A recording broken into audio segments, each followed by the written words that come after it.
Petko, do you know how to pin the screen? How to pin? So you see the screen where it has the board now? I see it at the bottom. On the top, I see you and me.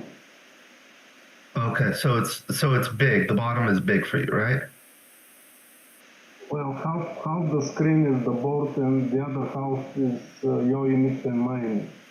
Okay, you could click the three dots at the upper right of the board, and then select pin, P-I-N. Okay. Oh, okay. Is that better? Yes, thank you.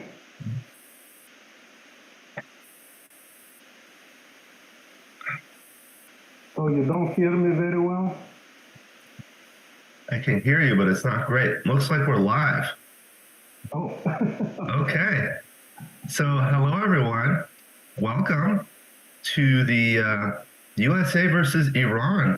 It's my pleasure. I'm Alex Eshaghian from Alex Eshaghian Backgammon. It's my pleasure to be joined by my good friend and backgammon grandmaster and participant of this competition, Petko Kostadinov. Hello. Hi, Alex. Hi, guys. I'm happy to be here commenting on this match. Look forward to a great one. Yeah, how are you doing, Petko? Good. Preparing for Monte Carlo, playing every day, practicing. So Right. It's all good. So I'm monitoring the chat. I have a little bit of congestion. You can probably hear that in my voice. But I have the chat up, so I'll say hello. Let's see who's here. Big Sir Lance, hello. And Mehdi Salari. And also Amir Eshradi is in the chat. I know he was trying to join us as a commentator, but it didn't work out. So let me just move this around.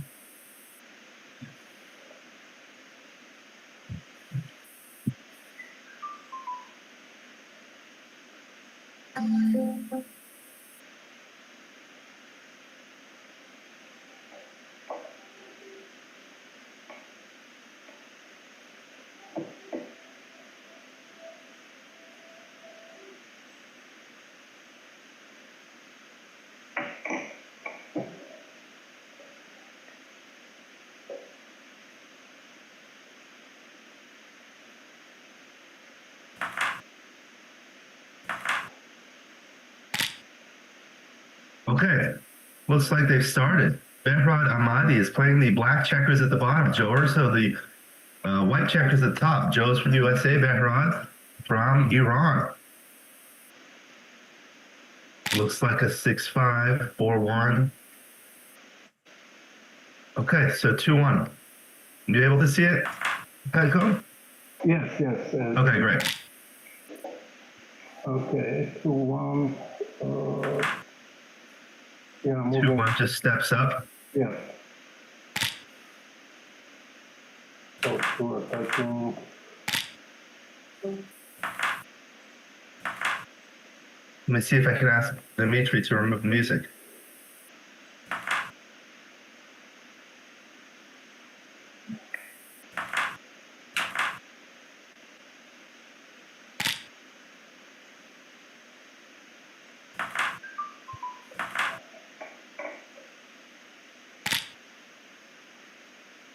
Working on removing the music.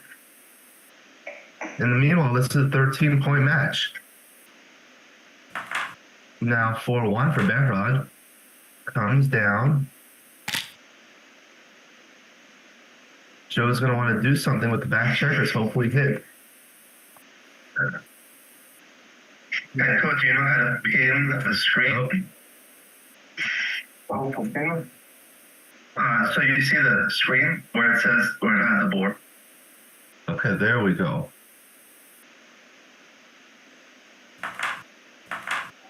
Yeah, so the race is closed. Yeah. Running is closed.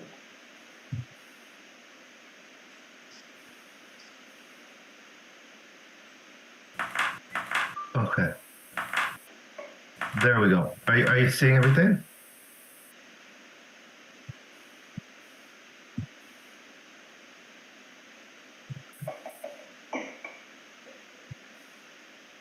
So now double 5 for Joe Urso. I would lift one checker back personally. The race is close. No need to stay with 2 checkers, in my opinion. Right.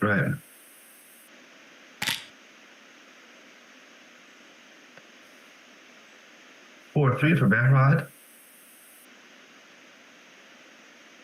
Yeah.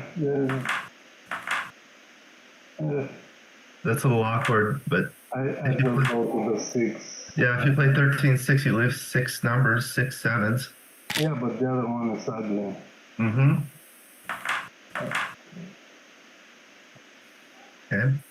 Makes the board 5-3. Now we can do it. Yeah.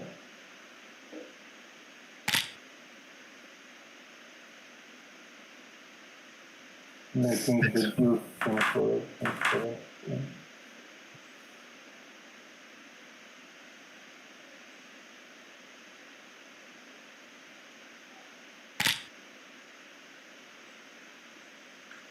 Ooh. Double 3. So maybe 5 and 7. What do you think? Like that? Yeah, that was my first instinct. There is another place you can go back in.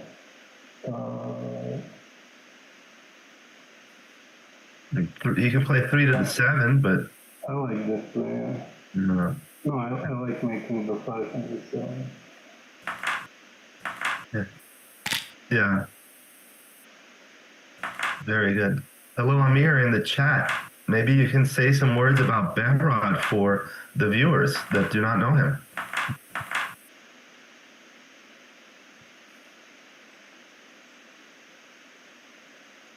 So, Petko, one thing I noticed when we're doing commentary on matches that are online is that it moves a lot faster because they're not shaking the dice, they're not, you don't see them thinking. Yeah, good point. So we have to go fast. Okay. Plus 3 going to the 5. So just to the 5 to play safe. Yeah, because no reason to risk it, in my opinion. That's too much. That's giving him a shot for no reason, right? Yeah. You can just naturally go to the 5 and then go from there. Okay. I think the race is very close, so you don't want to be hit. Yep. And he's up 9 pips after the play, so if he was down a lot, maybe hitting would have been correct, but... Yeah.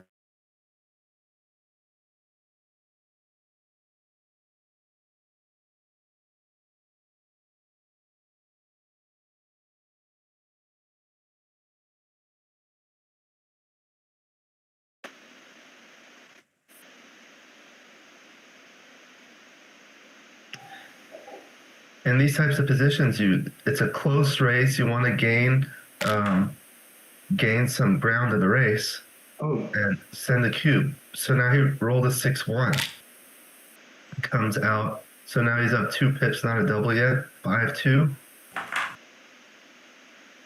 Thank you, Duvid, for the super thanks. Very kind. You guys can send a super thanks to Dimitri or Roberto. Give them a little bit of money to thank them for doing all this work.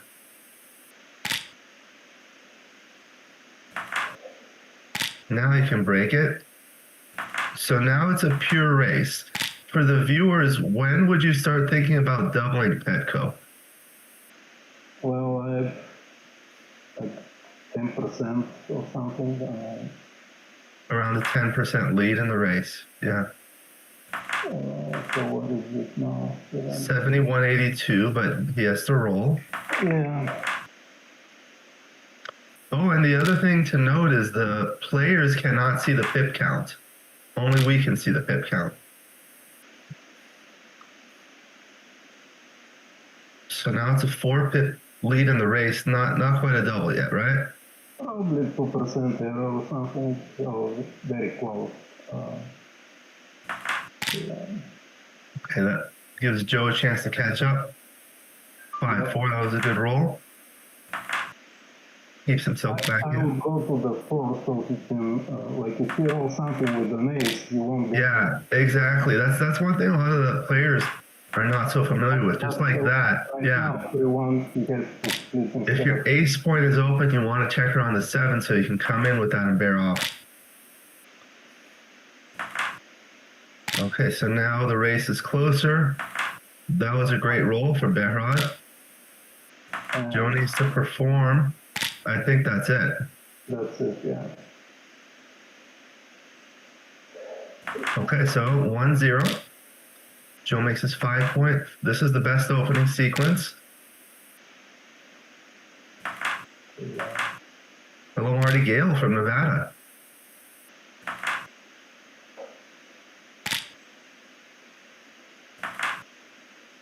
(4-1) makes his bar point. Oh, makes his 4 point. Okay. What do you do with the second 2? I'll just make the 23. Yeah, The other option is to go to 22. but you're outboarded. You want to be careful. But I personally make the anchor and then focus on the other side of the board. Right. A lot of people are, hesitant to make the 23 point because you kind of block yourself in. But now he's broken the 8 point, so it's not as big a factor, although he can remake it with a 5 or a 3. He's looking to go all the way up. Yeah, I wouldn't do that. Unstacking the 6 point and making the 5 point is a really good long-term asset.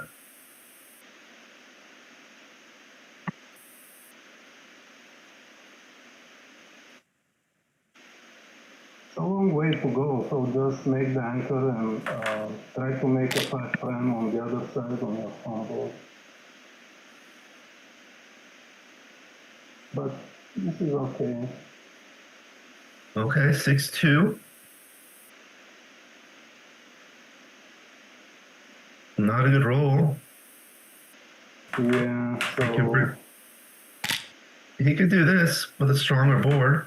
yeah, kicking is Oh, he's slotting in front? no. But you're all too far from the bar, right? Oh, 4-2. So yeah, he played 13-9. 4-1. So you can make the 3 point or make the 2 point. Make the juice Right. so that Put him on the bar. prevent your opponent to make a 5 prime. I just make the juice. Yeah, this takes away half the roll. Wow, it didn't work. Oh, let's see. Okay. Oh, Can't come in. Hello to Big John in the chat. 150, 158. He's thinking about a cube. Yeah, he has some market moves. So, But those 2 checkers back is a problem. I would have spent more time on this big decision. He played it quickly. I didn't like the look of 2 checkers on the 24 against the 4 prime and a 2 point board. And a 3rd checker back. There's just a lot to do. That's true. Yeah. But at least spending some time Right. for it is always good. Do you find that when you play online, you play faster than when you play in person? Yes, yes. Yeah. Because the pitch count is on most of the time. Yeah, well, here it's not on for the players. Actually, I like coming out to 17. Yeah. That back checker is not under threat. That's probably his worst number, so I found.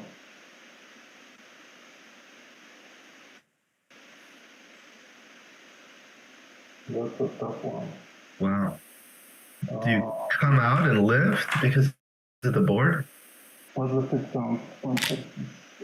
144, 136. I don't know if you can hit and cover. Right. Hit 13.9 and cover 8.2. Yeah. What else? I don't think, you can hit and cover, but I would, you can hit the other block inside, but yeah. Yeah, I think this is the play.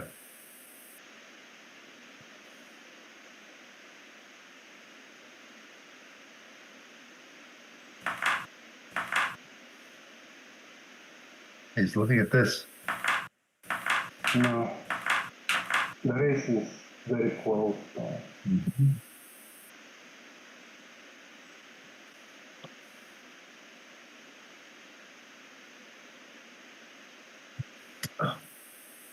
Yeah, the good. Yeah, so now he can double.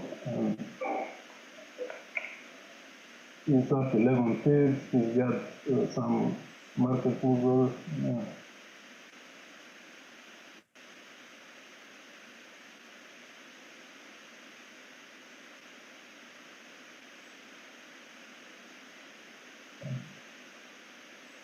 Got a great board. I would take this.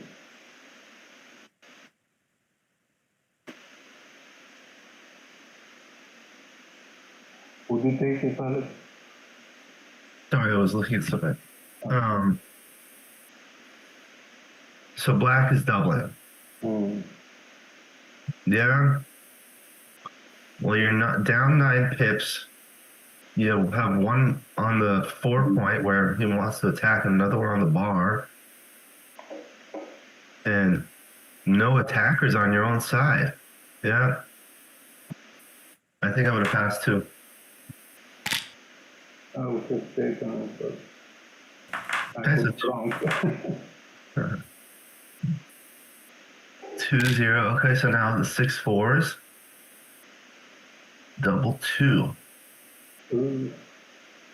Now here, yeah, this is the standard play. Now, normally against an opening 6-4, if you roll a double 2, you're supposed to hit 24, 16. Here, he had a little bit more incentive because they had another one back. I mean, another one almost out on the 14. Another double 2. Now you hit twice. Yep. Uh-oh. Now does he have another cube? Yeah. It could be even too good.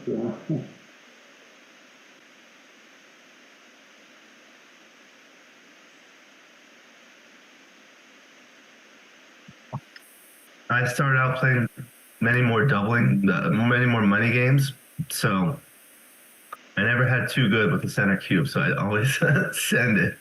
Yeah, but I think it's a little too good to me, this one.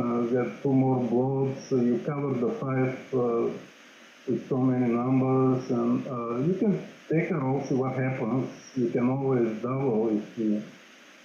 Yeah, well, I could do it. You have some huge jokers like double 6. Yeah. Okay, he double runs a pass. Okay, so he slots. Now 5-3. Should make the 3 point. Yes.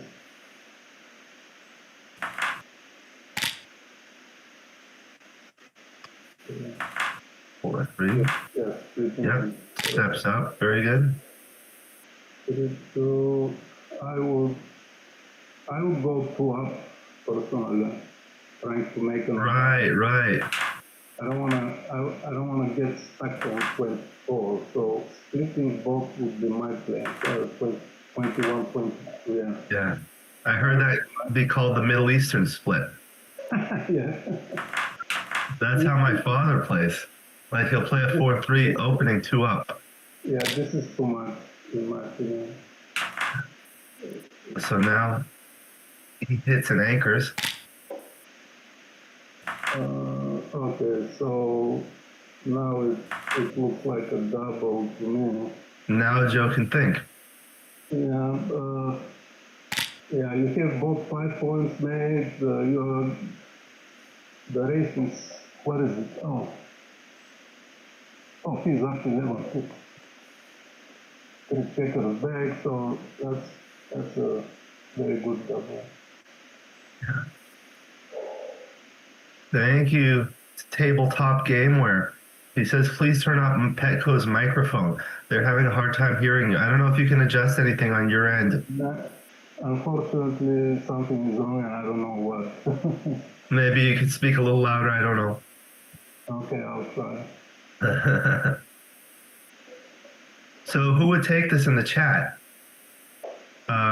Put 1 for take, 2 for pass.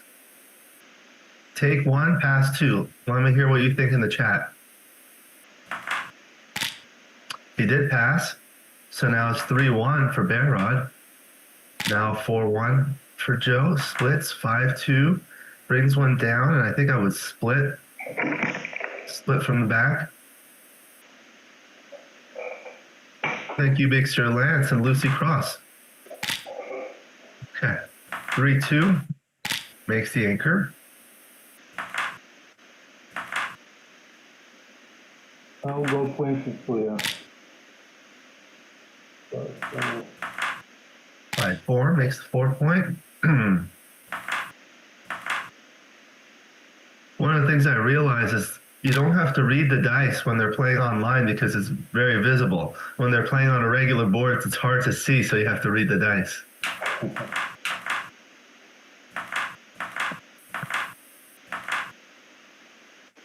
So what do?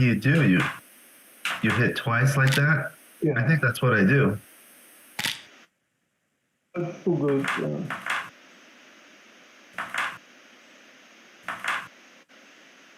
Oh, he danced and he's playing on. That's a good plan. For me, playing on is much easier when I'm at an even away score than an odd away score. What do you think about that? Say that again? Playing on with a center cube is easier for me when I'm at an even away score than when I'm at an odd away score. Yes, correct, yeah. And you double earlier also when you're even away, like early in the match. Yeah, there's more of a game. Oh, hello, Ruhola. Amir Andi, he's playing in this tournament too. Grandmaster from Iran.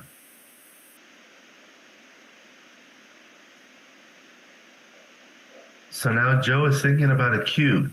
I wouldn't double this. He got too much. That was a good roll. 64. He could escape one. Yeah, this would actually. He just stays back. Spend more time on this. Running for the 12. I don't know. Yeah, now he has what Falafel used to call islands. All his outfield points are stripped. So if he rolls a 6, something's going to give. But Joe's the same way. Yeah. I still wouldn't double this, even at the score. We have still a lot of work.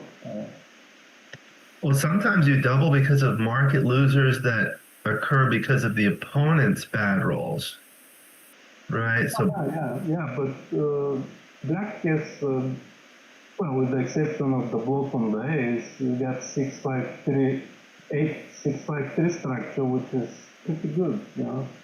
Yeah. So I wouldn't double.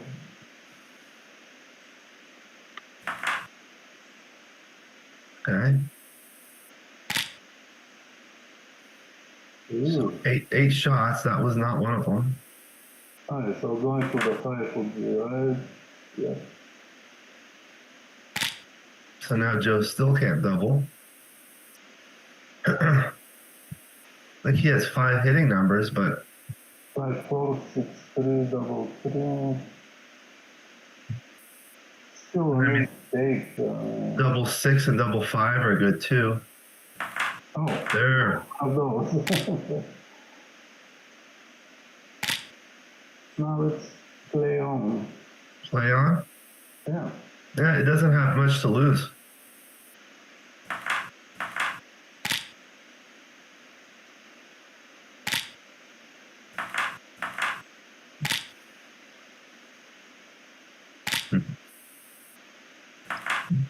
Four one. I'll go to 11. Yeah. Now that spare checker on his 6 point is really good. Oh. He really wants that spare checker on the 6 point to help him play fives. Anyway, he got it. That's one thing I tell students, when you're bearing in against the 2 point game and you have the 7 and 8 point, often it's better to clear the 7 point so you don't get squeezed on fives. You really want spare checkers on your 6 point. So now double 5 for Joe. He's going to take one off each and then go for the gammon. Or like this. Is he winning a lot of gammons this way? That's what he's thinking about. So if he does this, he has a bad 6-1, 6-4, 5-1, 5-4. 4-3 is not great.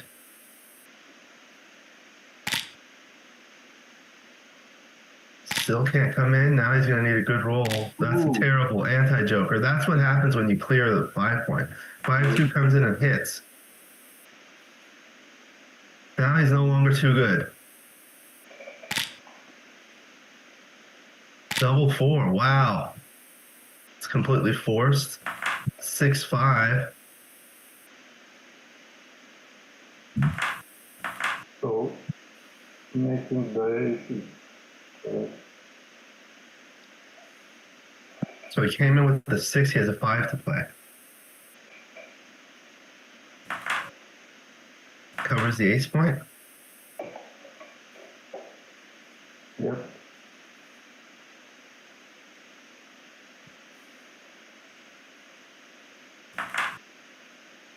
Okay, he's coming out. So that leaves a 6-5. Double 5 hits, but leaves a shot.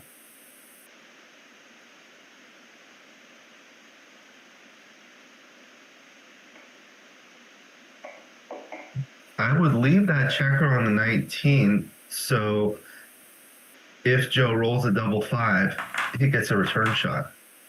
Yeah, that's a good point. So now this leaves 6-4 and double 5. Well, if he plays 19-14, he'll also get a double shot on double 5. But he leaves a 6-4, so he's trying to think of the best placement of the checkers in the outfield. Okay, so if he does this, he's waiting for Joe to come to him. Well, I'll go with the checker. So double 5, you said so this would be correct. Yeah. I think You could also consider playing to the 16 to get a shot on double 6. Yeah. Okay, so now he has 5s and 1s. That's the no-hitter. From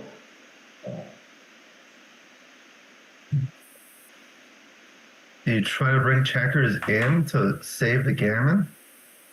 yeah, I guess. Do you leave it on the 19 point or come out? I leave it on 19 because if you roll small numbers, you can still take advantage. And if he hits you loose, there's a double shot. Yeah. Like a 4-1, 3-2. Mm-hmm.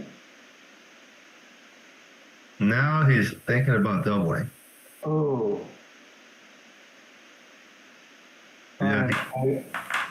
I'll have to leave, Alex, because my audio is not good. So I apologize. Okay, let me tell Dimitri so that. I already exchanged text with Roberto. Okay. Okay. Thank you.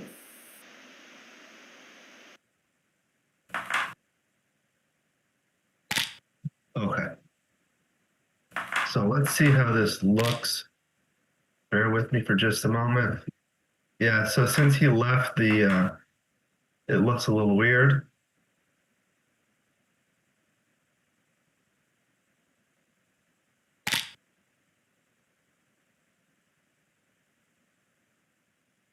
Okay, so I'm here by myself, which is fine.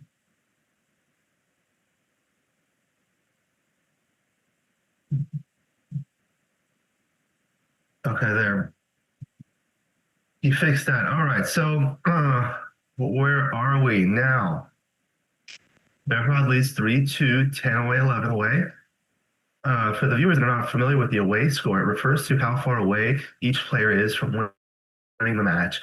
Unlike a money game or unlimited, where your goal is to win as many points as possible, in a match, your only goal is to get to a specific predetermined number of points, in this case 13. So it doesn't matter what's happened in the past. All that matters is how far you are away from your goal. So now 3-2 for Behrad. He's behind, so he's not going to make that anchor. But I think making the anchor is best anyway. Okay, so Joe is doubling. He took. So with these, there's not a lot of time to discuss the positions because they move fast. So 6-4 is going to come down and slot the next point. That's usually what you want to do. Prepare your board. Double 5 is a great roll for Joe. He has a commanding lead in the race, and you just want to clear from the rear. So bring everything down from the bar, from the midpoint, excuse me, and then bring one in. The issue he's going to have is clearing the 10 point because it's 6 away from the anchor. That's usually the hardest point to clear. So, oh, he's trying to do this, but now you're going to get stuck on the midpoint. I think you just do this. Yeah, I agree with this play. 2-1, so he can cover both. 6-4, 9-8, make a 5 prime. No. Yeah, I mean, if you're slotting from the back, you might as well make it. Okay, so now 4-3. Yeah, he just saved some 6s there so that he can comfortably play off the 8 point in case he can't break the 10 point. 5-3 cannot do it. So he just plays safe in the board. So that's what Behrad is hoping for. Some bad number from Joe to be able to hit on his 15 point or Joe's 10 point. Now 5-4, he brings 2 checkers in. Double 2. Okay, so that's a great roll for Joe. Guess I lost the live chat.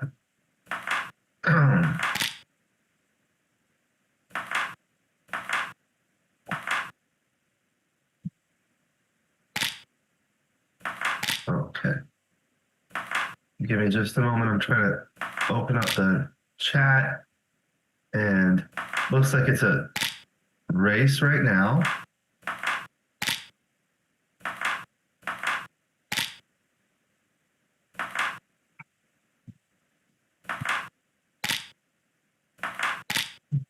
And it looks like Joe's going to win this race.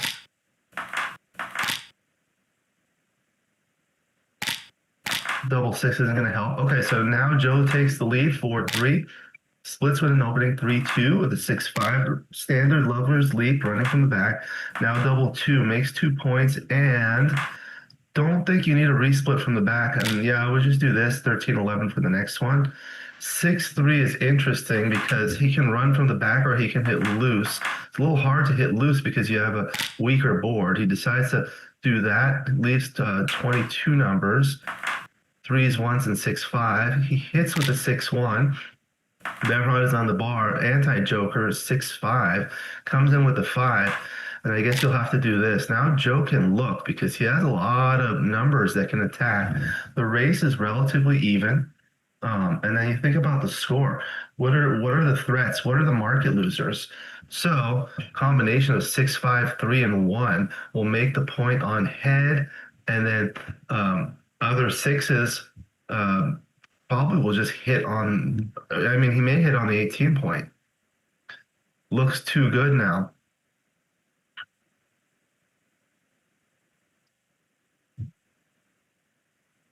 So this is the way I look at it. I count the numbers that make the 5 point. So 6 5 6 3 6 1 5 3 5 1 3 1. Those are the non-doublets, right? So that's 12 numbers.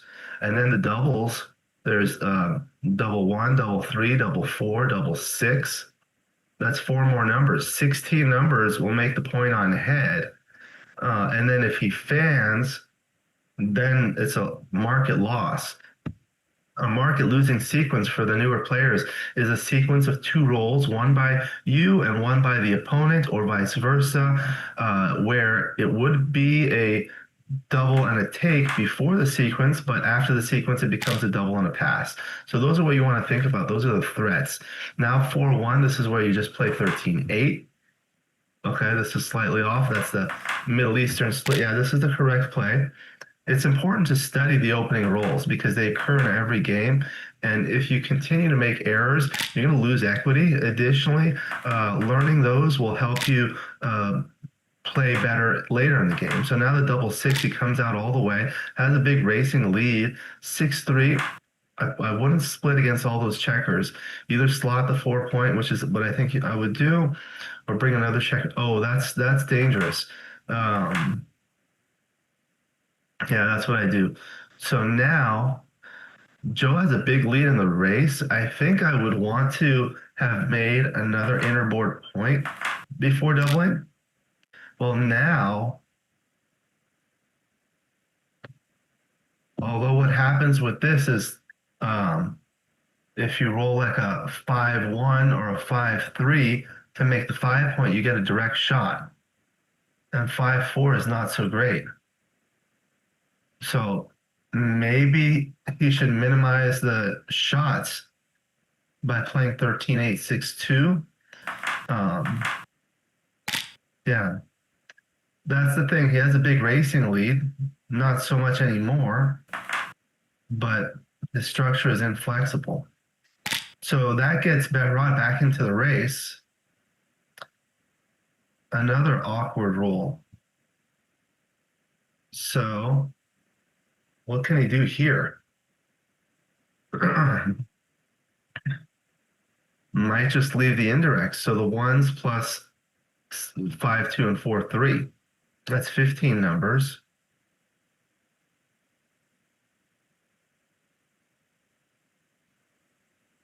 Yeah, I like that, Amir. The 9 point is very valuable. A lot of people undervalue the 9 point.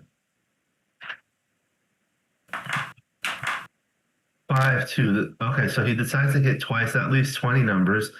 Now Behrad is on the bar, trailing 10 away, 8 away. He's considering doubling. So he has 20 numbers that hit. But the gap on the 4 and 3 point for black, make it a take. So now Joe is glad he took because he was missed, but Joe still has work to do. See, like this, you have to play 8-6 and then cover the ace point. Now, without that spare on the 10 point, he lacks the flexibility because if he wants to use the checker on the 10 point, he's going to have to break it. Oh, double 6. Okay, there, and I think you make the 2 point. Now, Kit Woolsey told me one time the most important point to have against a holding game is a point right in front of it. So black has a 21 point. White really wants to make the 5 point, but it's going to be hard. You can't really make it naturally without leaving a blot unless you roll a double. So now he's thinking of redoubling. So he's up 17 pips in the race. 86. So we can see the pip count. They have to count it. I'll show you how I count whites. The 5 on the 6 point is 30. When you have 2 each on the 8 and 7, it's another 30. And then 2 each on the 2 on the 10 is 20. So 30, 30, and 20, that's 80. And then 2, 4, 6, so that's 86.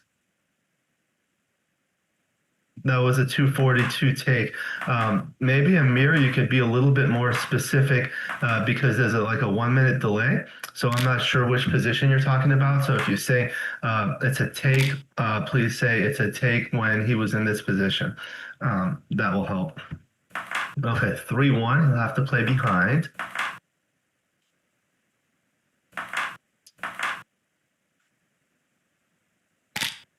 Hi, Rainer. How are you doing? Rainer Bierkley from Germany. Welcome. Thank you for joining us. Oh, okay, so you like the rapid fire commentary. I guess I have to do it because I'm the only one here. So now Joe owns the 2 cube. Here's some awkward numbers. He's got to clear the bar point. For those not familiar, the 7 point is called the bar point because it's adjacent to the bar. So now what? Now do you split? I don't know. So like, if you stay back, what are some bad rolls? Like 6-4? So now here's some awkward rolls too. Although you might stay on the 18 point. So maybe Amir, if you're on XG, you can tell us the 3-2 for black. Yeah, there he's trying to clean up the blot. So if he does hit a shot, he doesn't have a blot on the board. Okay, so he looks like he's doing this. You could also come out with a 3 and play 9-7. For the viewers, we were trying to get Amir to join us on the commentary, but we had some technical difficulties. 4-3. So he can play the super safe play like that. So if he rolls a 6 except for 6-4, he's got to go. 2-1, he can play safely. I think I played 2 to the ace point or possibly split. If I split, I'd be inclined to split to the 19 point because it'll duplicate some numbers, like the 4s.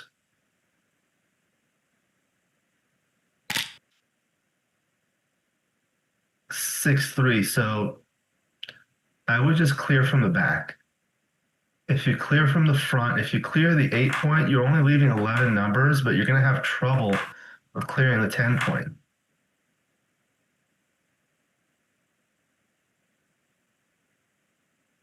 So now this leaves 16 numbers. If you have a direct 6, that's 17 numbers, but here double 2 is blocked, so you subtract that, making it 16. So this is 11 numbers. So 5 more numbers. Now the other thing is, if he rolls a 6, except for double 6, he'll have to run, but a 6-1 would be good. So he's thinking about this. Hello to Lucy Cross in the chat. Everyone who's watching, please say hello in the chat. Let me know where you're joining us from. Please hit the like button. It really helps.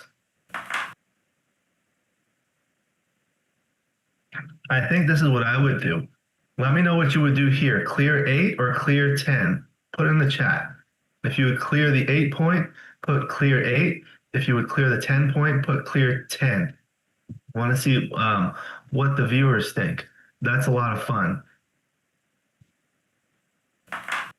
So again, it's 5 more shots.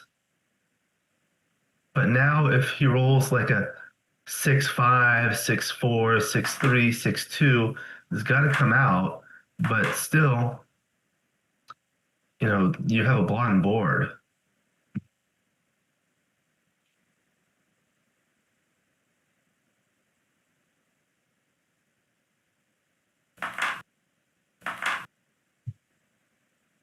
He's going back and forth and looking at the possible combinations. So the best move is always determined by the likelihood of future outcomes. So the top players, what they do is they make a potential play and think about how the opponent's numbers play next and then how his numbers play next. 4-2, he's got to do this. See, this is the thing now. He's holding. It's like a pseudo anchor. Thank you, Amir, for clarifying. So now he just stays back.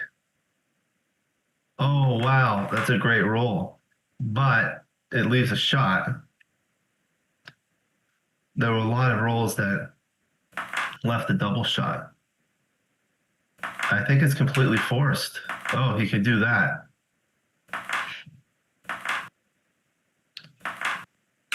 So those are the three. Okay. There. And then he danced. Now I think it's a redouble and a pass. I mean, there are no gammons. 4 points gets him to the four-way score, which Michi calls the platinum score. I mean, he does have a little extra recube vig. However, if black redoubles to 8, that's perfect for white. Okay. So 6 away, 10 away. 6-1 makes the bar point. 6-3 should run to the 14 point. 3-2 should hit and split. 2-6 from the bar. It's a Ray Fogelin. Awkward number. So probably going to play the 6 down.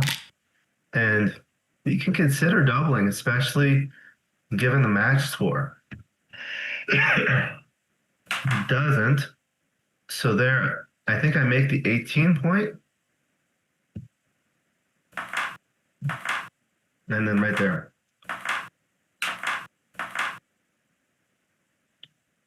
Okay, he can do that. Makes another innerboard point. Couldn't come in. Now what happens if you make the 5 point is the checker on the 11 is no longer a builder for an innerboard point. So now he can bring another one down. I think I just step up from the back. Excuse me.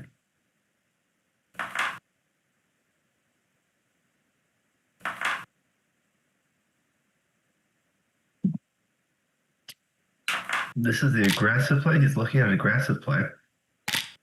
Okay. Joe enters with a 4-1. Enters both checkers. So now Behrad is thinking. So what has he got? 6s, 3s, and 2s to hit. And then he would have 2s to cover should he hits. Also 5s and 4s cover. He's up a lot in the race. Joe has 3 back. 2 on the 24 point. So I think I missed something. But now 6-2 for Joe.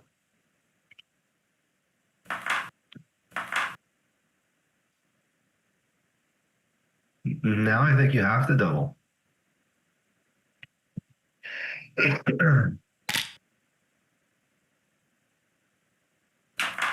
didn't double, so hits. And you can split from the 10 point, giving you more builders for the 4 point. Especially because white has the blot on his 5 point. He just stepped up. Okay, so now that gives him good 2s. Yeah, Amir. Now I'm seeing that. I would have cleared the 10.2. 5-4 is a good roll, so 4. Okay, no, he's gonna make the board. 6-1. So now he's clearly playing on. That means you're too good to double because you're so likely to win a gammon. You're better off continuing to play for the gammon rather than doubling, in which case it would be a clear pass. 6-2 gets you cover the 5 point now. There you go. So now black is looking to either hit. Okay, this is interesting, but it leaves a lot of blots. Black is looking to hit or continue making the board. So there's the hit. And he steps up so he doesn't get stuck. 5-4 can't come in for Joe. 6-5. He brings the builder and keeps that 3 there to hit. And notice that the 3 is duplicated to enter and hit, which is good for black. So 5-1. 5. Yeah, so he leaves the 6-3. But more builders. Although his 3 is duplicated to make the point and hit. 5-3 can hit and bring a checker, I think, to the 7 point, so you can use that builder without breaking the point. Or maybe it was right to come into the 4 point. 4-3 comes in with 1. 4-3 makes the point on head, so that pins him to an ace point game. Has a lot higher winning percentage, and he's got a lot of gammons here. So now he's looking at clearing the bar point, but I don't think you need to do it that way because there are 2 on the bar. Just bring 11 to 6. You don't, double 6 won't leave a shot. Double 5 will be awkward. I mean, he's thinking like this, but when you're bearing off, I don't like checkers on the 2 point. I like him on the 5 and 4 against an ace point game. 3-2. So he can consider pre-clearing or just bring 1 in. Yeah, that's what he's thinking of. But I think this is going to give you more long-term safety. Okay, so now this is called the Shah's daughter. Perfect. A spare on every point. So 3-1 clears. That gives him a terrible 6-5 next and a bad 5-4. So he's thinking about that. But I think it's right anyway.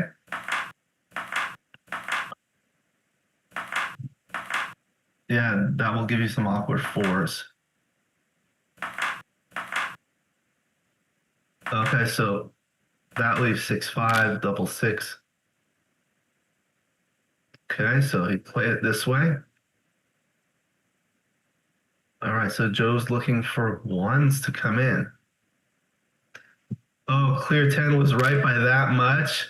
Yeah, Amir, that's what I was thinking. I mean, you leave more immediate shots, but then the subsequent shots, the subsequent position is terrible. I mean, you saw what happened. He did roll a good double 6. So now 5-2, take 2 checkers off. This leaves only 6-5. See, this leaves 6-5, 6-4, and double 4, 5, and 6. Double 5 still can't come in. Now 5-1. Okay, so this is going to leave a bad 6-4 and 5-4 next. Those are the things you want to think about when you're making these plays. Okay, 6-2, he finally comes in. So he's basically conceding the gammon, but he's going to want to try to make his board. He wants to save the backgammon, but the backgammons don't get him as much as the gammons. Okay, there's a shot. He hits it. Okay, very good for Joe. Now, I might bring it to the 10 point to leave a builder for the 4 point. There you go. So now, Behrad is looking for 4. Oh, he's thinking about doubling here. The issue is you have a lot of bad sequences. Double 3 is forced, so 4-3 will cover and then hit. All right. Now, Behrad is doubling. I don't know about this double because, okay, you've taken off all these checkers, but if you come in awkward and leave another blot, okay, so he's got to go to the 23 point and make the 3 point because you can't hit on the 22 because you'll have to play 4-3, leaving a double shot.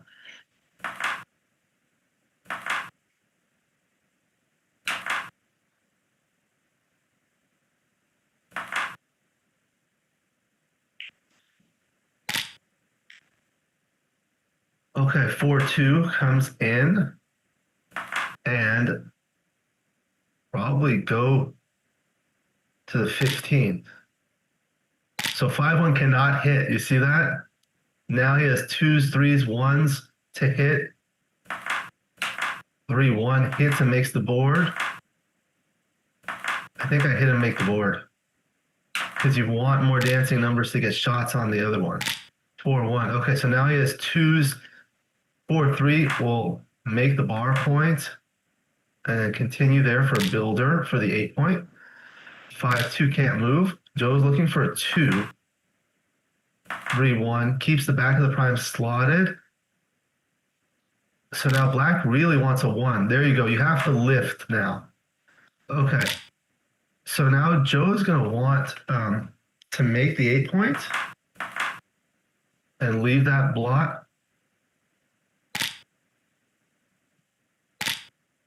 and then he's hoping. So there's the 6. So now he brings it down, waiting for black to roll a 1. Yeah, so he brings it into the 6 point. There you go. Oh, he hits? I don't think so. I think he's step up. Now he's going to want to hit loose and then bring that one up for 1. Okay, so he wants to make that 2 point right there. No, make the 2 point so he can leave ones.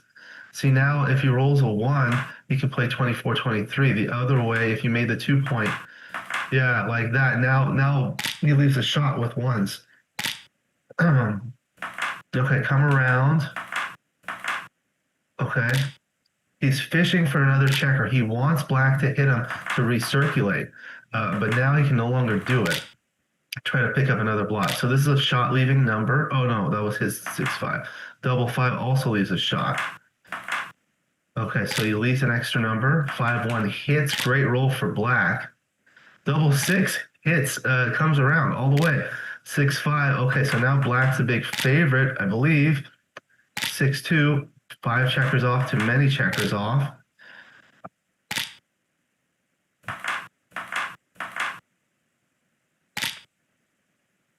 Or 1. Okay, so that's gin. Good game for black. All right, so now 7-5, 6 away, 8 away. When you get closer to the end of the match, even away scores are very valuable, especially 4 away. Now 2-1. Steps up, okay.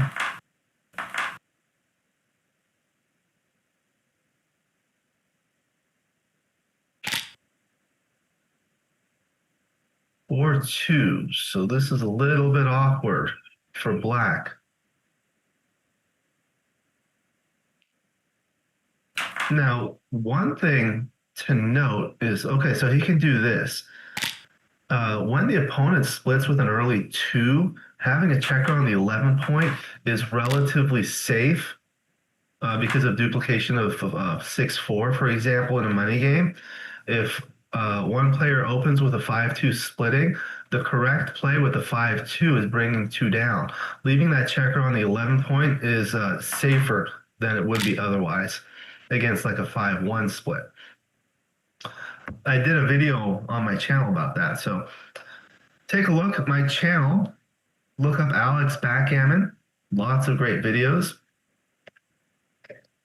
And also, of course, subscribe to Roberto's channel, Cafe, and Dmitry Obukhov, Backgammon, as well as the US BGF. Lots of great backgammon. Double 2 looks good, but not really as good as it looks because you can't do anything too productive. You might have to switch to the 2 points so he doesn't pound on you. I don't know.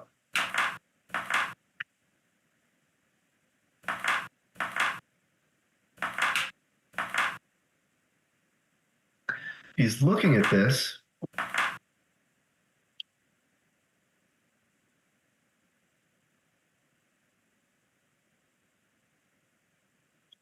He's looking at this too. See, this is what's called a tempo play. You hit to take away half the opponent's roll. So that prevents him from pointing on you with 3-2, 3-1, 2-1, double 3, double 2, double 1.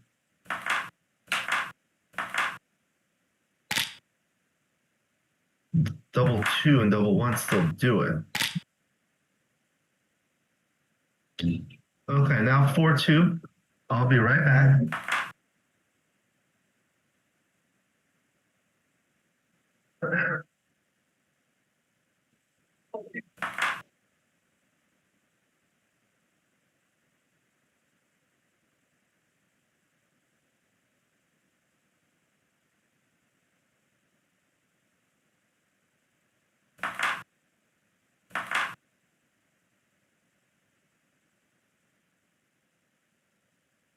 Okay, so I'm back. Sorry I stepped away. My son is blasting his music, doing his DJ. Let me know in the chat if you could hear his music. I closed the door. Okay, so 4-3 makes the 3-point, now 3-1.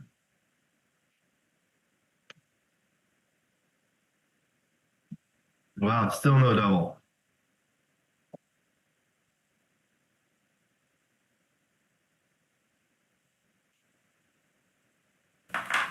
Oh, Amir, you must be referring to Behrad's double in the previous game where he had borne off a lot of checkers.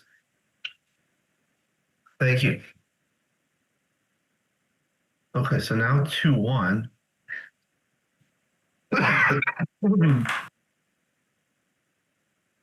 And you could do this and play 4-3.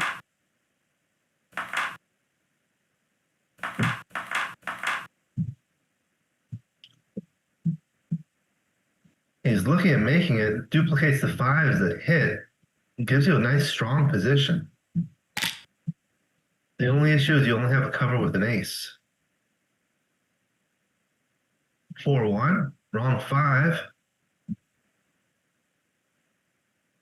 So he can cover, which covers the blot and makes the board point, but leaves us stripped and awkward structure. Okay, so Joe is doubling at 6 away. So he's leading by 32 pips. He's got a 4-point board with a broken 5 prime. So what are the threats? Well, he can make the bar point, but he can't make it with a 6-1. And if he rolls like a 5-1, he can't. He has to break something. 4-1. 3-1 is okay. 2-1 has to break something. And double 1 breaks it. But Behrad has a long way to go. He can hold that 23 point for a while. And Joe's checkers on his 20 point are quite disconnected from the rest of the army. So he's going to need something good to bring them home, like a double 5 or a double 4. You know, double 6, double 3, and double 1 don't work. A lot of Axel Mueller from Switzerland. So let me know what you think about this one. Take or pass? Hit 1 for take, 2 for pass. Take 1, 2 pass. Write it in the chat. Let me know what you would do. This is a difficult decision. And this is like where I make a lot of blunders because these are really hard to evaluate. So basically the other thing is like, think about how the opponent's roles play. I mean, the other thing is it might already be a pass because, you know, the 23-point anchor is not good. The issue is the timing because White still has to do work on both sides of the board, and you do have some checkers in the outfield to play with. The downside about Black's position is he has the ace point, which is basically 2 checkers that you can't move. It does make a point, but if you ever hit White, he's going to enter ahead of it. So there's no priming value to that. That's why purity is important. Purity means making points in order, making solid primes. So he does take, and now it's a 5-2. He can't make it. So I think he's going to have to play like this with 8-3, or he's going to look at coming out.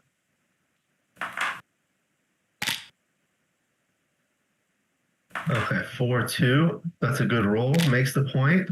6-2. That's great. He hits. 5-1 comes in and destroys a structure. So these are the types of sequences. So you play these games out and look at what are the things that can happen. If anyone has used Backgammon Sage, it has a 2-roll dice distribution that I designed in it. And it's a good question for the audience. Let me know if you've played on Backgammon Sage. It has a lot of great features like the blunder database and so forth. 2-1, well, comes in and like that. I think I played to 7. Fewer shots and blocks double 4s.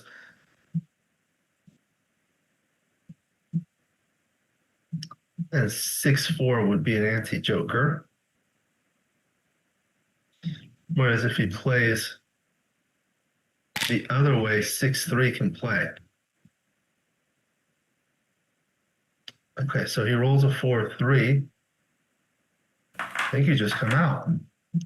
Okay, leaves 6-5 and double 5-3 numbers. That's not one of it, but it's dangerous to come out. Yeah, it just comes in and slots the next point.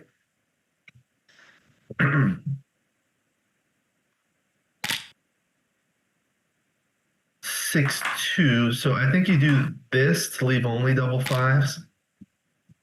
And it's a little closer. You have sixes to come in.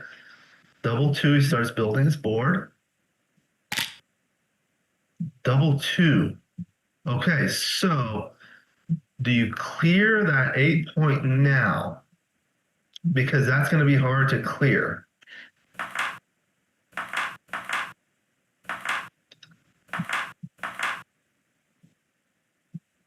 I kind of like this one. The fourth one is a little awkward.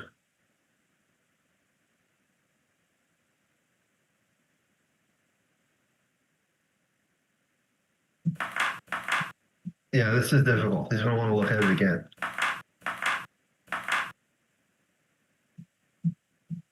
Or how about 8-6, 8-4, 12-10? I don't know if you looked at that one. 1, 2, 3, and 6-4. Yeah, I like that one. 6-4. I think he's got to come out, save some gammons. Okay, 4-1 will come in and, well, I just bared off, wins more gammons. Gammons are valuable on a 2 cube at 6 away because they take you to the valuable 2 away score. That's a nice score to be at. 3-2 comes in.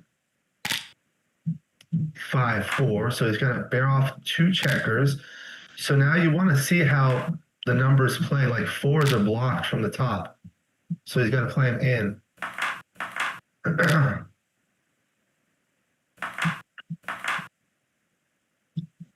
Yeah, everyone's saying pass. Double 6, okay, 6-2. Now he's got a lot of shots, a lot of rolls that leave a shot, so I clear from the 4 point. The 6 is forced, and I do this. Looking for a 2, that's 11 numbers. 30% of the time, no, he missed, and he's forced to run. Joe has small chances of winning a gammon here. That didn't help. I think you play 4-2 and then 3 off. So, saves the gammon. Yeah, that's what I do to get extra decision for the PR. Right, there's a big difference between the 23 and the 22 point. Thank you, Lucy. 3 2s bringing 2 down, or he's splitting. Okay, so Joe is now at the valuable 4-way score. Michi calls it the platinum score because you win the match with perfect efficiency with a double gammon. Now, when the match is to 13 as here, winning 14 points has no additional gain over winning 13 points. That's called overage. You always want to win the match efficiently, meaning getting exactly to 13. Hello to Cece in the chat. And we have Peter Bankston and Chauvin Nazis. Welcome. Thank you for joining us.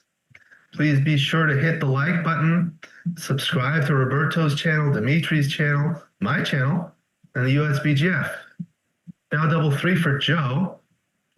For those just joining us, Joe Urso from the US is playing the white checkers at the top. Behrad Ahmadi is playing the black checkers at the bottom. So he makes the 5 point. Okay, now he's looking at this.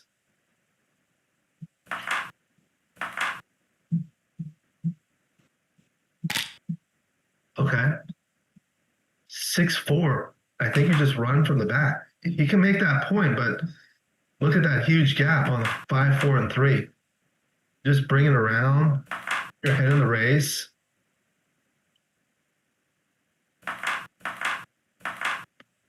I think I just run.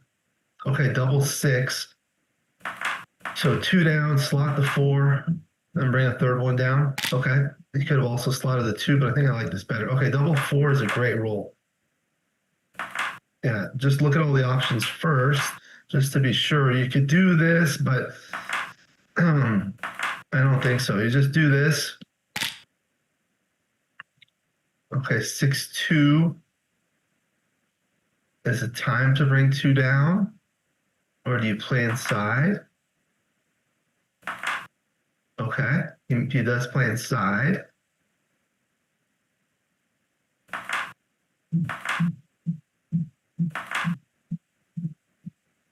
The midpoint still has a little bit of value. Okay, 6-4. Now he can make the 4 point. That leaves 5-3. Oh. These kinds of things are not very good because it's like, what are you going to do? This leaves a 5-3 only. There's also 13-7, 10-6.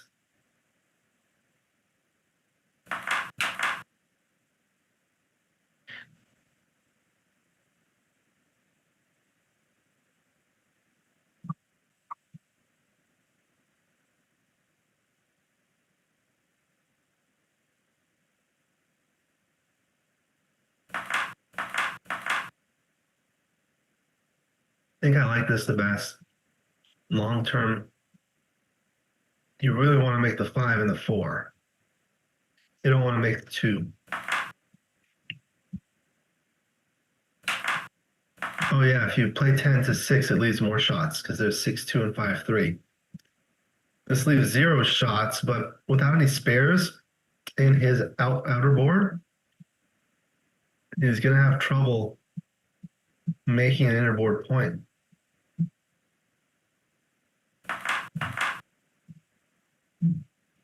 Yeah, I like this play.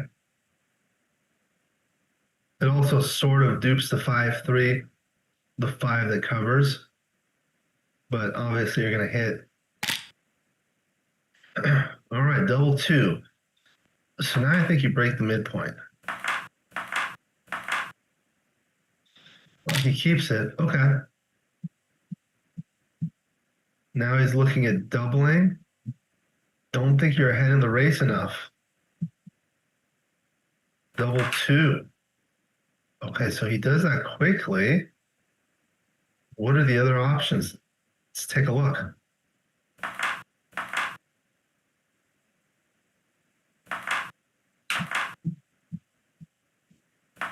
Oh, he's looking at possibly playing 6-4. So now he still doesn't have a double. You made a deep point and it didn't work. Okay, so he's doubling, but the race is so close. So this combination is 4, 2, 4, and 6. So here's the thing. Okay, so you hit loose with the 4, but you're outboarded. So if you're going to do that, you're going to have to pick and pass, which in Iran, they play that's not legal.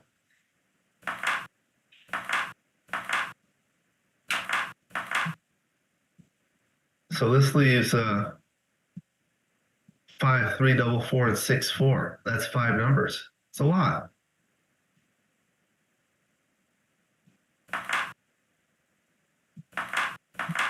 The other thing to think about is that Joe does not have too much recube value, especially when there's contact.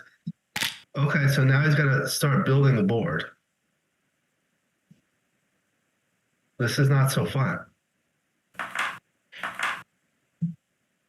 So playing completely safe, but now that lets Joe in with 5s.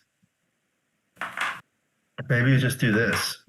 This leaves 6, 3, and 5, 4. 4 numbers. But it gives him better chances to make the next points. This leaves 0 numbers, but it's going to be harder to bring things home. Now Black is in a more comfortable lead in the race. So he doesn't necessarily have to worry about containing him quite as much as before.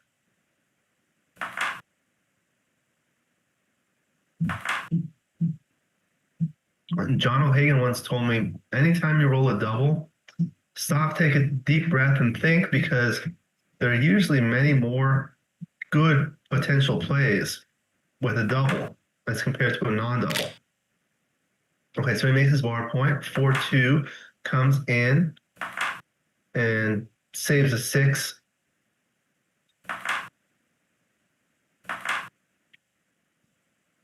Or he comes there. What happens here is you may have a bad 6-1 later, should you want to stay back. Okay, so now I think I would just run for Joe. Down by 7 pips. But how are you going to bring things home? I don't know. I might have run with that 6-4 for Joe. That was an interesting one. Let me know if you put that in, Amir. 6-4 for white. Was it correct to run or break the midpoint? 5-2. So he's staying back. 5-3. He's not hitting. Okay, that's a big roll. Joe should run now. So now the race is much closer.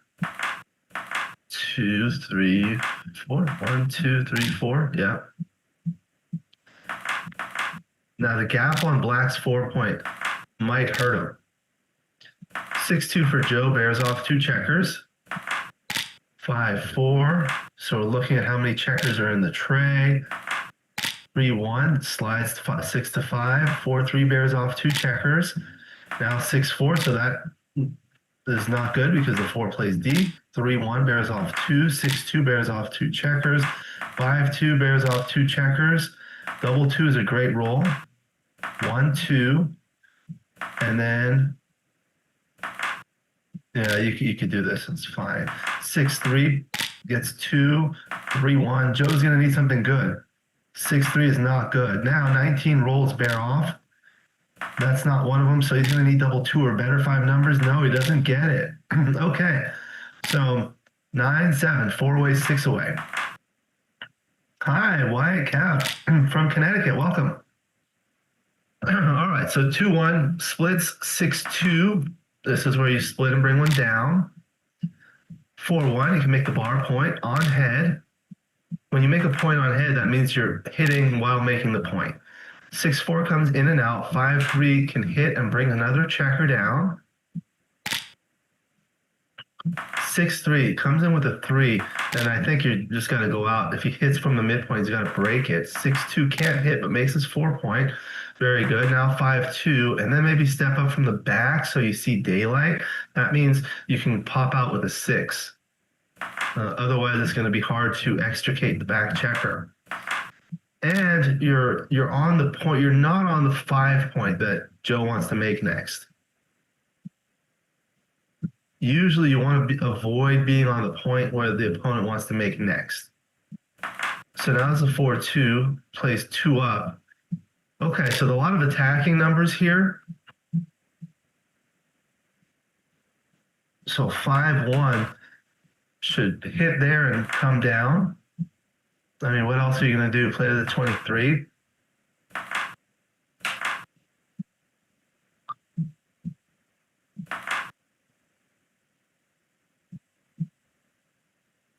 You can play behind. You could do that. No, he doesn't want to leave a blotting board with a weaker board. But in the early games, oftentimes it's right. 5-4 is a great roll. Anytime your opponent has an advanced anchor, it becomes increasingly important for you to have an advanced anchor. So now with the double 2s, he can come out. He's ahead 27 pips. 3-1. So now Black's going to try to make his board. 5-4 is going to play 2 on his side. There you go.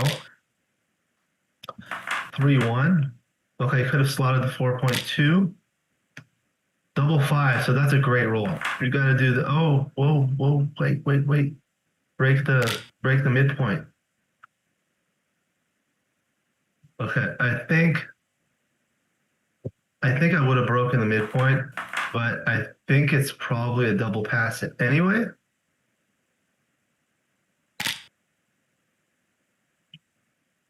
Even at 4 away. It's not always whether you're leading or trailing. If you're at 4 away and you're leading 4 away, 5 away, or 4 away, 6 away, you can double more aggressively, especially in gammonish positions. I think at 4 away, 5 away, and 4 away, 7 away, you can also double more aggressively than money in non-gammonish positions. We play 5-point matches all the time in our weekly tournaments, so I'm used to the 4 away, 5 away score where the leader can double more aggressively than the trailer. That's because 2 points gets him to the valuable 2-away score and 4 points wins the match perfectly, whereas on the other hand, 2 points gets the 5-away player to the awkward 3-away score. So he does pass. So now it's 3 away, 6 away. My friend Daniel Sorensen calls this double trouble. So you can be aggressive in terms of doubling as the trailer. 6-5 comes in and out. 6-5 can't cover but escapes the back checker. 2-1's a good roll, advances the back checker and hits. 6-2 from the bar is not good. He's got to do one of these things. I think it's 13-7. Yeah, 6-4. So now he has a choice to do something with the back checker or the one on the 14 or make the 2-point on head. Yeah, this way takes away half the roll and gains on double 6, double 2, and 6-2. 5-2 comes in and hits on the 11 point. 3-2 can come in and hit on the 18 point. Sends a third checker back. 6-4 comes in and hits on the bar point. Double 6, that's the boxcar bonus. All right, so now he's thinking. He's behind in the race. He's also behind in the score. When you double as the trailer at 6 away, 3 away, the opponent does not have as much value of owning the cube. So that's a good roll. He can hit there and cover the bar point maybe, or anchor. Yeah.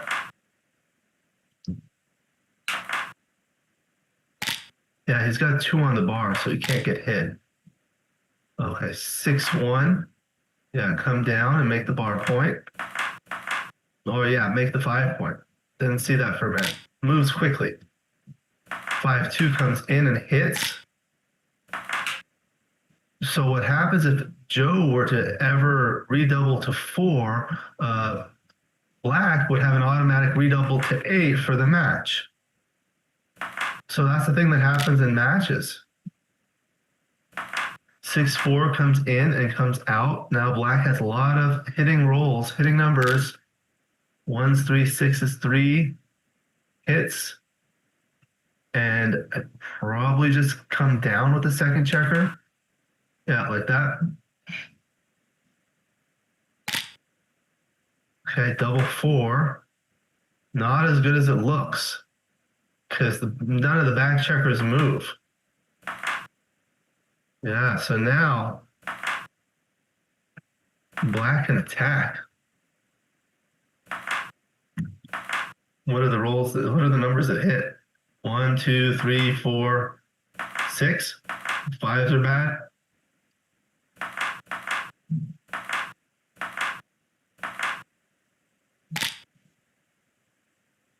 Two, 1. I think I hit twice there. There you go. Ooh, double 2. Great roll. Makes the anchor. Oh, 6-2. Now Joe 5-1 hits 2 more checkers. That was a huge swing there.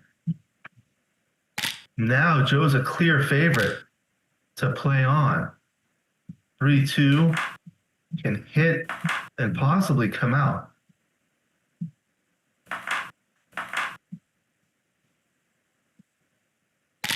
Hi, Amir from Toronto. Another Amir. Welcome. Amir.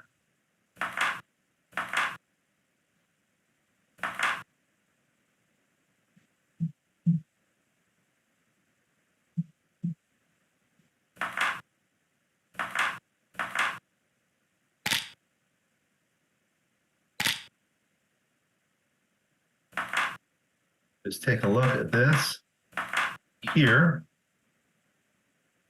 We've got 71 watching and only 25 likes. So everyone, please hit that like button.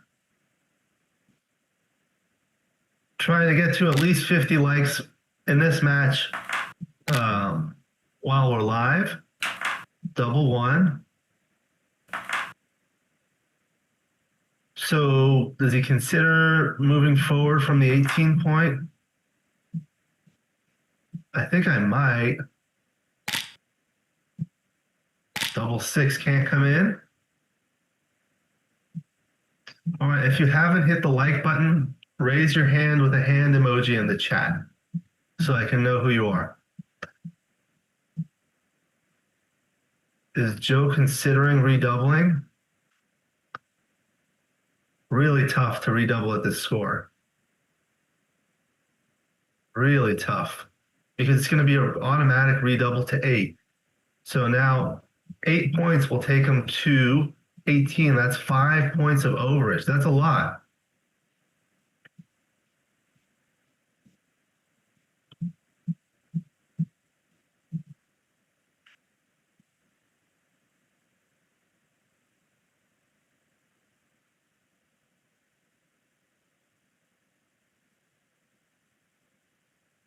So he's thinking about it. I don't think so. I mean, I don't think I would double here. There are plenty of gammons that win you the match with only a single point of overage. The more overage you have, the less an incentive you have to redouble. Because you see, in a money game, you could redouble to 4 and it would stay on 4. And if you win a single game, you get 4 points. If you win a gammon, you get 8 points. But here, if he redoubles to 4, it's going to be an automatic redouble to 8 with a dead cube, and you're going to get 8 points, but you're only getting value for 3 of those 8s.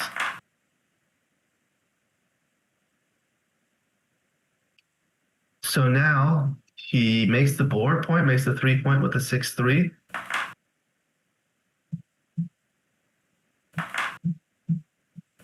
He can do that, or he can just bring 2 across. Double 3, okay, that worked. Now you can just play on.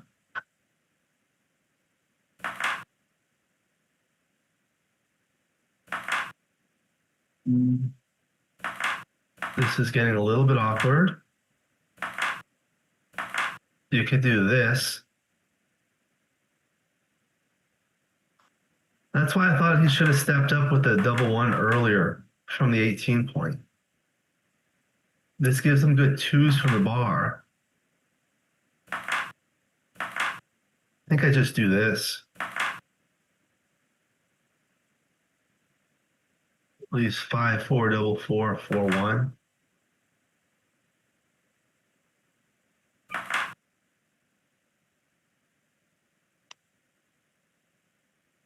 This does the same, but double 4 hits twice. So 4-1, he can come in, come out. Not gonna hit. You gotta think about it. Yeah. That's what I would do, because you have that advanced anchor on the 21 on the 20 point. So that'll help you move forward.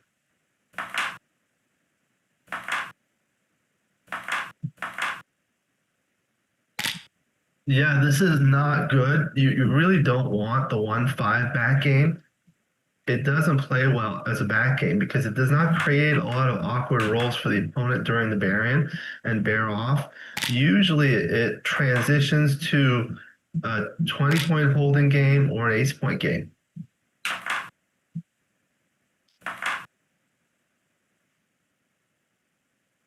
So he hits with a 3-1, double 5, 1, 2, 3, and then bring the other one in, I think 10-5. Oh, that was all of them. He had it on the bar. 2, 3, okay. Now all those back checkers need to get moving. Or he could have pointed on head. Did you see that? Did he not have pointed on head? 10-2, 6-2, yeah, like that. That looks much cleaner. 6-1. Come in, and I think I come out. Don't like dumping checkers on the 2-point.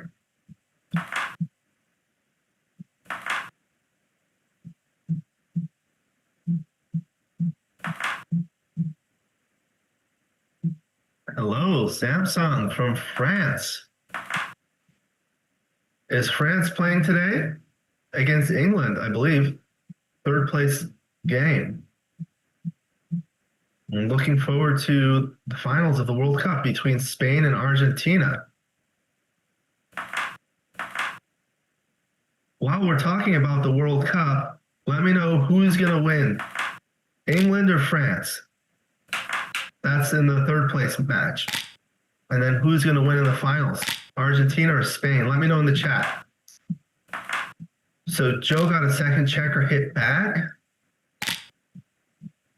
6-3 runs out. So this is why he doubled, looking for gammons.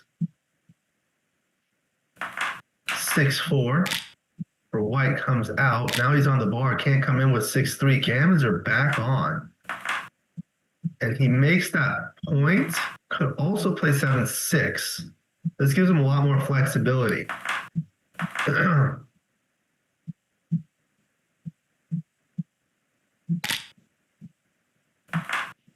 Okay, so it worked. Now he's got 7s to hit.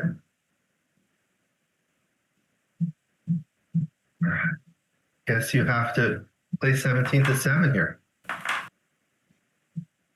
Okay, 6s and 7s. Wrong 7.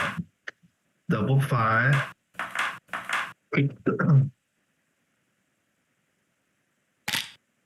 Hello, Jamal from Tulsa. Welcome. First thing is smash the like button. So this game has turned around back and forth many times. I guess you just play 9-3 here.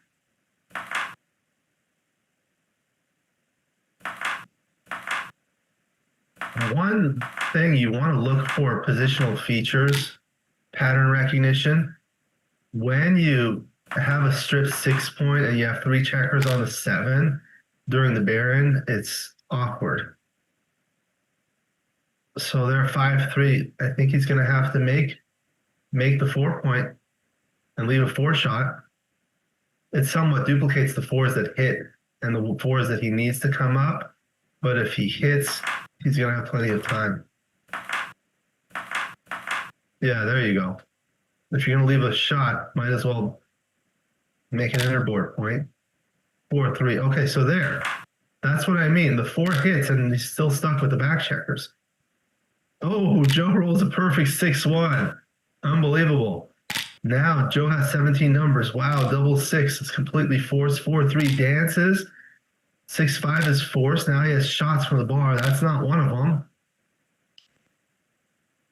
Okay, so I think he's got to play in all the way. Thanks, Tabletop Gameware.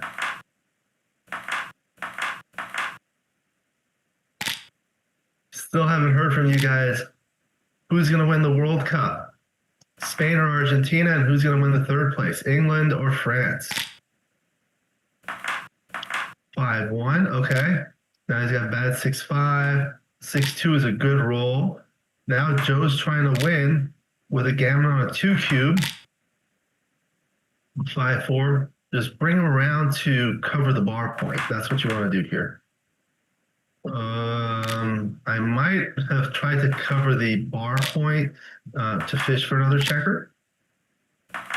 4-2. So now he's got bad double 3s or higher as well as double 1s. That worked. 6-5 is going to come out and cover. Oh, he's not going to cover now. Okay. 6-2. Okay, so now there's some shots on the next roll.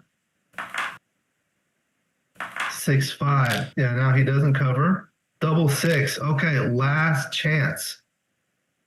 5-2. He misses. So Joe wins the match. Congratulations to Joe Urso. Winning the match. against Behrad Ahmadi. So he hit and he hit with the 2-1 and bore it off. Okay, very good. Congratulations. So let's see what's going to happen with the next match. I'm going to sign off. There are going to be some different commentators. 6-3 runs out. So this is why he doubled looking for gammons. Like I'll turn off the sound here. 6-4. Oh, what? I'm in here.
Okay, I think we're going live. We may be live. Here we are. Welcome, everybody. I'm Roberto Litzenberger. I'm Irina Litzenberger. Hi. And welcome to match 5 here. We have another great one here. We have Petko versus Amir. And we're ready. And Amir's the captain of the Iranian team. And Petko is a long player here for USA now. A Bulgarian recruit back in from Venice several years ago, about 4 years ago. He played for the U.S. Played for the U.S. team for the first time. We're looking for an exciting match. Yep. Amir was doing great stuff. He sent me the info of the last match, and it looks like it was Joe Urso played a 2.76 PR, and versus a 3.76. So good. The overall PRs for both now over the accumulation. Let me see what Amir told me. USA is at 3.17, and Iran is 4.06 right now. But anyway, it was still a good performance by Behrad. Here we go. Open with 5-1. Split. Double two is my favorite reply. Get all unstack and make an inside point. And double 5 is a good response there. Lots of pips. You like double 2 more than double 6s? I like double 6s more. Yeah. 2-1. I think I'll do. Why not split the bag? Well, after double 5s, you normally don't split the back. It's like a general, kind of a general rule. Yep. I don't know if he knows that exact position or he's just following the rule that you don't really split after the double 5s. A lot of hitting though. I like going to the 18.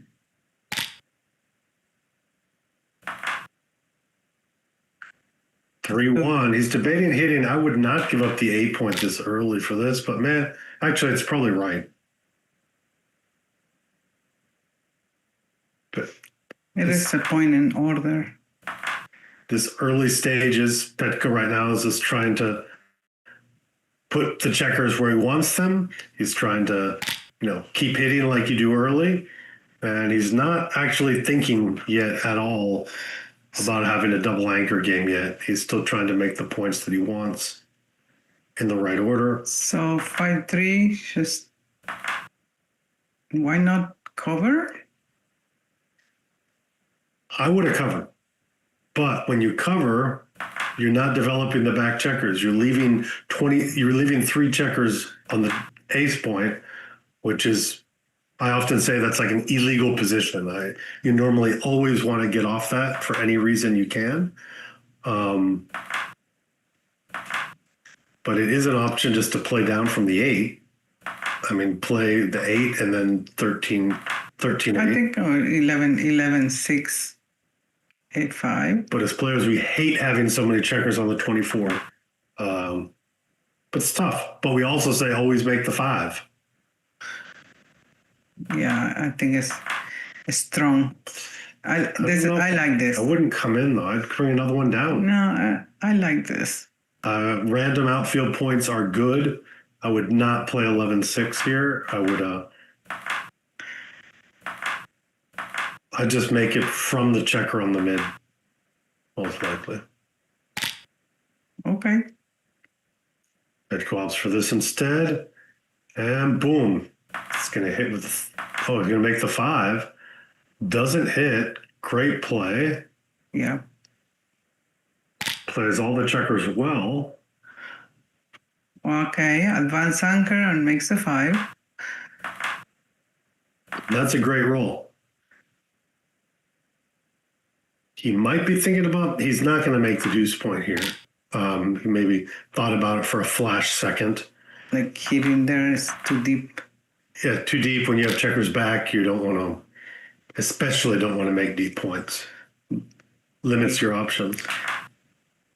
Why not? I would jump out with the 5. After hitting? Yeah. He would have had to break the anchor? Yeah. Yeah, you don't. When you have multiple checkers back, Well, he's not considering breaking the anchor well, yet. it's easy to remake that anchor. I thought.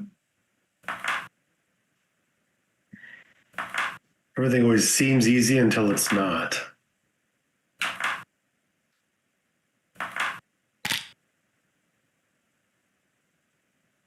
Double 4. Well, I don't hear any sounds of the board. Yeah. So it's harder to realize when they finish their turn, but They don't know where the sounds are. Maybe we don't hear them ever, and the people do. I'm not sure, but I'm really used to hearing the sounds always on the board. There was a debate, see if people like hearing the sounds or not on the board when people are playing. You know, some people can't stand it. I always use them as audio cues to hear what's 6-3 going on. Go to the mid.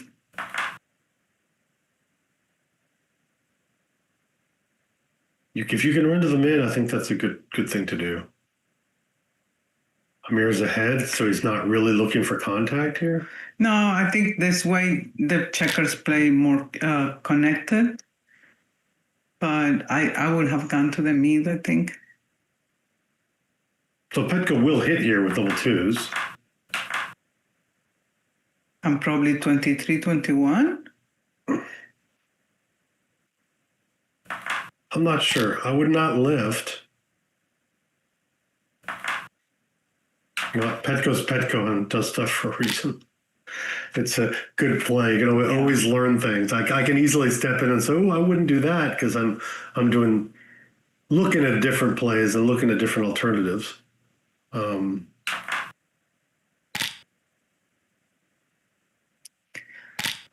Dance. 2-1. Do you do lava blitz? No. Too early? Well, you have checkers back, so you don't. Since you have a double anchor, you do Okay. not want checkers.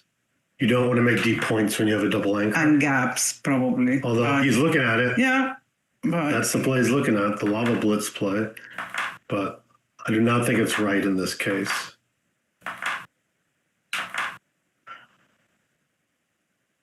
Even this is better. He doesn't care about being hit. if I don't do the lava blitz, I think bringing one down and, play pure, make the points in order. You have the 2 anchors. It might be a better plan. Okay, he did it. He did it. Very curious about that play now. Double 5s, this is a different game plan now. Everything's different. He's going to hit 2, come out. And this is no longer a double anchor. He's moving forward. He's just hoping he's not hit. He does get hit in a bad way. What a reply. Wow. Boom, boom, boom. And this is very strong. Playing on. You think of the cube, it's kind of going so fast. Easy. But he's basically playing on at that point. Normally you can't go, from this, you're going from no doubles to 2 good, except when there's like a super joker, and that double 4s was that super joker. It was just the perfecta.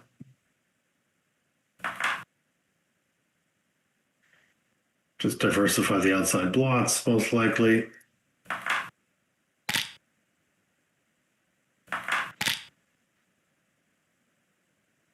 Pick a serious risk.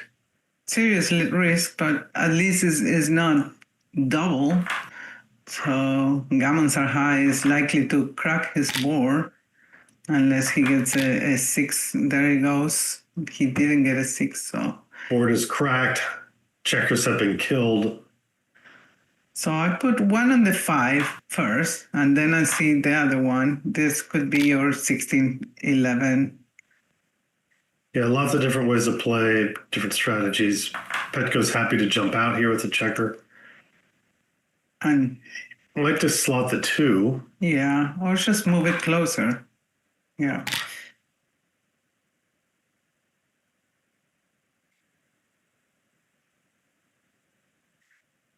You can still play for contact here. You can move the 4 to the 3. He is not afraid of contact. He's not being afraid of being hit. And Petko probably doesn't even want to hit, so you use stuff like this. But Amir doesn't want to hit either, right? No, Amir would hit. Really? Yeah.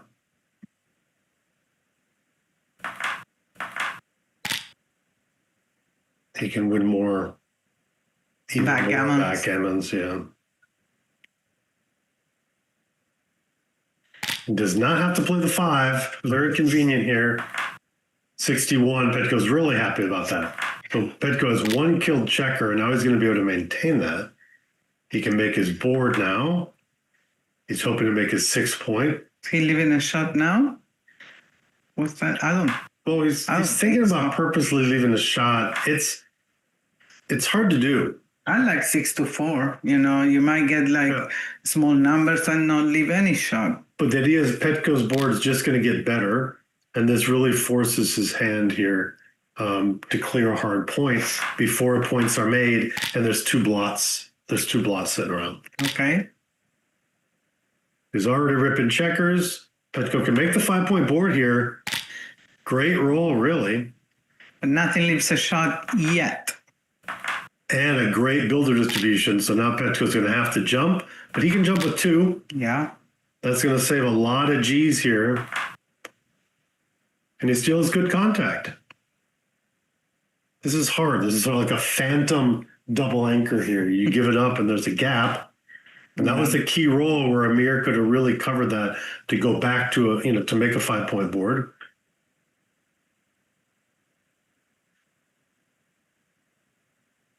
But instead,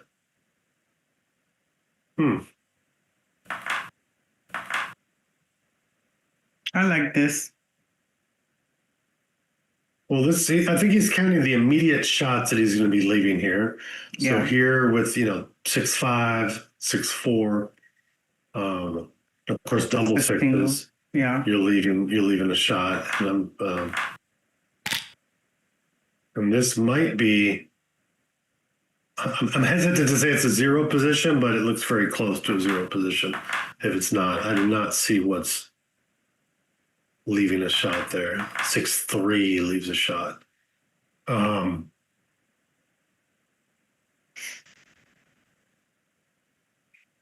Double 6. I don't think you run. I think it's better to stay.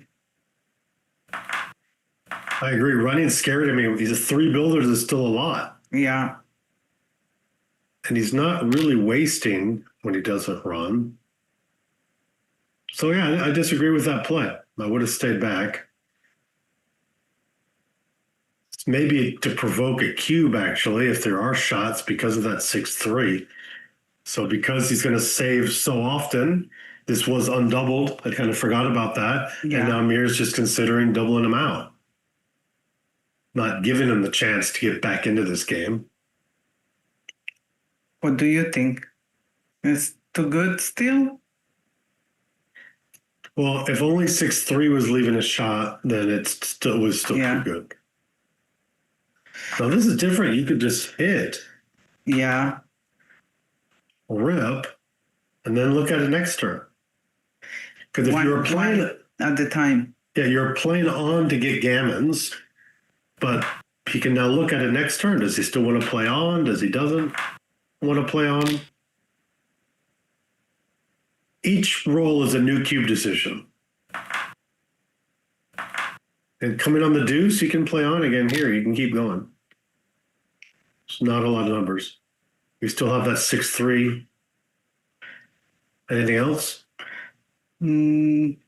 6. No, 6-5 placed. Yeah, so it's only 6-3. So I think that's the same decision as last time. He can just play on another roll here. Again, minimal risk. 6-3 happens around 5.8%. 5.5% of the time, more or less. He only gets hit a third of those, so less than 2%. Less than 2%. Wow, doubles. You switch and go 6-3, then you put them in the bar and probably get more gammons, right? Yeah, sure. You can also rip checkers, right? Yeah, I like. I This like seems like this is a lot I like of shots. yeah, but it's a lot of dances. I like switching and taking one off. I mean, you can always redouble next turn. So this was your play. Yeah. Amir made your play. 6-5. And now this is just still a technical too good. There's 4 numbers, leave a shot, 5-1, 6-1. I That's would just double this. so that's 11%. You only get hit then half of that. I mean, a third of that. So you get hit 3.5% of the time. Do you win 7% gammons from here? And Amir felt he did, so he could roll on. Okay. Now you have the same decision again, and big doubles can get it. So I think it's still a small roll on, because even if you're hit now, But it's very unlikely. well, it's also very unlikely you're going to get hit. You have to roll a 5-1 or 6-1 and be hit. But it happens. Yeah. Well, so do G's. So, but Amir figured he was not getting 2-1 on his risk reward there. And so he doubled it out. All of them were fairly close. And Petko cannot be upset about that. Wow, I mean, he danced on a 2-point board. only losing 1 point in that last game is pretty good in the end Yeah. for everything that was happening. So it has to feel like a victory for Petko in a way to only lose a point in that game. Generally right, always kind of pop out. There's nothing really else creative to do. You can hit 2. That's creative. Oh, I thought he came in with the bar with the 5. So it'd only be- Maybe he Yeah. did. All right. Yeah, you're right. Do this. I prefer don't like popping it. out. Yeah. The race is really close. Their board's better. Amir's board is better. And he has the 7 point as well. He has inklings of a prime. So this is my play here. Pop on out. Wow. Hit on the 11 And maybe and then probably hit on the ace also. says to jump out in the dance. Cuban time. He danced? He danced with double 6s. Wow. This might be too good again. No, I don't think it's too good. 2 point board. Well, what can get it back in the game? An anchor, I like don't know. And you he get, gets you get like an advanced anchor 5-4. Okay, so double pass then. I think it's a double for sure. Is it a pass? I 2 point. think so. It's Looks- too many builders. I think it's 2 point board versus a 1 point board. 2 back versus 1.5, 1 on the bar. But it's 9 versus 11 in the zone. This is a 3 point, but you're looking down on it, and yeah, I agree on the pass. Petko fast 4-2. agrees on the pass. Yeah. Okay, quick 2-0 lead for Amir. Down. Yep. Amir again, captain of the Iranian team. I know there's lots of, I saw Roohi Andi looking on too. Hello, and hello to all the other Iranians watching. We're, of course, very excited to be able to be transmitting this and playing you guys. Fun stuff. And with Amir, does a lot of stuff. I do a lot of BMAB work in Iran. Mm-hmm. I do a lot of that here in the U.S., so I interact with Amir often. I just play them. You just played it? Yeah. What'd you play him in? And Players Cup. Who do you play in Players Cup? I play BMAB events and Oh, you play- Players Cup. Oh, yeah. You organize them, I play them. Wow. At first, I thought you played Amir, and I was like, oh. This is a double, I think. Wow. This is a good cube. It's very interesting. I think it's a take. Pretty scary. I think the take makes it seem because you have that 3 prime sitting there, but it's just a I just thought it was not enough in the zone, and it's a risk. A scary take, maybe. You just look at the pip count, and he was way down. And the Petko's way down in the pip count already. So he's only really basing a lot on contact, his wins, and you don't have a lot of contact when you're on the bar against a 4-point board.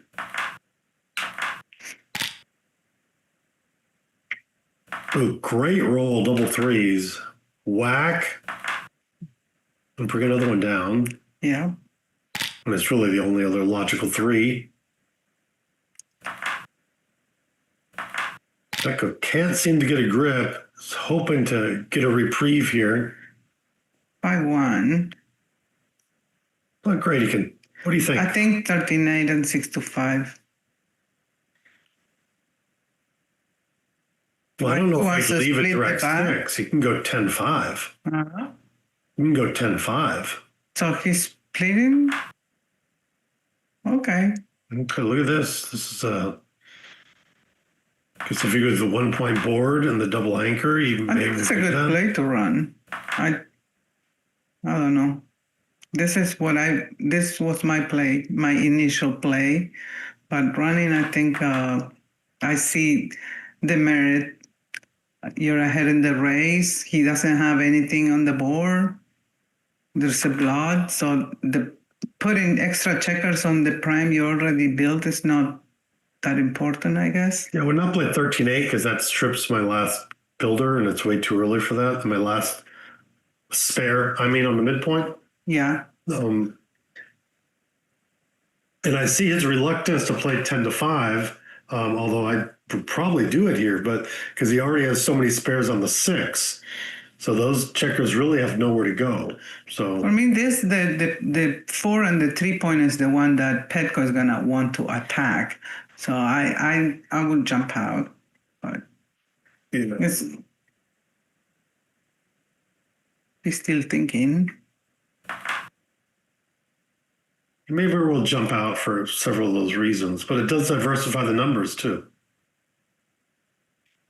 In the end, I think I played 10-5 and split here.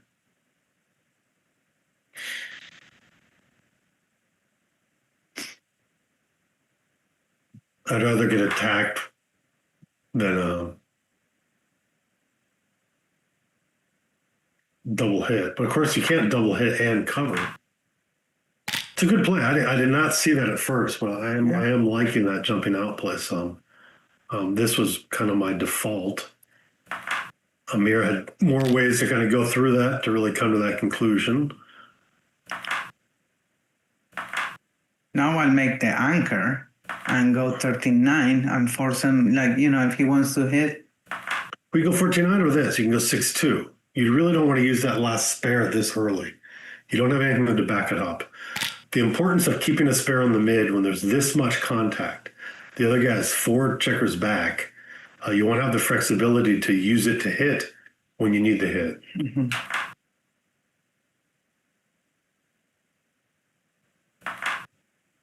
And this solves a little bit of the problem of the checkers. If they're not used, the spares that are on the 5 or 6, they're essentially dead. And you're not quite ready to tiptoe home yet. It's way too early. 6-2. Now this has quickly just evolved into just a mutual holding game here. Quite fast. All it took was 1 hit and 1 checker back, and one more checker back and 1 escaping, and it's really balanced things out.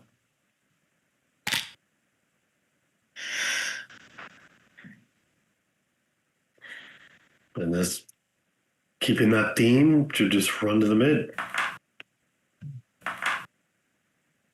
Yep. Ooh, Double 5's a great roll. yeah.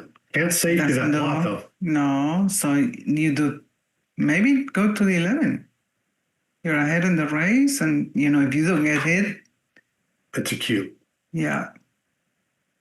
Yeah, if you can. Even with the 3-0 lead. Yeah, if you can fade it 2, he can definitely double this, or a 6. That's the backdoor hit. Yeah, backdoor. Boom. And hit back. Boom. Now is the battle. Who can position themselves better? And then we went for that mutual holding game. Why not jump out? General action game. I feel here I'm more under attack than jumping out. Well, you're under attack when you jump out and you can't do anything, and it's passive. So here he can, well, now he's going to get hit himself. But there he is threatening that blot if it wasn't covered. He's kind of saying use it or lose it. And Amir had a lot more to lose if he got hit than if Petko does. So you make the 4. Yeah, the 4. Yeah. And pressure's on to get a 3 right here. He got it. Now he'll jump out. Yes. He gets hit back. Well, it's a general action game. But 3-1 hits back. Boom, boom. Yeah. Petko doesn't give up. Very powerful roll, actually, for Petko. Amir. I think improve your anchor. Well, he doesn't want to leave another blot and necessarily improve the anchor if he's down. He's fine being a little further back.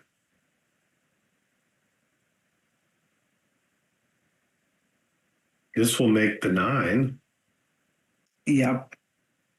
He could run, but I'd be scared of the fly shots, the 9s and the 6-5. Plus you block double 6s and 1s. And I don't know. I think the 9 is the 9 point when someone has a 3 point is super powerful. Yeah. They have the 3 point anchor.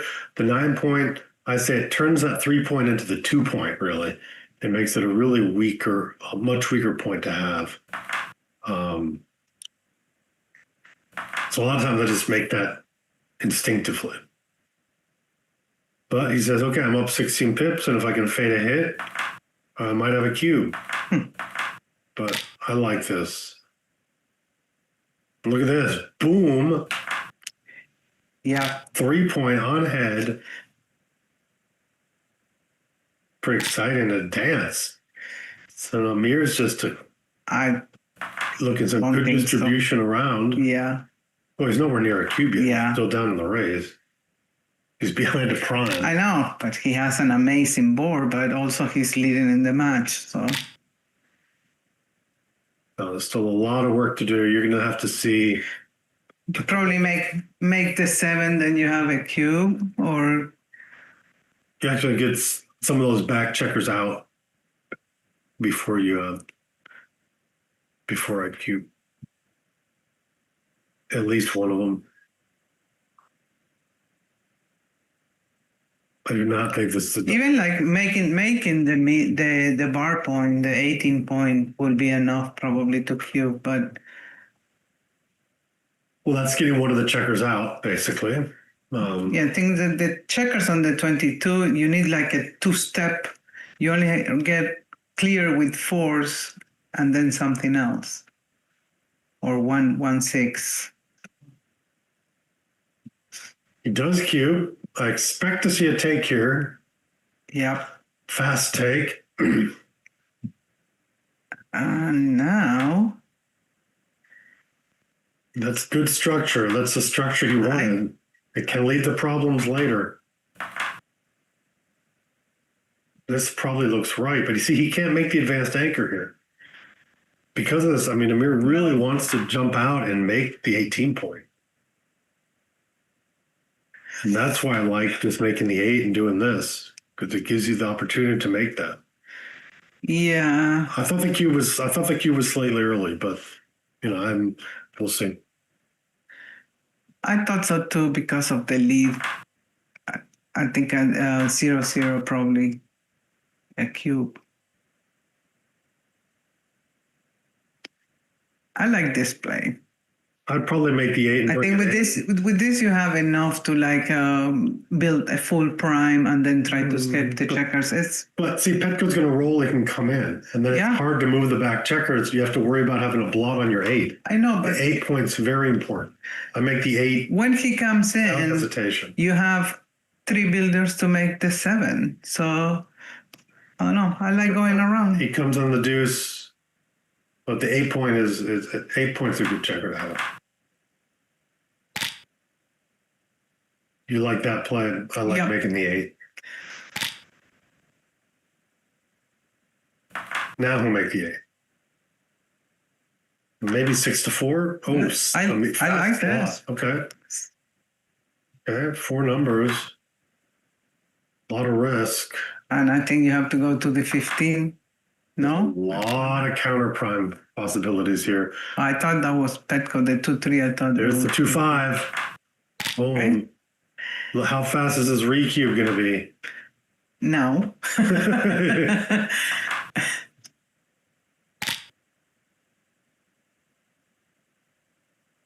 And I think Race, maybe a pass. race is close, but when there's a recube, when one person's leading, the cube can come back very fast. And the leader is normally very hesitant to be able to take, but this is an even race. But again, having that 9 point when you're stuck on the 3 really inhibits that position. Yeah, and the blood and the 21 increases gammons a lot. So I think I will pass this. I did this game. I'll open up the screen so I can see what other people are saying on the chat, what people are doing. And so I don't have a good time, especially when we're here sharing the computer and the screen. It's hard to follow the chat on what's going on, but I do want to give a few shout outs if people are there and see what people think. He took. He took. So we got an action He's game. brave. Okay, brave. It's not a lot of pips. I can see that.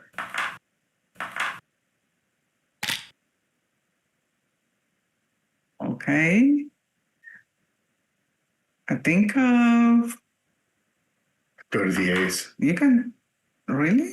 Yeah. I don't want to leave anything. Look at that board. That's a board to invoke fear.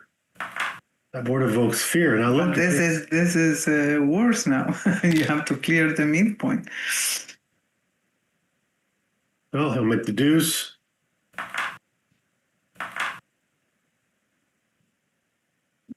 And because the race was close before, Amir does not have a lot of timing. He brings him in here, Yeah. but next roll something's going to have to give. And here Petko again will just make the ace. Oh, great roll. It's exactly what Amir wanted because Petko wanted to go into blitz mode. He wanted to make a point or do a pick and pass, anything to distract Double 4 Amir. is an amazing roll considering the pressure now. Yeah, it was amazing. Puts him like well ahead in the race and very easy to clear those points. Yeah, this is basically, contact value is very diminished here, is almost 0. And make the 3 point, try to, okay. You can play fancy like this. That's the right play, probably. Yeah, I think so.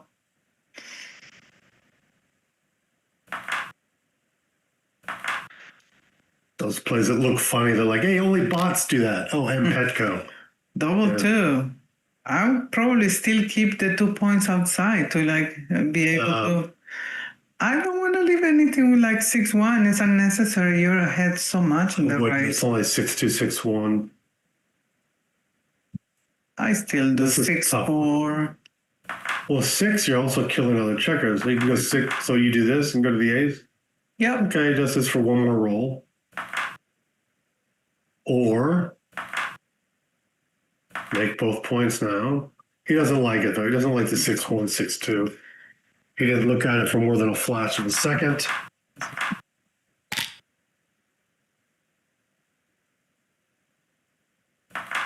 Perfect roll, closes the board. No, it's only 6-2. 6-3 is perfect. Interesting about that, I was saying it was 6-1 and 6-2, but 6-2 left a shot anyway. So we were only adding 6-1.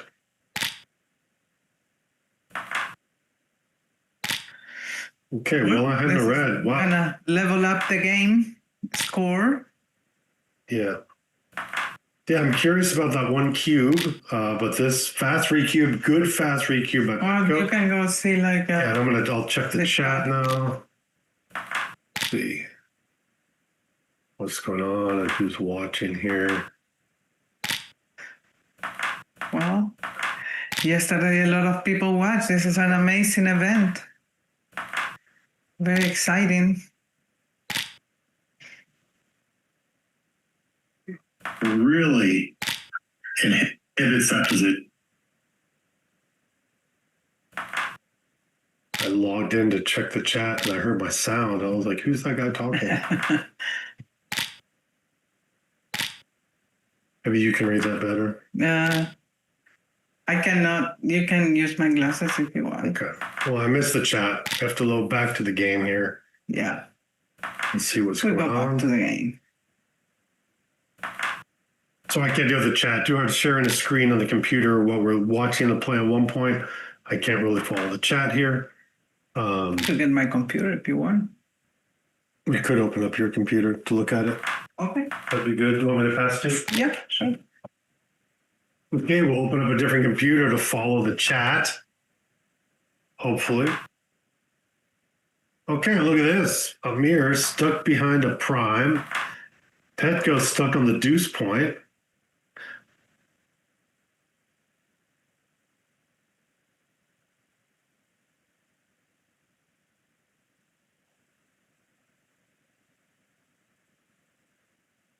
Contemplating that 4.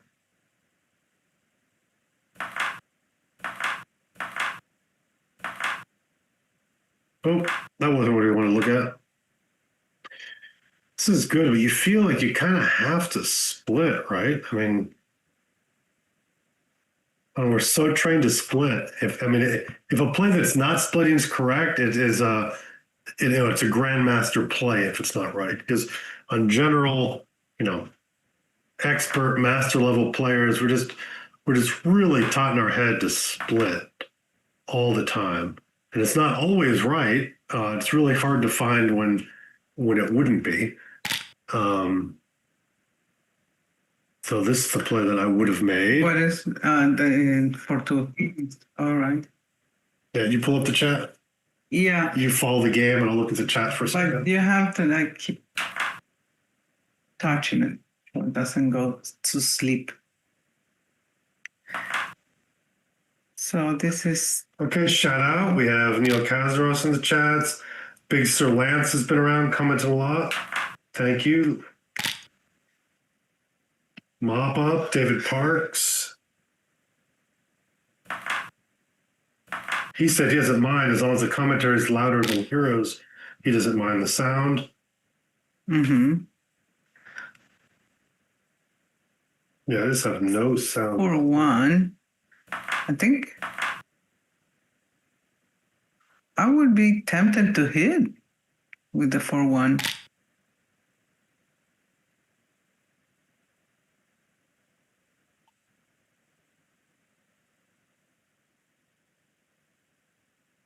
Oh, the dog's on the couch, sir.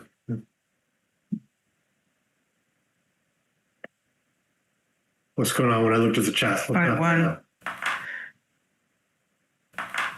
Oh, yeah, this is good.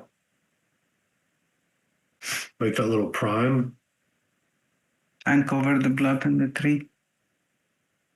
Oh, you're saying hit outside. He can hit outside. Yeah. Yeah, this is. I think really I think it's too risky. I like making the 3-point. Pays off. Yeah. I Now guess you gotta hit loose. hits loose, and this is going to be action right here. A lot going on. 4-6, in and out.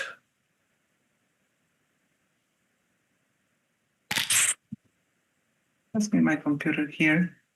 You want to try to look at the computer there? I don't know if we have table space there for it. Yeah, we got it.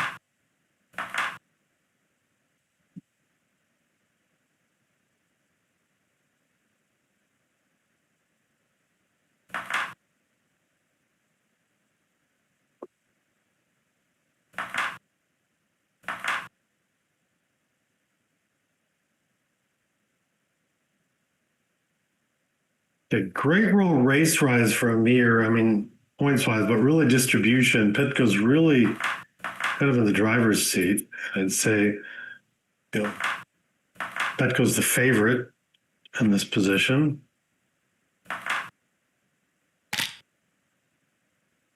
Especially with the timing, right? Yeah, exactly. All of Amir's points are stripped. And there's the 5-3. This is actually interesting because you can make 2 points there and would make what I call like a key prime, meaning that you'd have to get like a 3 and then a 5 to jump out. I love these kind of key primes, but you can, it's like this. Look, it dupes the 3. He wants to come up with the 3 and he wants to hit with the 3. Well, I think you're going to hit and probably go to the 8. Well, no, this leaves 5. These 5's duped, so I would not go to the 8. You can just go 4-2 or something like that. I would. Although to cover it, it's a 3, and you don't want the 3. So yes, maybe that switches it back to going to the 8.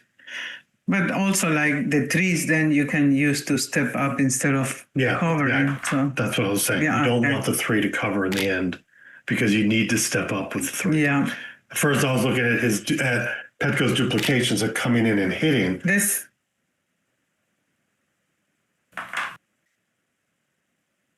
It's 1, 2. The safety or 9-8. so you need to step up to the 21 before you can double this. Yes. I mean, maybe even get out. It's very hard with this kind of prime. This is really hard to get that last checker out. He needs to get a 3 and a 5. So you treat this holding games with the blood in the bar, the checker in the bar, you can double earlier. You don't need to be clear, right? Like You mean for Petko to double? No, for Amir to double. Oh. Yeah, but he needs to be at least on the edge. Right now, it's the equivalent of 1 step away from the edge of a prime. Yeah. And it's just too volatile. It's just not a double. This 3 is a great. Oh, that's Petko. Yeah. Okay, something's going to have to give. So he's going to break The 10. point. He breaks the 10. And now it's easier. Now it's just 1 step away from a easier prime to get out. It's just a broken 4 prime now, a broken 5 prime. Dance. Amir's still looking for that 3. Now he doubles. Giving up that back point was key. And does he I have think time? it's the take. I agree with the take.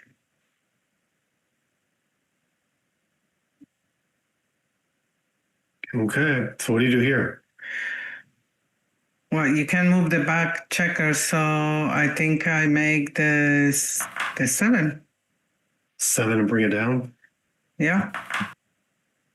What he doesn't like is that the 3 is the checker that plays to the 6 point, but I don't know how else to do this really.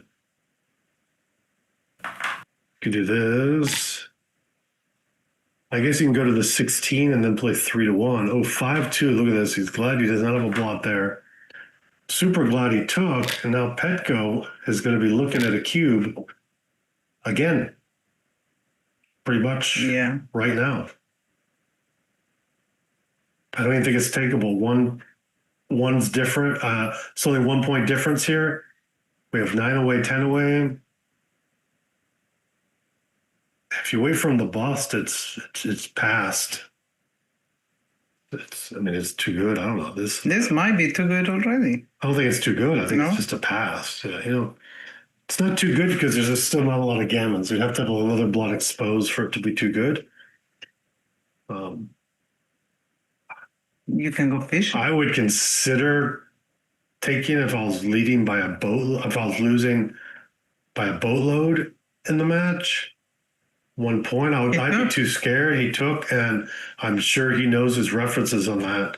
So probably a strong, good take.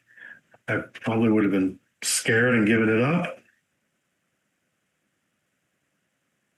And now Petko's essentially playing a containment game. He's containing that 1 back checker. But look at this. It leaves the immediate shot. And this is why Petko wanted the double early, because this here But would he be a missed. pass. He does miss, but he'll make that 10-point. Turns it back into a key prime.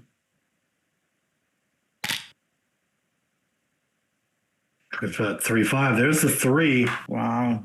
Lifts the 2, but now it's bang bang. Amir hoping he gets double 5s, and he does. Wow. 5s miss all over the place. What does it do? It's good Go for to the one race. checker to the ace? No, I think you make it. No, it goes to the 5 and step out with 1. There you go. Perfect. So 5-6 would hit, but then you'd recycle. That's a great number anyway. Good play. And there's the 5. And a 2-1. Petko hits. Lifeline, or he was going to see that 8 cube Yeah. in his face. That hit saved that. And here we go again. Oh, this time, point on head. Needs the 2-6. Oh my God. He got it. Oh, these guys are good. These guys are good. Wow. Look at that. Can you do it again? No. Wow. What a sequence. That was pure excitement. I felt like, for a while, I felt my good friend Larry Schiller, who gets excited on a lot of the plays when he'd go, but every roll there was exciting. Yeah. Shout out to Larry. Haven't seen him in a while. Don't know where he is. So I don't know how many he moved, but do you switch in?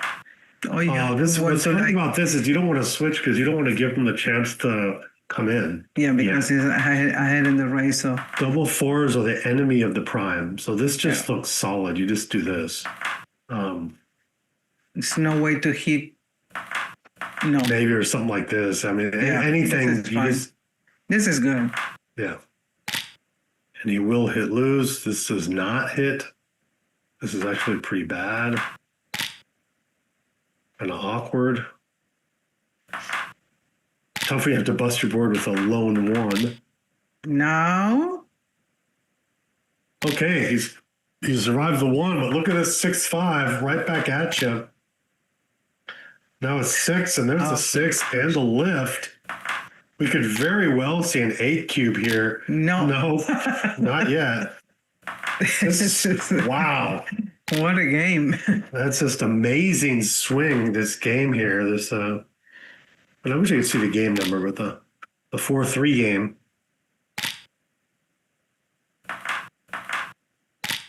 And that was some exciting stuff.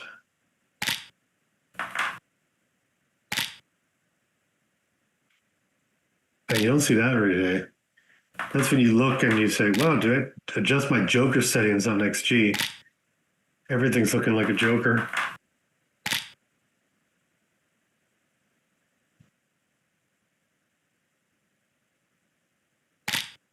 What is it? Still possible, actually, with 2 doubles. There's one of them. Wow, that's it? Wow. I guess with 1 double. I didn't see 2. I just saw tickers. Wow, look at I that. don't know how many game. jokers in that game. Back and What forth. game. Now we're 6 away, 9 away, 7-4 in our match to 13.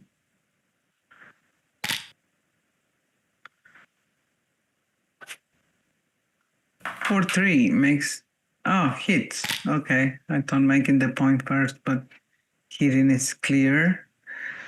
Come on the 21 and 24, 23. I'm always split. I'm a splitter.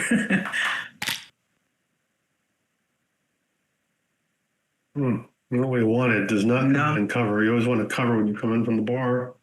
2-5. I think Petko's gonna double this. I don't even know how to play this 5. Well, 13-11. Yeah, this is right. Yeah, come in with the 5. Or a split again. No, this is good. This is good. Splits 2 more blots instead of this. So 4 blots is enough this early when you're outboarded. If I had a spare, I'd come in. He could slot the 4-point. This is too rich. I don't think you want to hit on the ace. It's not the time to slash.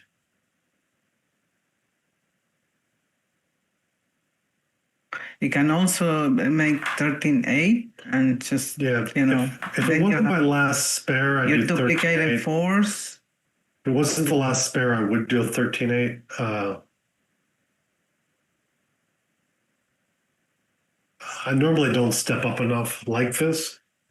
But yeah, I might very well do it though. I mean, if you're using the checker from the 13-point anyway, on the midpoint, I often come in on the 23 and come down.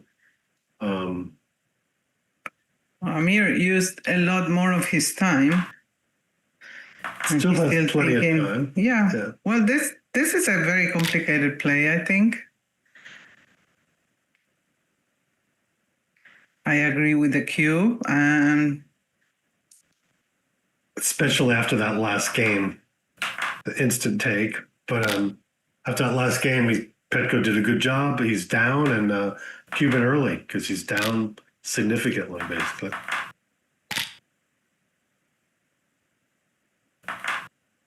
Wow. Great roll. It's probably time to give 7. up. Yeah. Right? Give up the mid. Maybe not. Maybe making the 2-point. No, when you're behind, you really want to have a prime to be able to win. I like this play a lot.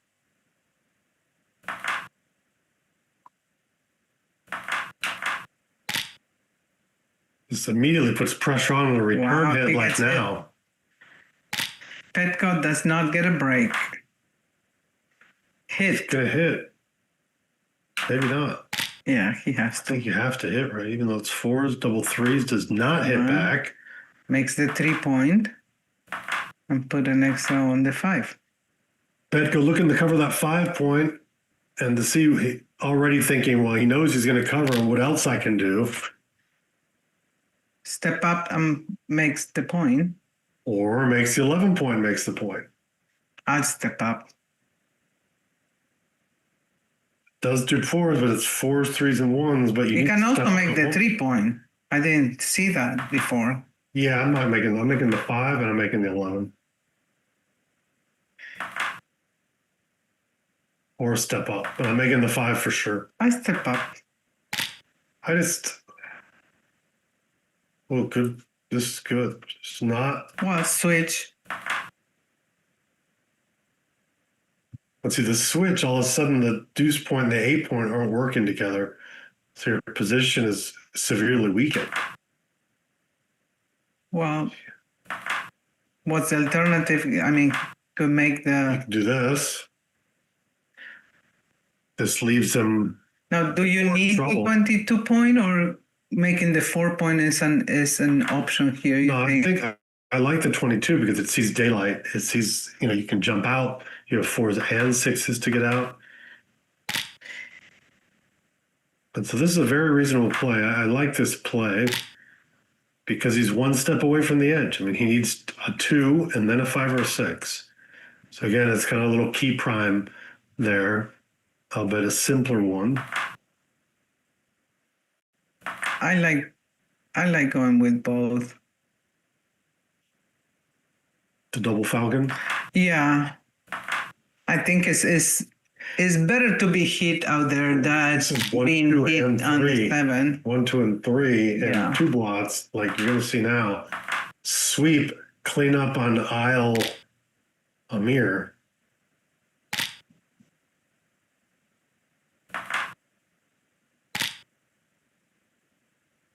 And this is very great escape.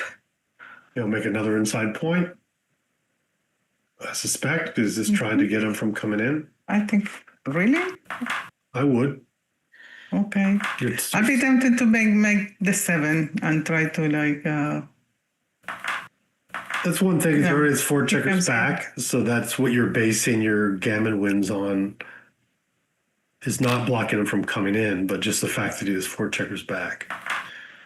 But now he has a double anchor, but he does not have timing. Why to do that and not go with 1 to the 22?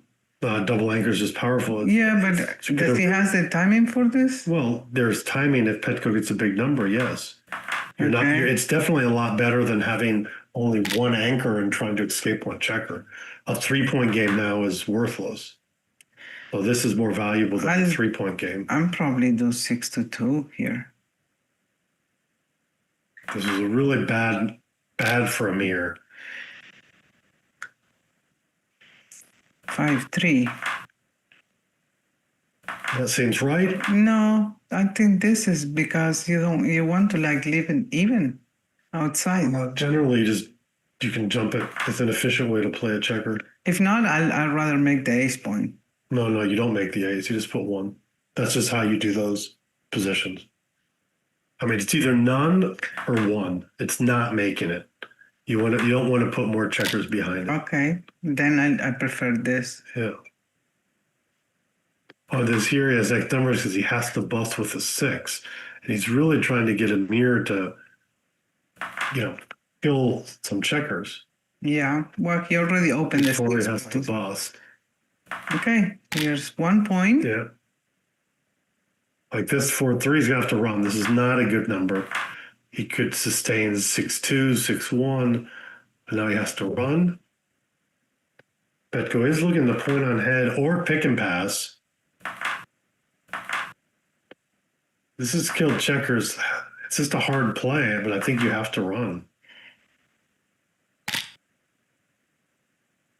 No 6, only a 5 that covers. Lucky. That's why when people have the deuce point, you generally want to clear the bar point before you clear the 8 point.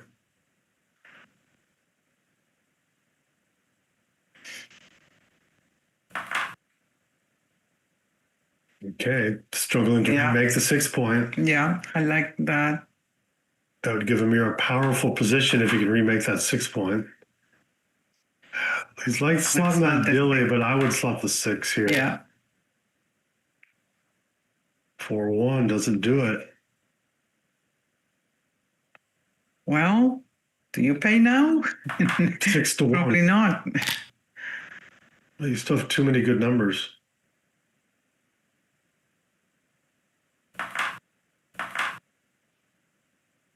Brings them both across. Now it's going to have 6s to hit. Oh, look at this. Wow, this is great. I'll bring him in and leave the. I think it's less risk. I think you have to make. Really? This is just a 5 prime. Having a point in front of you is always risky. It's always very risky. I think that's a little bit of risk next time with like a 6-5 and doubles. And then compared to everything a gap can leave you going forward. Yeah. I don't think it's close actually.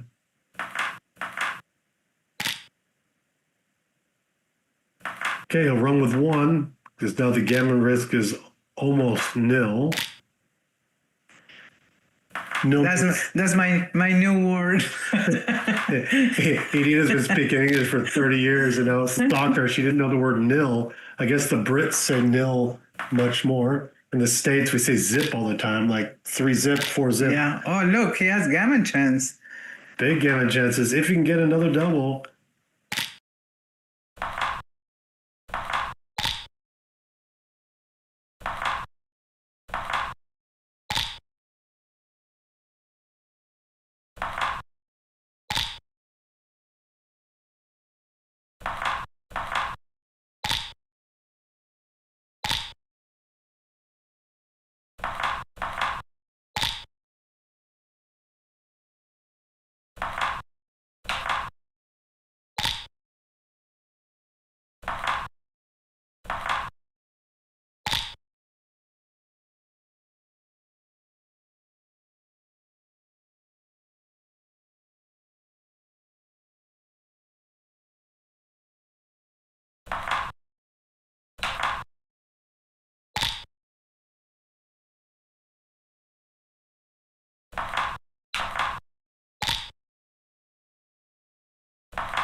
Dude, we're not muted.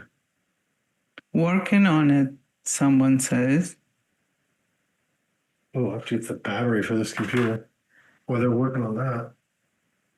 Well, when did that go? That's something. We've been muted this whole time. Okay. Can you plug that in over there?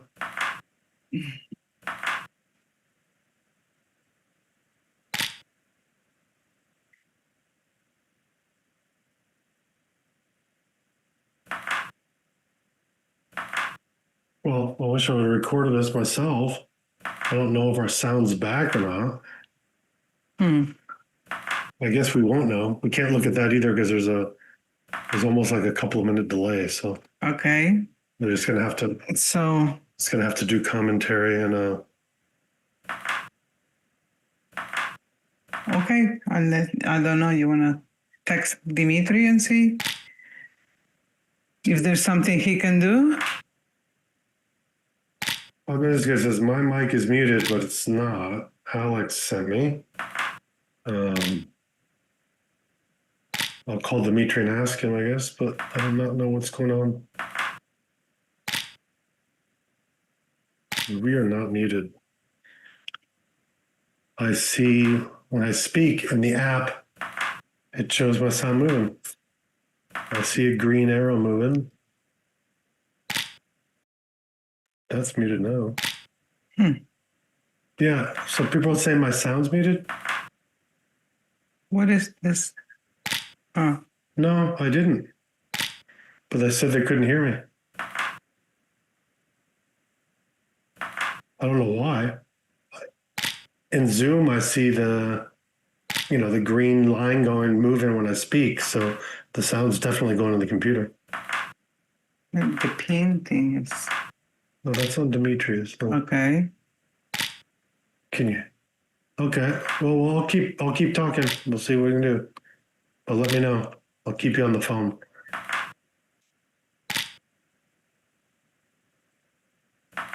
Yeah. Yeah, I see that green audio level too, but the people say they can't hear anything, so I don't know. Maybe it's something on the computer.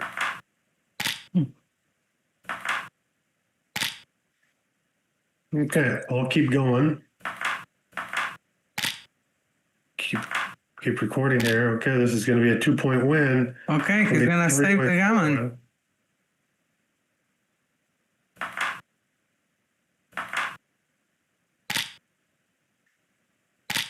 Oh, Everything works, right? everything works. That's why he stayed out with the checker, right? Didn't he stay out with the checker? Petko made the cute play. So my sound's, hope I'm not muted. I'm just going to talk. There's nothing I can do if I am muted. I will tell people here that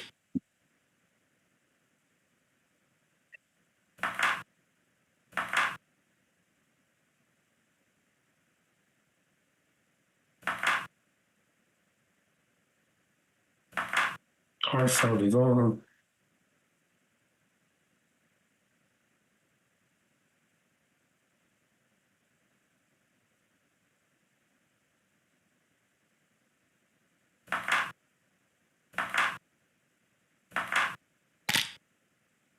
Okay, we'll keep talking. Maybe it gets back, maybe not.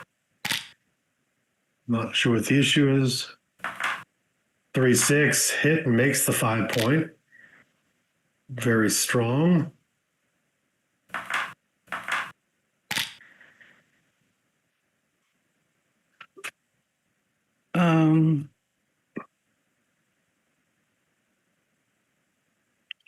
What did you hear? 4-3. I think I ran from the 22 point. See, you're just behind in the race. You don't want to get hit. Just want to play positionally somehow. But you're gonna get hit there also. And then you can hit back. But jumping out, running out has no strategic value. You want to be able to make an anchor to battle it out because you're behind in the race. Okay. You don't have a prime. You don't have the race. They have a better board. Not a lot to gain by staying back. Well, but what else do you do here? I run because the board isn't that scary. It's better than yours, and you're behind in the race. Okay. You don't run. He did the partial step up because another cardinal sin is to play 6-2. And there's a hit. Yeah. So staying back worked Hits back. with the 3. Yep. Okay, now it's action. 3-2. Hits. Amir hits back again. And this has changed. So One. 3s cannot hit. Make them in. I mean the bar. But the And bar is in the mid. well. So Yeah. There's no other good 3. I don't like this. Yeah. It's too disconnected. I would jump out to the bar and then just hit on the ace. That is a dilly builder there. You want to jump out and use it to hit. This isn't bad, but we have I think two I more. prefer I would- making the bar. It's close. But if Yeah. this close, you want the bar. Yeah. And then hit. This is the right play. I have pretty high confidence on that.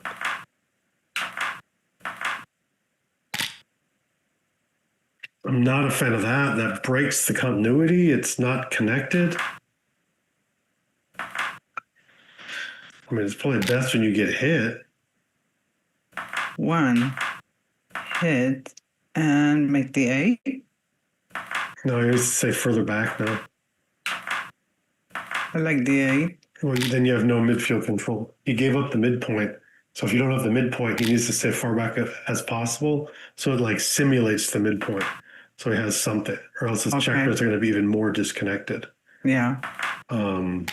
Which was the problem before of playing all to the 10. Yeah, but once he made that play, I think, Then he still needs to keep it. No, you can't be disconnected. He's still, connectivity is a valid point. No, I know that I would have not made that play with the double 3s, but once you make it. Yeah, I'm saying, but even after you make it, connectivity is still what you need. You still have to mind the gaps. Okay. You never want to have that great a distance between checkers and points. There has to be some kind of communication. So at least with this, there's communication. When you like this better than put them all in the same point. I think you're right. I think it has to be better to do something like that. It's generally not right to put everything on the same point, especially when you're not leading. The good thing about this, though, was that he's not going to be blocked, Now he'll come up and make the 8. Unless there's something else. He comes up with 2, looks to see this. But this is good. He keeps that 11 point, which is acting like his midpoint right now. Yeah. And then he has the 8. I don't like this because it gives him that number to kind of jump over you. Well, the 6s he can use from the back. I think he's thinking about the 4s, actually, but this is... Okay. I still like this play best. This is all I can... I would have gone to the 8. I'm used to playing with an 8 point, so I'm familiar with it. I know what I'm going to get. And just like when I get an early double 2s, I like having that block. Wow, look at there. 6. 1, 2. Well, now he would have played back on the 11. He'd make the 5 point. Yeah, I think that was a small mistake also by Petko. I like the split. And he's Amir's still ahead in the race. Even though after those double 6s, Amir's ahead in the race. Now the double 4s. Now he'll make the 5 and go back and say, okay, I guess I do want the 11.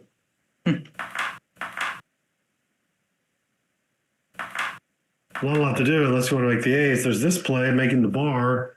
What someone says, they hear us loud and clear. Okay, well, now we're loud and clear. That's good. That's why we kind of kept talking, because I didn't know when you're going to hear us or when not, because everything's the same on our side here. So I'd make the 5. Yeah, back to making the 11. That's exactly what... This has to be better than making the other outfield point. The 5 points forever. Wow. I mean, they both look... What about switching? I mean, like making the ace point. Too early. I mean, making the 5 is just great. Yeah. But this is all blocked, so this looks like a cube. Now you're hesitant when you're leading 3 away, 4 away. Guess to see, are there quite enough gammons? Maybe you need a little more gammons to be able to cube. No, okay. Does cube? Pass. Is it? I don't know. Could be. What are the reasons? I like 2 away, 4 away. I know how to play those very well.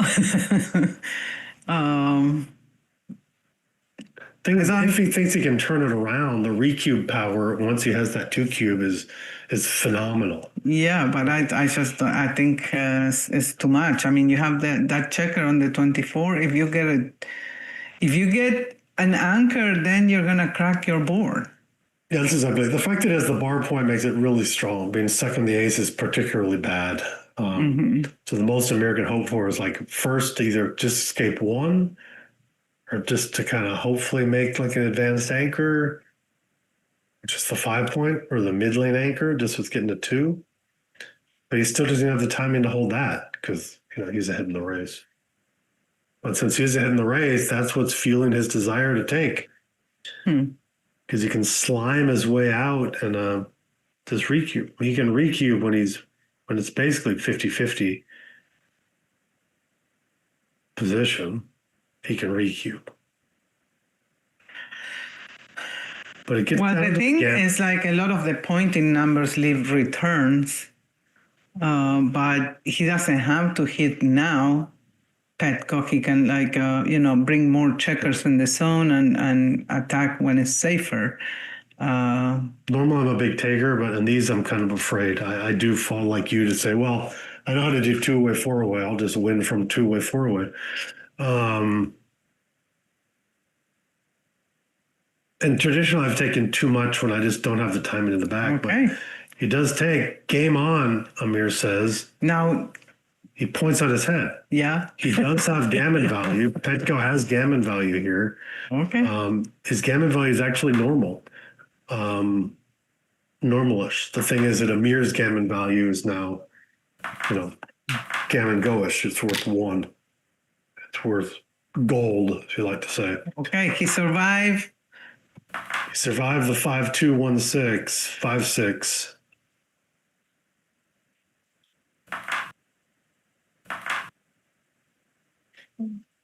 Decides to jump out. Again, this is kind of conflicting contact. I mean, knowing that he knows he'll hit on the 5 point, but here there may be picking scraps and he can't make the point.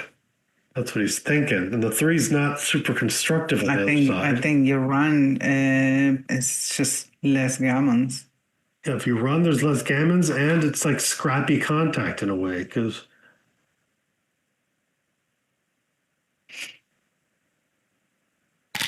I guess I like this. I mean, if there's a productive way to make it play the 3 somewhere else, like making the point or something, I would. But just to go 8-5 as a builder, I wouldn't have done it. I think I would have jumped out. Petko, not really happy with the 6-3. Does not like that dilly builder. Oh, look at 4-3 is great. And this is why Amir had the vision to take. And now you are going to see a recube fast.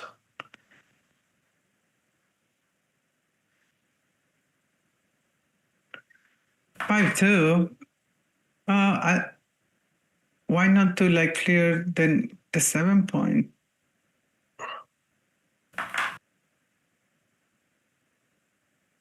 Yeah, I mean, Petko's holding on to a small lead here. Yeah.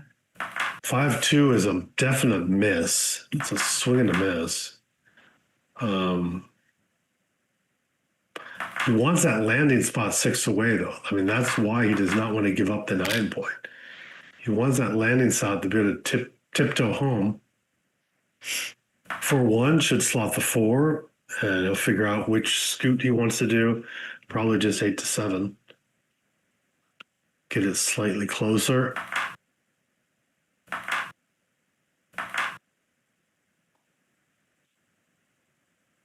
I mean, if this turns into a race and on roll, the pip count's even, I believe Amir has a recube. I mean, I'm talking about a race without contact. When there's contact, we'll have to see what that contact entails and who it favors.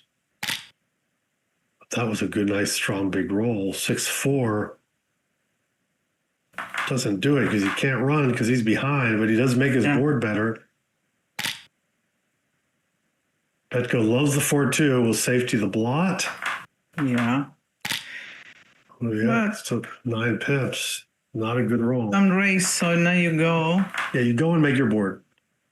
No, I make my board with. No, I like the crossover because you can come for a roll thing. Wow, this makes the 6 and hit. Well, that's what he's evaluating. Yeah, he's not up enough not to. And it's especially because of his cube. He has to make it and hit. And then Amir will say, am I going to cube from the bottom? Well, if he doesn't, this is a bad number. The race is way too close. I know, but you can eventually save gammon and still keep playing. I don't think you cube from the bottom. And you're down. Oh, you're saying he's not going to cube from the bottom? Yeah. I think you have to hit and cover here. I think it's a blunder not to do this play. I do not think 11 numbers are enough. Petko's debating it. I mean, apparently, this is a big blunder. I truly think not hitting is a blunder because the race is close. And the thing is, when you get hit, even closer. He gets gammon himself a lot because look at all that party board. Yeah. Yeah, so Amir is considering the cube here exactly because of that. Okay. He's going through the numbers right now saying, okay. But he doesn't need the gammon. If he hits him, he's going to win a lot of gammons. Oh, I see what you're saying. Yeah, so he doesn't need to because the hit is based on that if he hits, he will be too good. That's a good point. And he is definitely happy he didn't redouble. Because now Petko's in the driver's seat. Petko will technically play on for a little bit here, even though gammons are, they exist, 8-9%, something like that. That much? Should be. Okay. Yeah. 7, I don't know, something like that.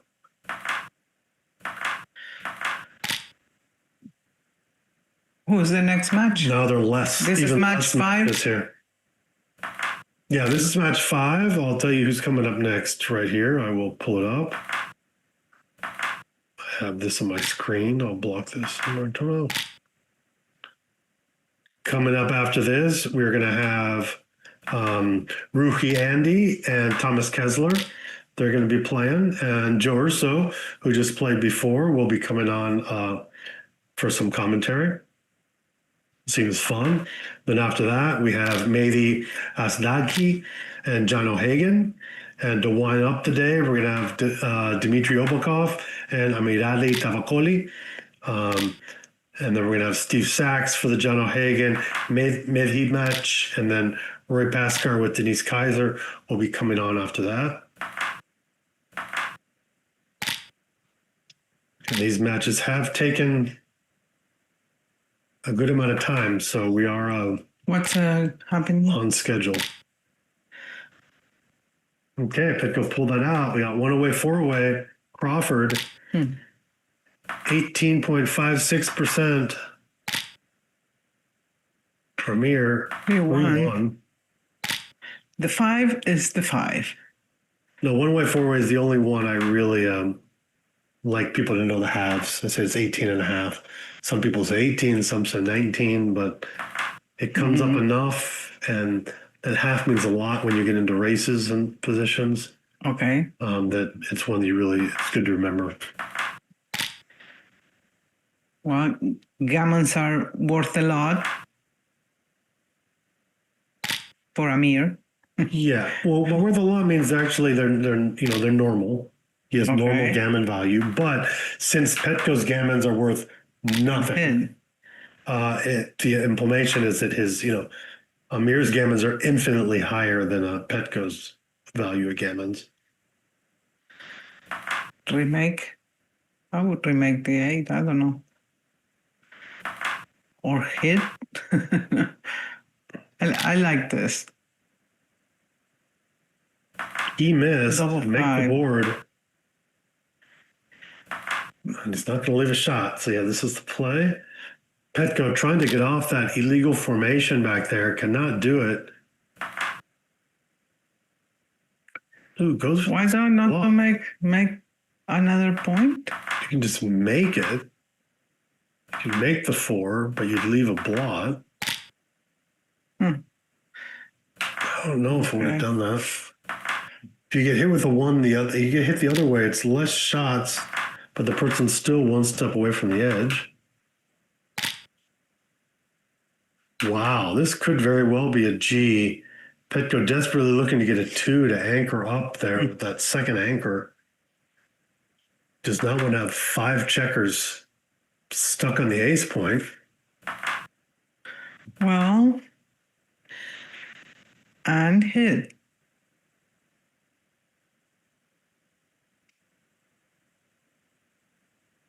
I mean, Petko only has 2 points on his board, so I think I hit. Yeah, you don't want him to make that other anchor, that's for sure. Although he doesn't have timing. There's the 6, he'll hit. And out. You can do out or give yourself another cover, but I like out as well. And this is 9 cover. Does not look like it does, but it does make the bar. So if stuff really goes badly, he has 5 checkers that are one step away from the edge.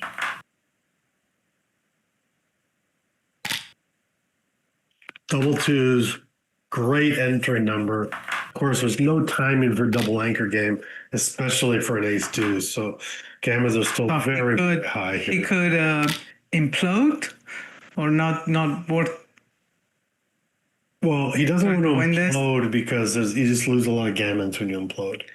So I think you're gonna lose a lot of gammons anyway. I think he's going into let's try not to lose that many gammons. Okay. He can definitely. Well, this is the implosion, but the deuce is saying, "Okay, no, I want to safety up. I do not want to implode." I don't know if he likes it. He has a fight in his head now. Yeah, I mean, he wants to kill the timing. He could just make the 3 and leave the double shot. I'm just not a big 2 fan here. I don't know what this accomplishes. This was my play, I believe. I like this. If you're hit, oh well. If not, you're happy. Still leaves kind of like a timing kill, double 5s.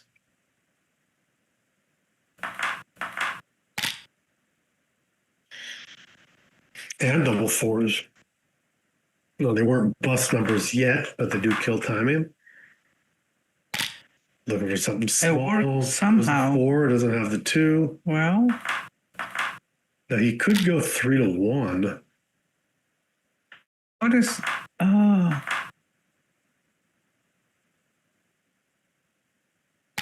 Different circumstance could be right. Oh, good. That's a great number. He likes the 1 to be able to pop up to the front. And seeing how he played because of the score, he's just going to safety that checker. Yeah. He's not trying to play the game that he's in. He's not trying to get more checkers back or anything like that. Save G mode, and if he gets a Hail Mary, something special, he'll take advantage of that. Even like this, normally you play like a 5-4, but right now he said, I don't want another checker back. I'm just going to lift that. Amir not jump the 3 to 5. He has both numbers. Yeah, 6 to 5. 4 is a runner.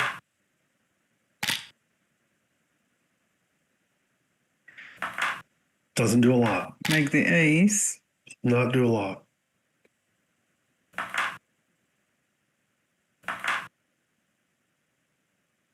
See, he almost wants to be hit here, so he's considering the play of leaving that. Like checker. 7-6? Well, he doesn't want to get hit that bad, but he might leave one checker out. He's not going to break his 5 prime. Yeah. I would, because I want him to run with a 6. And I do not know if I want to get hit. But again, he still has on 3 checkers behind the 6 prime and 2 of them that are not on the edge. But decides not to. Petko kills his 5s. Amir holding on. He wants to see that Petko's board bust. 6-1. He can go. He's forced to go with a 6. Now choose the 1.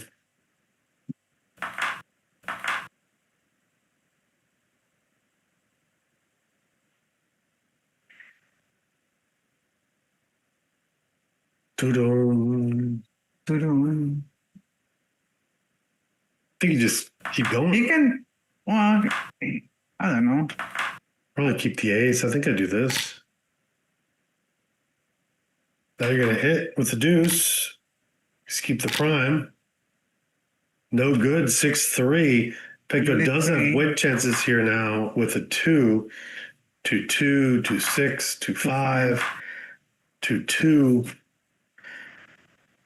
Roberto to make that 5-point board. I like this better.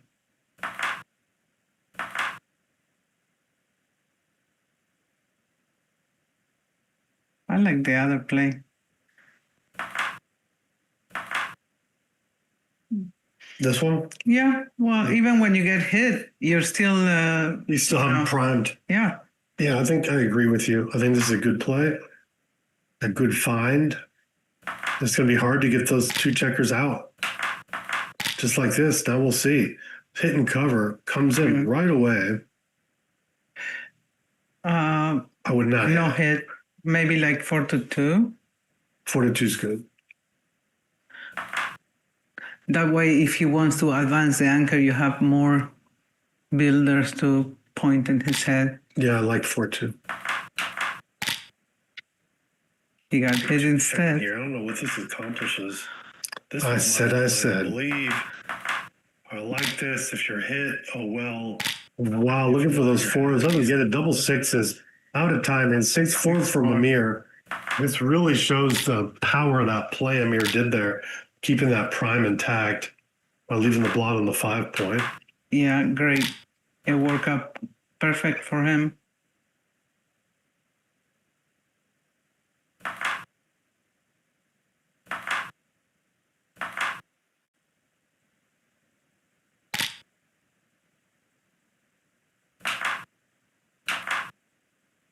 Double hit. Ooh, a hit back. Well, this could get dicey.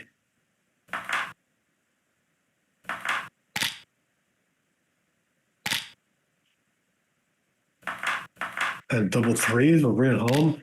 These 2 have seen desperate needs a 4. Great rolls. He survived one more roll. You might want to hit. No, Why not? No, because you give him the chance to come higher. Well, you have a chance to come out anyway with 1 number. Yeah. You hit him, he can come out with the 4. The thing is, do you gain if you get hit? I don't know. And Yeah, he's low on time. 4, and, you know, and he's... 1-3, you gain a lot. So he hits. I mean, You're not helping him. Okay, I'm not... I'm not desperate. But not really desperate. I'm not sure if it's right, really, but the way I think it is, because when you get hit, he busts most of the time. Yeah, I can see that. It's just, you know. If you're not hit, he would have gotten a good roll anyway. And you're slotting a point. It makes the 5-point board. But you're either using double 4s or double 5s as a super joker that gets you all the way around. No matter what play you do. Down to 49 seconds here. Oh, God. Thanks. I'll split the back. Yeah, shooting the back is really important. Yeah, and he's going to do in that case he right has away. like a jumping number. What does double fives do? 1, 2. Nothing much. I think. That's a lot. You slot? But you can't slot either. No. Maybe just bring them both down. So if he jumps out, he hits you. Or this way, no. This is pretty good. Look, he does get the 4-5 to jump, but gets hit back. The 5 is not his friend, though. 7-2. Yeah, 7-2.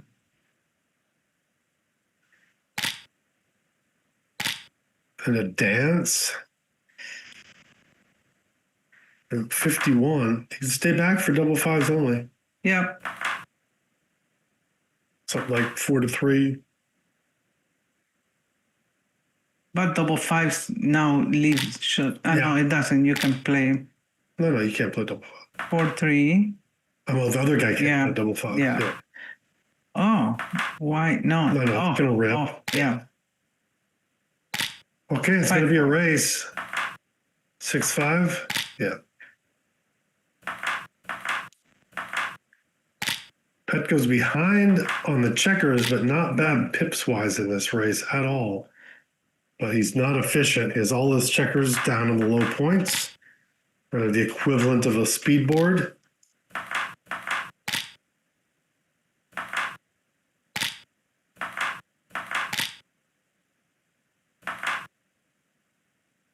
And wow, this is exciting. I think I like 3-2 here. Just not to have another gap on the 2 point, but Oh, 4-3. he miss. Okay, Petko needs double twos. It's double threes. Game over. Congratulations. I saw another match like that. Someone in the Steve Sachs match, I think. Amir, I want to say thanks to everyone on the Iranian team and the U.S. team participating in this. Thank Dimitri again for doing a great job with everyone who's doing. And please subscribe to Dimitri's channel as well. He's getting up there on the subscribers. Just go over there to Dmitry Obukhov, Backgammon, and subscribe. He's really trying to get to 1,000. And thank you. Great match. And looking forward to some great more action here. Yep. Thank you. And take care. Talk to you all later.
Dima, you here?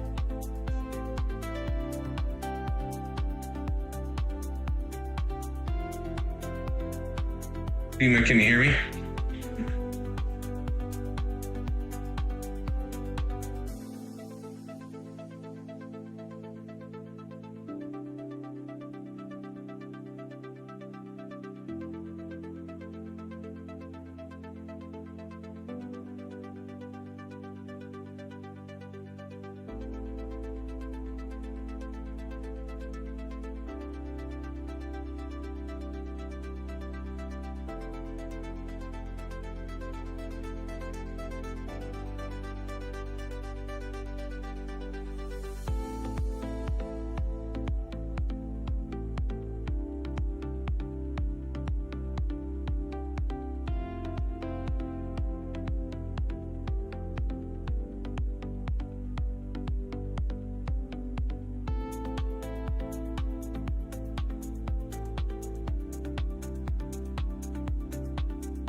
I just get a water.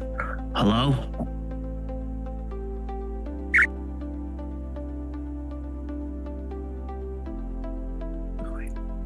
Hey, Joe, Rory. How you doing? Hi. How quickly will the next match start? I don't know. I just show up. Okay. Yeah, I'm doing the last match. All right, give me 1 second. I'm just gonna use the restroom, okay? Sure. I just popped in here to see how quickly the next match will start.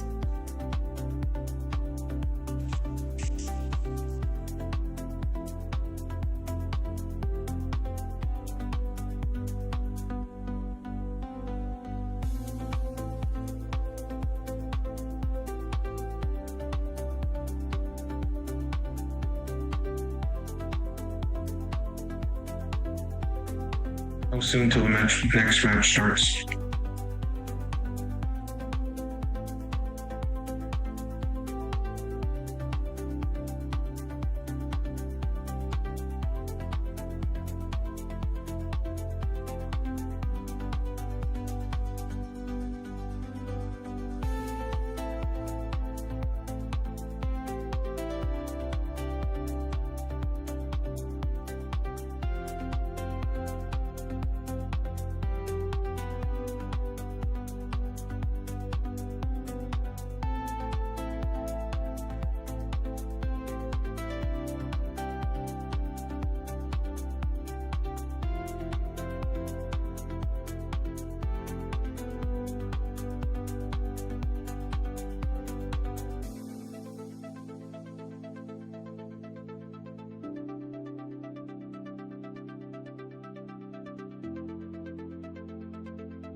Hello.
Hello.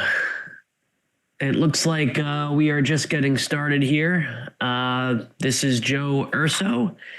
Welcome to the friendly match between the United States and Iran. And today's match, we have Thomas Keisler against Roohi Andi, if I get the name correct. Just make sure one more time I'm pronouncing the name correctly here.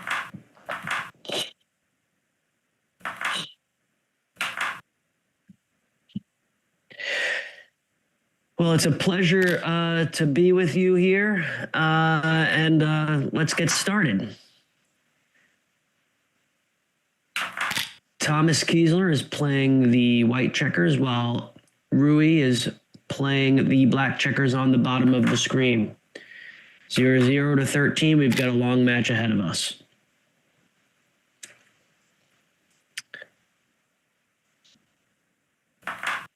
Roohi's got a 5-2 to play. I think I would come in and hit.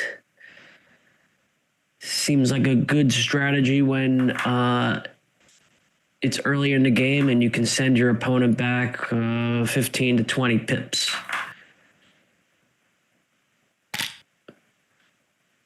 Thomas with a great 5-5 return.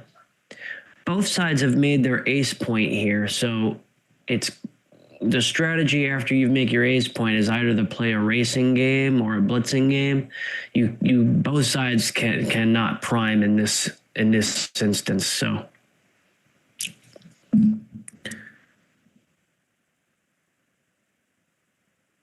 White is thinking about a doubling cube here. White has 2, 4, 6, 8 in the zone. Because it's just 8 in the zone, I lean toward take, although here it's a little bit different where black also has their ace point made, so it's a little bit difficult, but I could see a take here with only 8 in the zone, but black definitely has some vulnerabilities with a blot on the 2 and basically 4 or 5 blots strewn around the board. So I think that was a strong double by Thomas. I would hit the another checker on the 5 if I could. You want to prevent that anchor on the 5. I would not hit 17 to 14. I would hit inside the board, trying to prevent the 20-point anchor.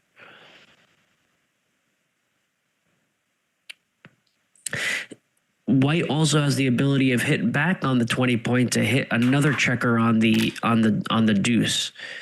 On the 23. So I like this play hitting inside. Here I would make the 5 and hit on the 3.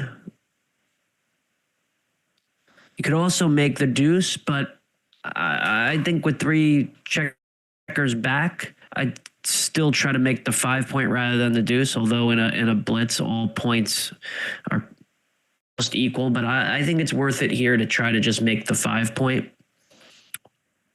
Again, with the blot on the 23, white can play aggressively. So this is what I would do. I would make the 5. I agree.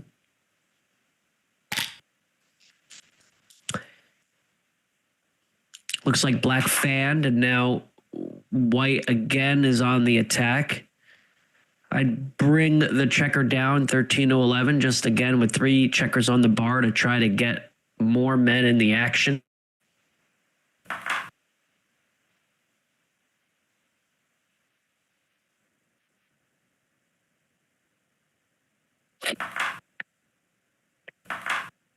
So I would bring it. I would hit a checker down like Tom did.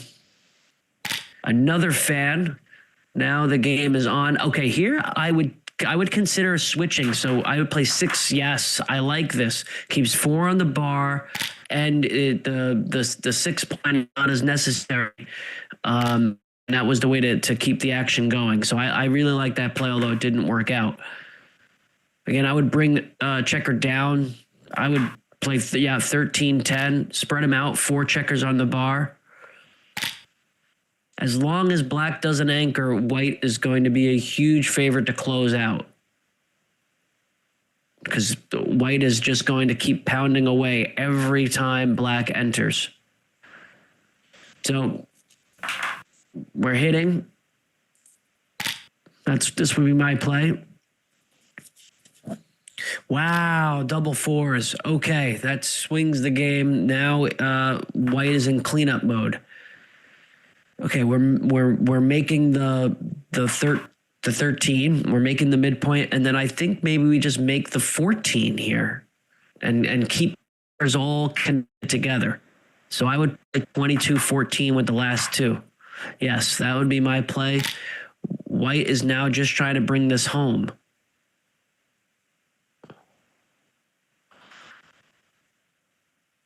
Roohi, this is tough. I would definitely play off the 21. I might play 21-16, 13-9, or 21-16, 6-2 hitting.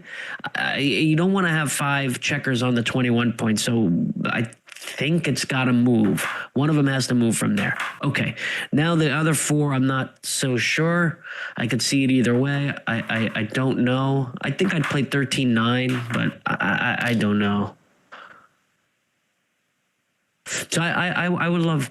I like moving off the 4 point there, off the 21 for Roohi. So I didn't like not coming off that point. Thomas with a 5-5.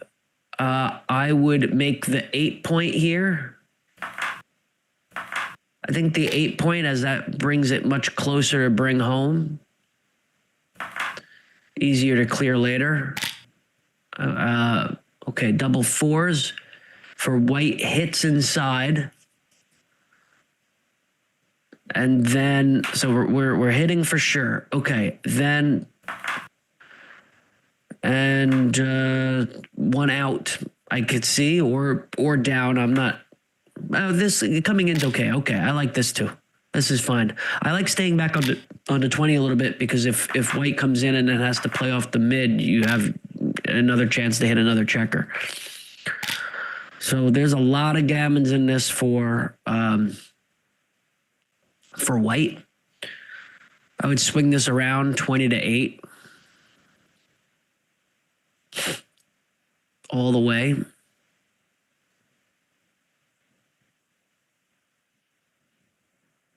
Thomas should play, I think, 20-8 here. I don't think you want to make the 10 point. You don't want to have the point that's 6 away from the 21 point. So I wouldn't play 13-10 too. I would just play 20-8, swing it all the way.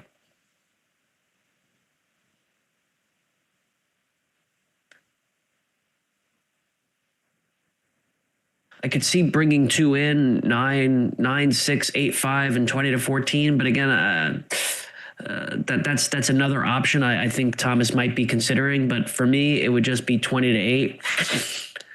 If you play 9-8, 9-6, and 20-14, it just leaves a huge gap as you try to bring home. And if Roohi can enter with a 4, it just makes life a little bit more difficult, I believe, than having the landing point. So Thomas wants to already come all the way through with the 7 point. I would have brought it all the way around. So this comes in.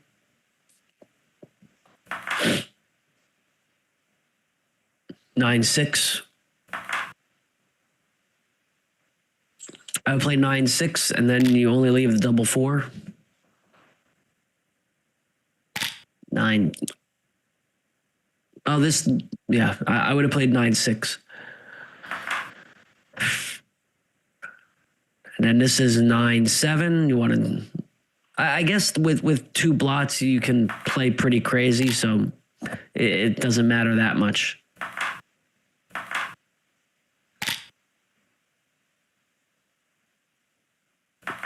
Now we play safely. There's a lot of gammons in this. I would say really strong favored the gammon, 75, 80% here, as long as you don't get hit. Maybe even 90% gammons.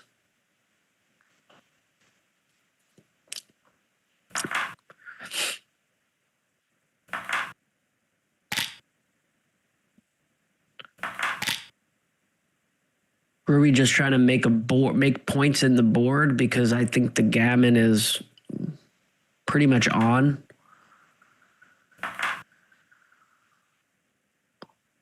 So if I was Roohi, I'd be focusing on making the 5 and the 4 point.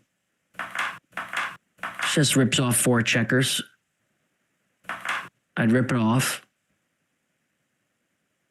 I wouldn't be too concerned to have 7 checkers back there rather than just 6. I would just take it off.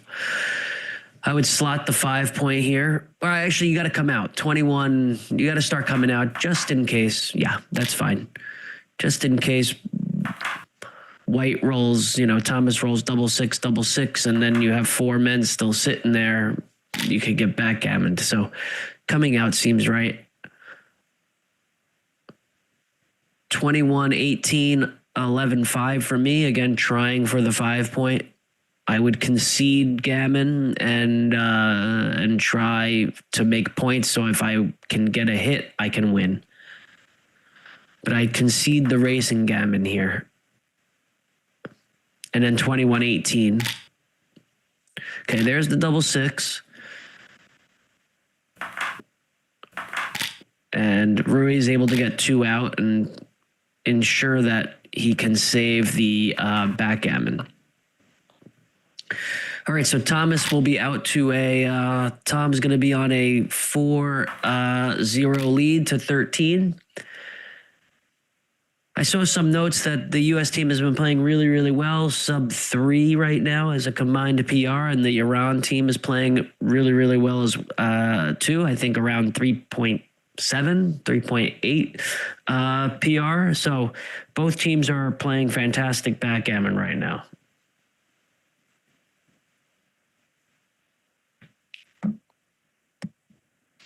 I see Iran's PR average is 3.92 and the U.S. is 2.92.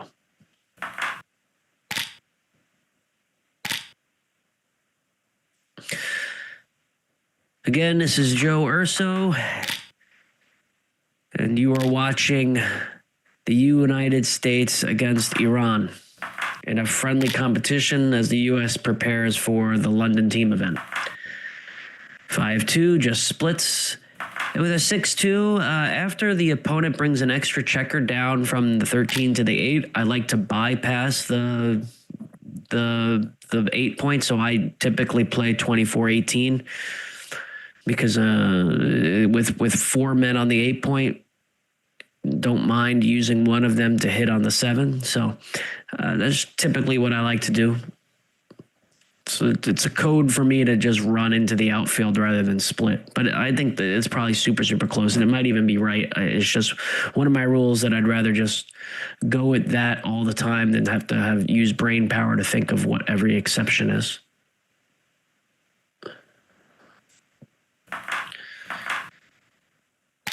I like this, making the anchor and slotting inside.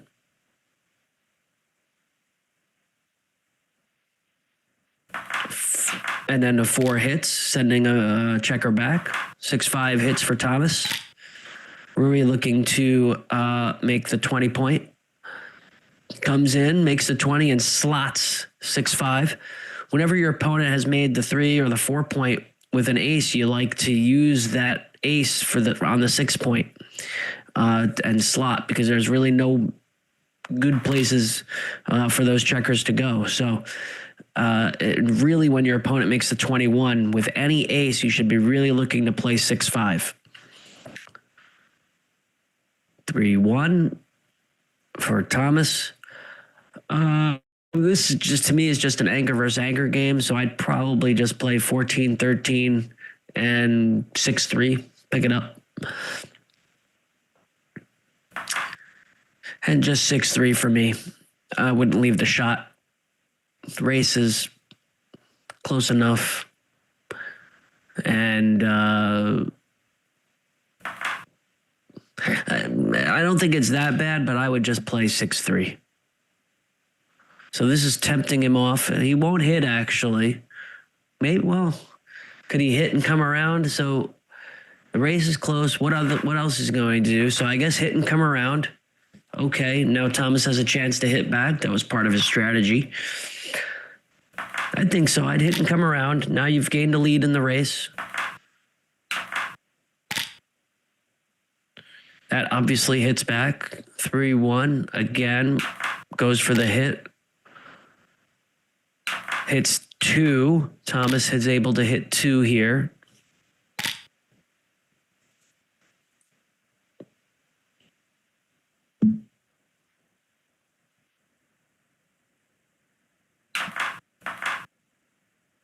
Double fives for white is point on the ace and hit on the 4.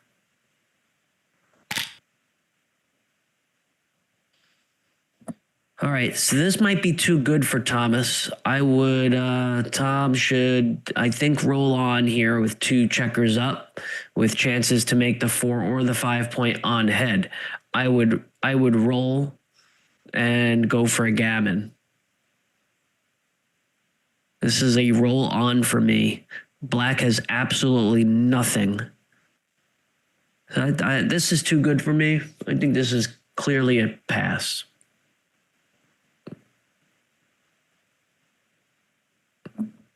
Clearly pass here. Okay. I would have rolled on if I was Tom. 5-2 splits. 3-1 makes the 5 point. Deuces. So we make the 4, the 22, and come down 13 to 11. I like that play. As soon as the opponent makes the 5, so Tom made the 5, it's really imperative that an advanced anchor is made on the 3 or the 21 or the 21 or 22 so that you can stop white's priming game. 4-2 makes the 9 point. It's a good point to make when the opponent is split to the 22. Here, 4-1, same concept. That's a really, really good blocking point, 6 away. This is obviously a no double, even at the score. 6-2 makes the 2 point. Not a great roll, but it makes a point.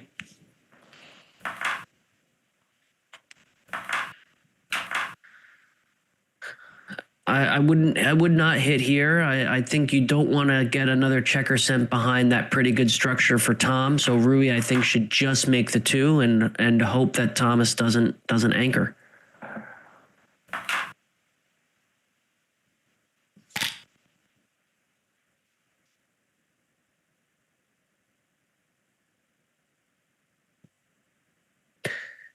So I wouldn't have made that play hitting. I disagree with that play. I think you don't want to be hit here if you are Roohi, because white has a pretty good structure. So I don't think this was the time to break the midpoint. It breaks the connection as well.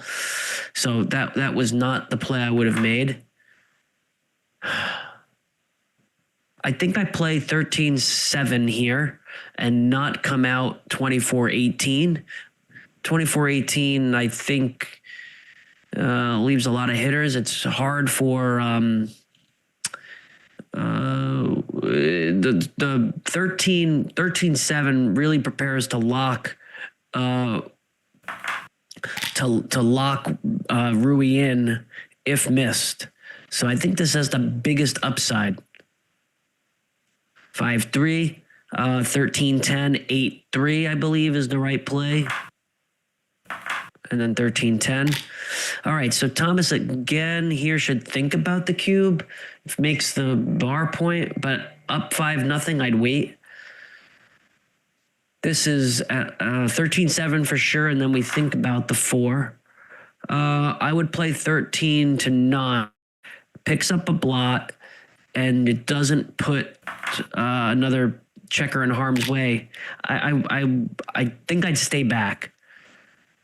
Now we're point on head. See, the other way, I think we're back and we have chances to pop out. 5-2, 5-3, 6-2, 6-3, all hit.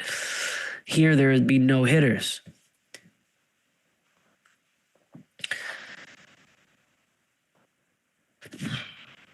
I don't think there's a double here yet because two behind this 5 prime and not even at the edge would be a super simple take, even at the score.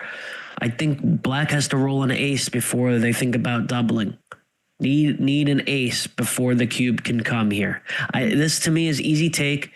Even at the score and up on the roof against this, you have 2 behind a 5 prime, not at the edge, and only with an ace to come up to the edge. You're not even back on the split on the ace and the deuce. With to me, this is an easy take. I would not have doubled yet.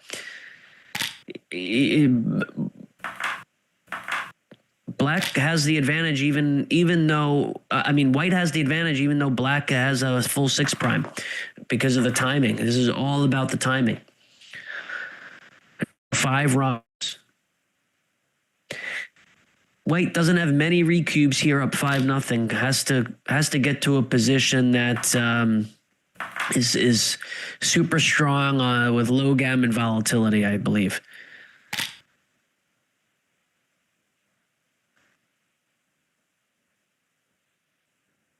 Black with 5-4. Does this make the ace? Does this come in with 2?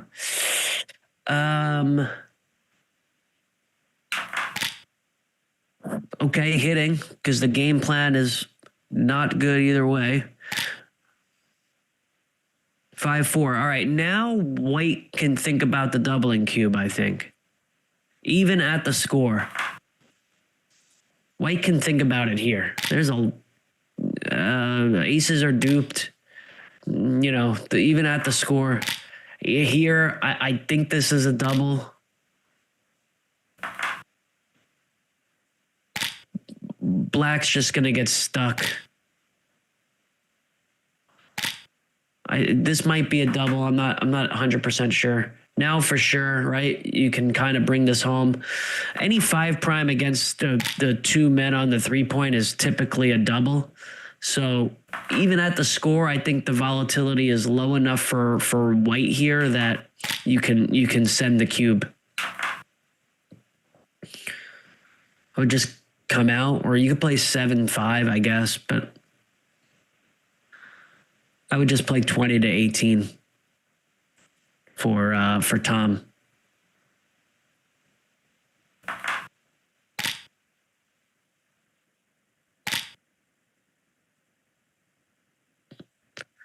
Tom's thinking about it now.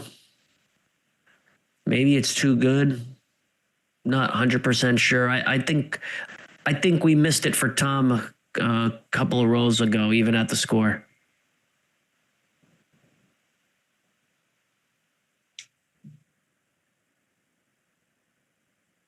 So he's contemplating a redouble here. I think this is clearly a drop.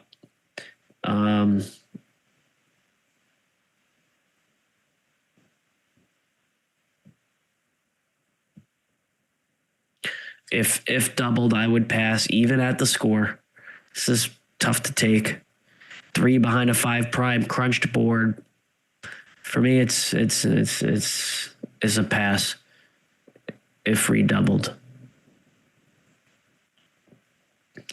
Again, once you have the 5 prime, again, 5 prime against the 3-point, that's a cue for me to get my hand ready for the doubling cube. Now, a 5 prime against a 20-point or a 21-point is different because then it's like a race. But when it's on the 3-point, the racing chances are much less for the defending player. So it's typically a double once you make the 5 prime against the 3-point.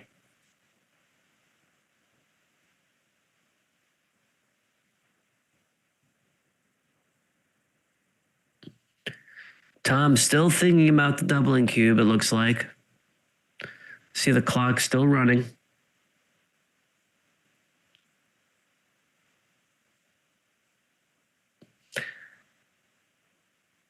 Just rolls on. And 6-5. There's the 1-6, but not from the bar. 1-6 would have been good before for Roohi. 6-4. I could see slotting here.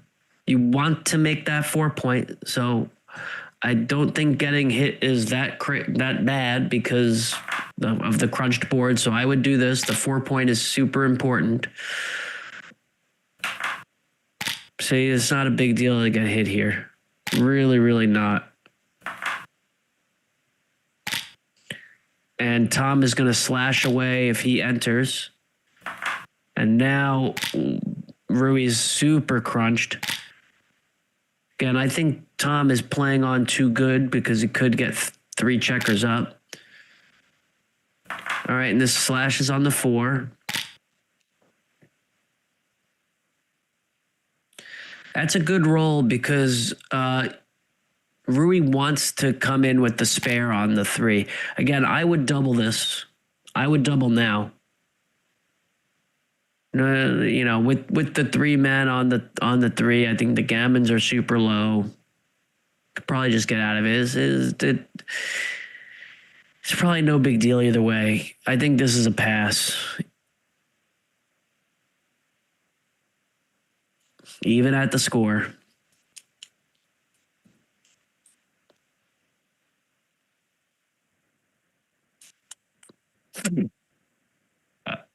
Okay. Roohi makes 5-3, down 7-0. Rui's going to be looking for the doubling cube as soon as possible. Any sort of good sequence and Roohi should be throwing the cube out there. This is a out and split. Okay, down 13-11. Now again, when you're split to the 20, when you split 24-18 and the 8 point only has 2 checkers on it, hitting with an ace is not as good because you're breaking it. That's why the difference between before what I was saying when the 8 has 4 checkers on it, splitting to the 18 is not as valuable because hitting with the ace is good for the player with 4 on the 8 point. 5-2. I like hitting on the ace point here. I would have hit and made the 11 if I was Thomas. I think if it was happening pretty quickly, so I may have missed it. 3-6 fans. All right, now the doubling cube. Yep, because of this is maybe not a double for money. So I think this can be a take for Thomas even at the score. So I would take this. It's probably borderline double for money, maybe close. White has a better board, 4 point rather than the 3 point. Now the checker on the ace is obviously not good, but I think there's enough in here to take this. Enter on the 5 and hit 6-5. And hit. I would hit here 6-5. Leaving the 2 blots.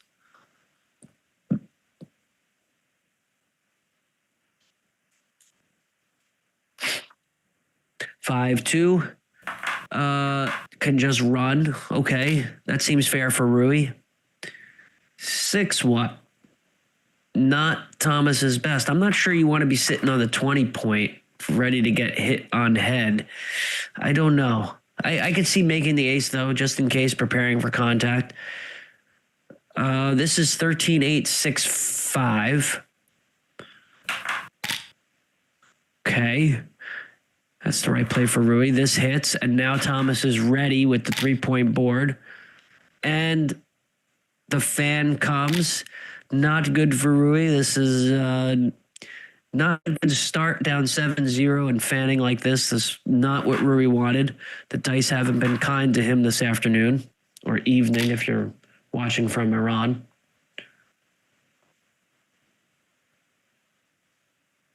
(3-2) comes in on the 22 and plays 13-11 or 8-6.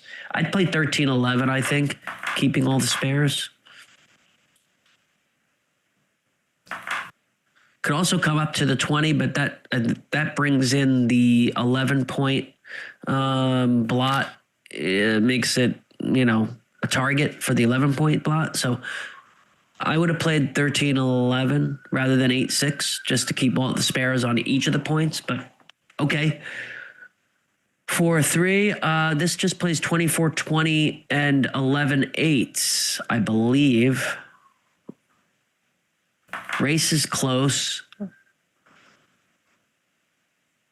Could hit with a better board, but that leaves 3 blots in a match. You're up 7-0. I just, play conservatively here. I think 11-8, 24-20. I could see this. And then 11-8 for me. No blots. Make Roohi do something. 4-3 is just going to run, and now you can hit if you roll a 3. I think Roohi should just run. I think Roohi should just run and try to be up 10 pips and try to bring it home.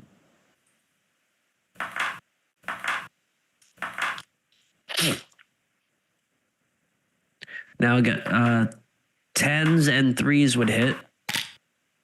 Okay, Roohi decides to stay back. Now hit. Now the hit, because this is one of my positions I call anchor blot behind. You're behind in the race and you have an anchor and there's a blot behind it. So this is a key situation to start hitting if you're white. So Tom made the right play there, I believe, in hitting. This is another hit. Again, ABB hit and actually come out 20-16. Now is the time to come out. That's a good play. This is kind of bold versus safe. You got a better board. There's a blot behind your anchor, and rewarded with a fan. This I believe makes the deuce point. You want to make the point inside. 5-3 comes in, and see now hitting is not as great as it seems because there's a blot behind the anchor.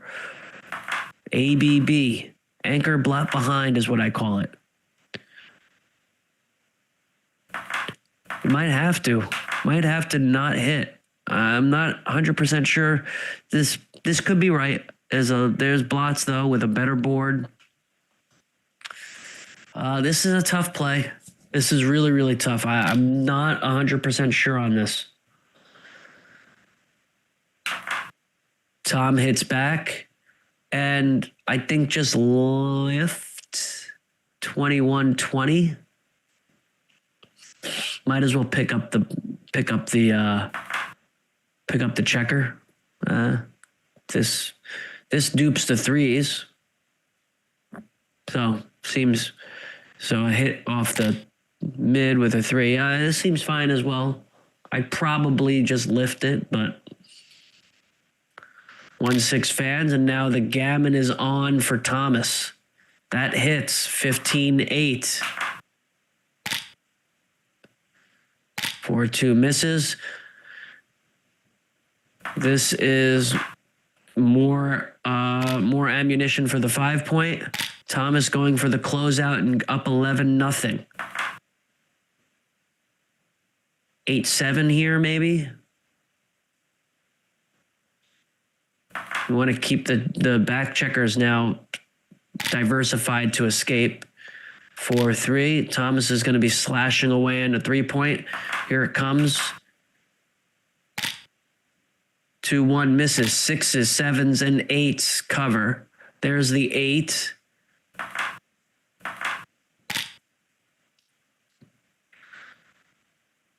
Rory needs 5-5. Big time. This picks and pops. Don't need to leave it there. Don't need to leave it there, I believe. With 2 in the air, I don't think you need to leave it there. Although usually in these situations, I like to tell when I'm coaching, you got to look to the back checkers to see if it's going to be a long game. So with 3 back checkers, it might be a long game where you want to leave it. But with 2 in the air, I think you had time to just lift it. With 1 in the air and 3 back, I would have kept it. Okay, because you have so much time that you have to bring them around the checkers that needing the point would be very useful. 2 in the air on a 5-point board, I think lifting would have been fine. But it paid off for Thomas, and now he can lazily get his checkers home. So now it's about spreading the checkers out so that you prevent anti-jokers.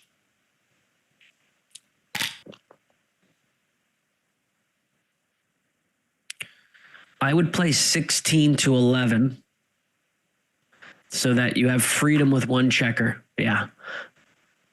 All right, one checker's got freedom to play. In case you roll something that's bad, you can at least move one checker. I could also see 20 to 15 because a 4-4 is okay, 5-5 is okay, and the 6-6 is obviously okay. So this looks okay as well. I'm okay. That seems fine. This brings two checkers around. And now it's about placing your checkers on the 4, 5, and 6 if you can. That's what you're aiming for. That's the perfect Baron. 4, 5, and 6 is where you want the spares. So I would play 11, 5, 10, 8. This is fine as well.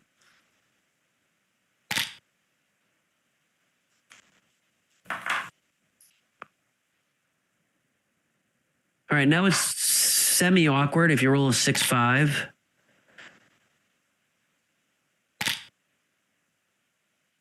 Five, 1. I would consider breaking the 6 point here, pre-clearing it. I would have considered it. I don't know if it was right or wrong, but I would have thought about it for a second. Gammon pretty much in hand. Just needs to bear in safe. Just needs to bear off safely. Gammon pretty much in hand. Clear from the back. Don't want to leave a 6-5 or 6-4 or 5-4 shot. Gammon is pretty much won as long as you don't get hit. And this is going to put Thomas up 11-0. 11-0 for Tom. And that means Roohi should be cubing at basically any advantage early on. Any advantage, the cube should be flying quickly. And for Tom, there's going to be no doubling until the race is pretty clearly good, or you're in a good 6 prime or 5 prime situation, or you have a holding game that's past the point of where you double for money. So I would get a little bit better from money and then double up the holding game.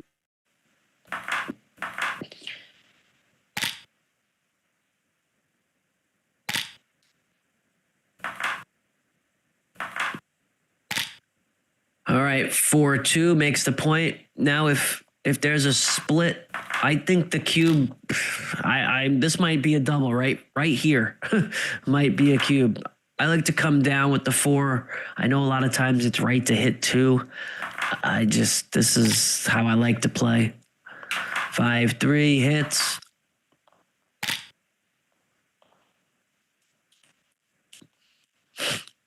This hits on the 5, enters, and Roohi should hit. A bad entering sequence means a double. Here, not a bad entering sequence for Tom, like the story's been today for Tom. Ace, ugh. I don't know. I'd hit on the 5 point. With 3 or more men back, you want to play as purely as possible. So I think hitting is good. I'd hit. I wouldn't do this. I would not play. This is not what I would do. I don't like that play. You want to play really purely with 3 or 4 or 5 men back. So I wouldn't get off the 4 point there. That to me was not the play to make. Remember, folks, with 3 or 4 or 5 men back, 3 men back, or 3 checkers back, excuse me, you want to play as purely as possible on your front side. So to me, hitting on the 5 point was the purest play. So that's what I would have done because the game's going to be a long game, and you don't want to play with the 6 on the 3 point. You want to try to make the rack. So I didn't like that ace. Okay, 5-4, that hits for Thomas. Tom is hoping that he can maybe just win an undoubled gammon here with 4 checkers back. 2-2. Can't make the 4-point. How about just blocking 13 to 11-3, 16-14? I could see that. I could see coming up 20 to 18-2, 13-11-2. I could see that as well. Keeping the checkers kind of connected. I don't mind that. I think 13-11-2 has to be 2 of them to block the 20 point. I don't know where the other 2 are. This is, not something that is studied a lot. I can see this. Not 100% clear.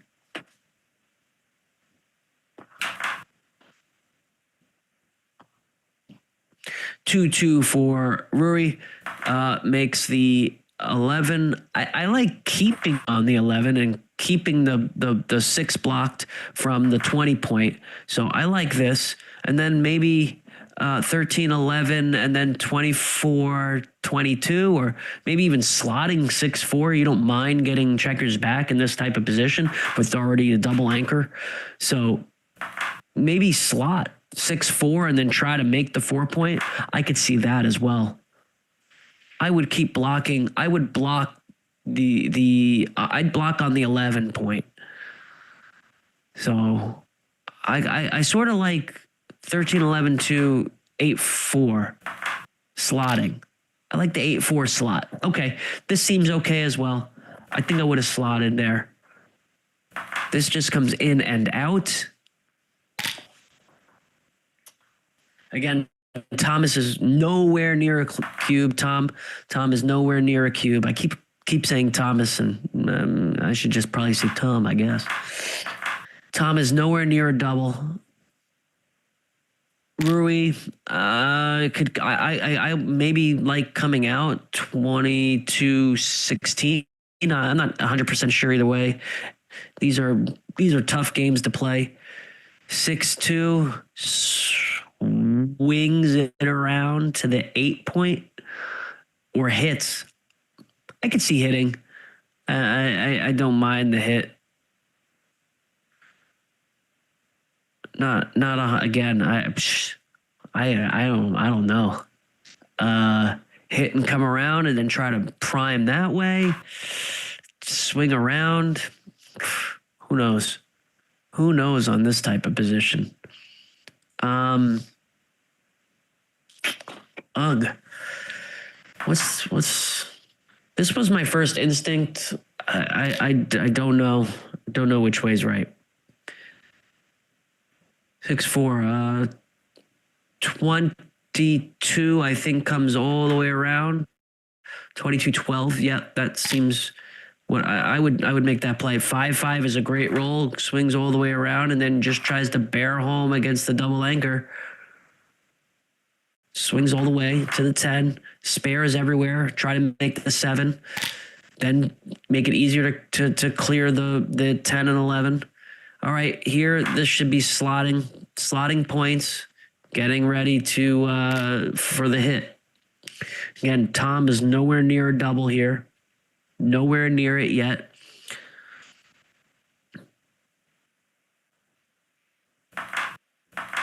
Needs to get closer to bearing in easier. So this might be 6-1 as well. You want to keep as many.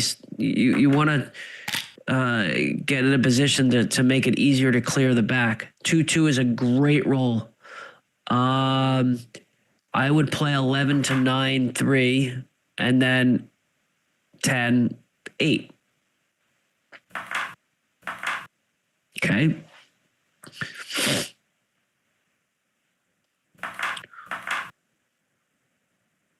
I think you want to. I would close that gap, even though it brings you on to both of the anchors. I'm not sure how long Roohi can keep both of those anchors. This comes in. Yep, and then 10-8 for me, because you want to prepare to clear that 10, because you want to give yourself as many rolls as possible to roll the 2-3 or the 4-3 or the doubles, right? Double 2, double 1, double 3, double 4. You want to give yourself as many rolls to roll those numbers.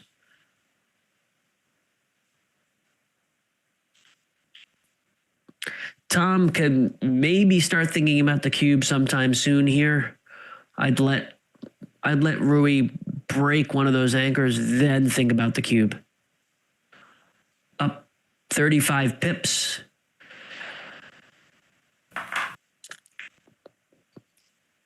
And Rui's probably wants to break the 20 point and leave the 6 away contact on the 21 when he has a chance.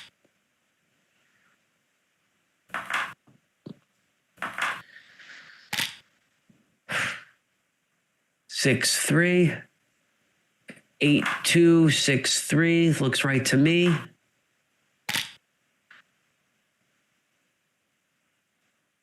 Roohi trying to play inside, hoping to roll tiny. Roohi wants to roll 2-1. That's what I'd be hoping for. 5-2. All right. 5-2. Yeah, unfortunately for Roohi, he has to break inside. Not what he wants to do.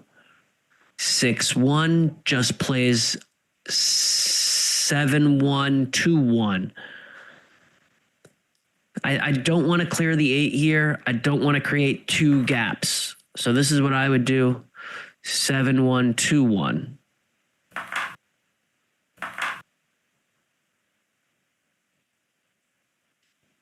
I don't want to create 2 gaps here. Although it gives you spares like that, I prefer not to have the gap. So I would just, this is not what I would do. I could be right. I would just play 7-1, 2-1 and keep the landing point for, and, you know, try to roll that 2-3. 4-2. Roohi should think about leaving from the 20 point.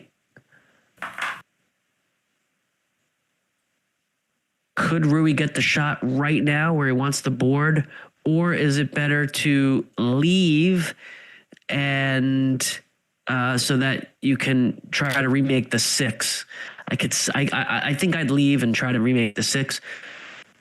There's a joker ace ace, and then just comes closer. 10-9. No, 10-9. 10-9. 10-9. Get closer. Close the gap. There you go. 10-9, close the gap. Now if Roohi enters on the 4, I think Tom can think about the doubling cube. I'd close the gap for me. Close that gap. So now this leaves a shot. 4-6, 1-6. 3-2. As long as Roohi stays on the bar, it's too good to double. If Roohi came in, then you might want to think about the cube. 4-3, safely in. A lot of gammons in this right now. Lot of gammons. So Tom can just win the game right here. Won't be doubling. Way too good. Way too good.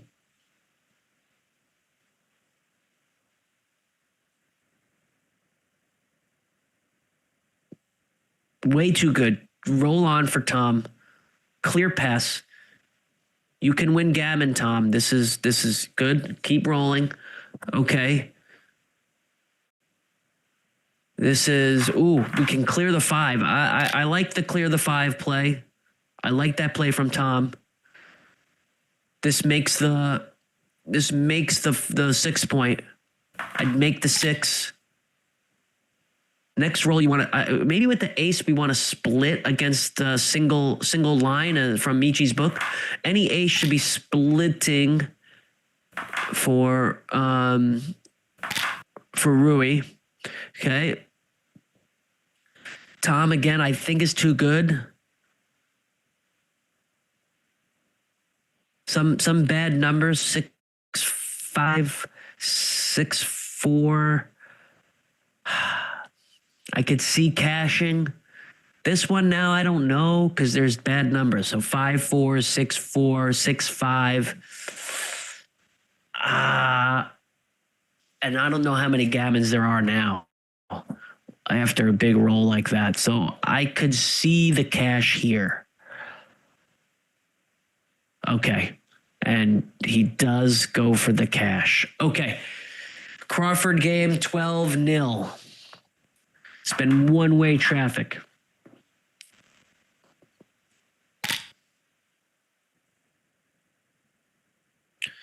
(3-1) makes the 5-point. I just like making the 5 early in the game. 3-1 hits for Roohi. 6-4 hits back on the 15.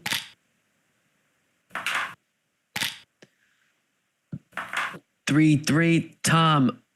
Tom's rolling right now, just absolutely incredible. 3-3 enters, hits, and plays 11-8. 11-8, I guess.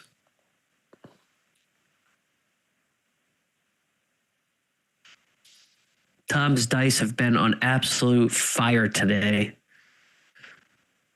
I'm going to save that for the team event in London. Absolute fire. I'd play 11-8. Okay. With a bunch of blots around, I could see this play. I like that play by Tom. I like that too. With the blot on the 20 and on the 7.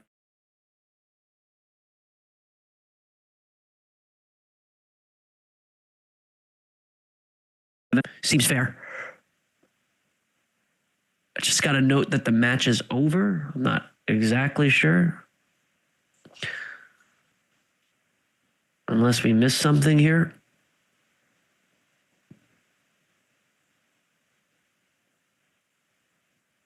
I think there's an error somewhere. I think there's a slight error somewhere here. Either me or one of the players, because we have a sign that says the match is over. And I don't think it is over yet, unless we were very, very behind the actual players, which I'm not 100% sure. So I'm not seeing anything right now. I just see the match is over and no play being made. I'll check the chat.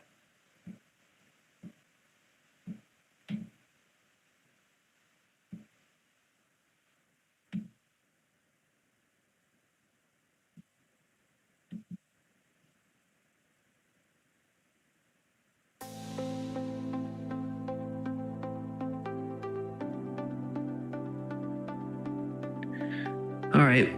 I think we're having a little bit of a technical difficulty here. In the meantime, I think the scoreboard has been put up. Jerry won the first match, but lost the PR to Idris. Then Roberto lost the match, but won the PR against Keva. Steve Sachs played well, but lost both the match and the PR, it looks like. But Steve, super strong. And then I think Petko and myself won the match and the PR. So I think we're back 6-3. 6-3. All right, so we enter with the 3, obviously, and then where's the 6? I would just slot the 5-point, I think. Again, the same theory as before. When you or your opponent have 3 or 4 or 5 men back, you want to play pretty purely. So for me, the purest play here is putting a checker right on that 5-point. 5-3, that makes the 5. Okay, and then slots the 4. Again, with 3 or more men back, here you got four checkers back for Roohi. This to me is a slot the 4-point situation. You want that 4-point since you can't hit. All right, this covers the 5 immediately, and then we look around for the 4, and it looks like 10-6 or 13-9.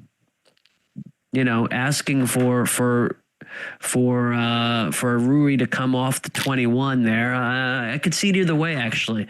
I don't mind leaving the blot. I could have saw that either way.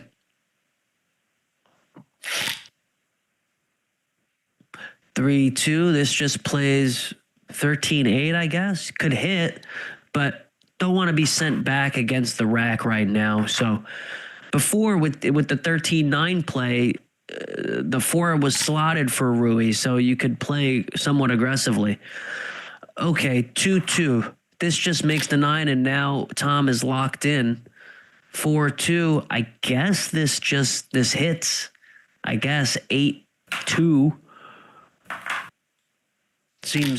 That seems to be the only play available. With the way Roohi's been rolling, I expect a fan. Nope, comes in 4-4, but not a great entering number, as he has to break that structure, unfortunately, for Roohi. 2-2, that makes the 9, makes another blocking point. Can't cover, so make the 9 for Thomas. Tom makes the 9.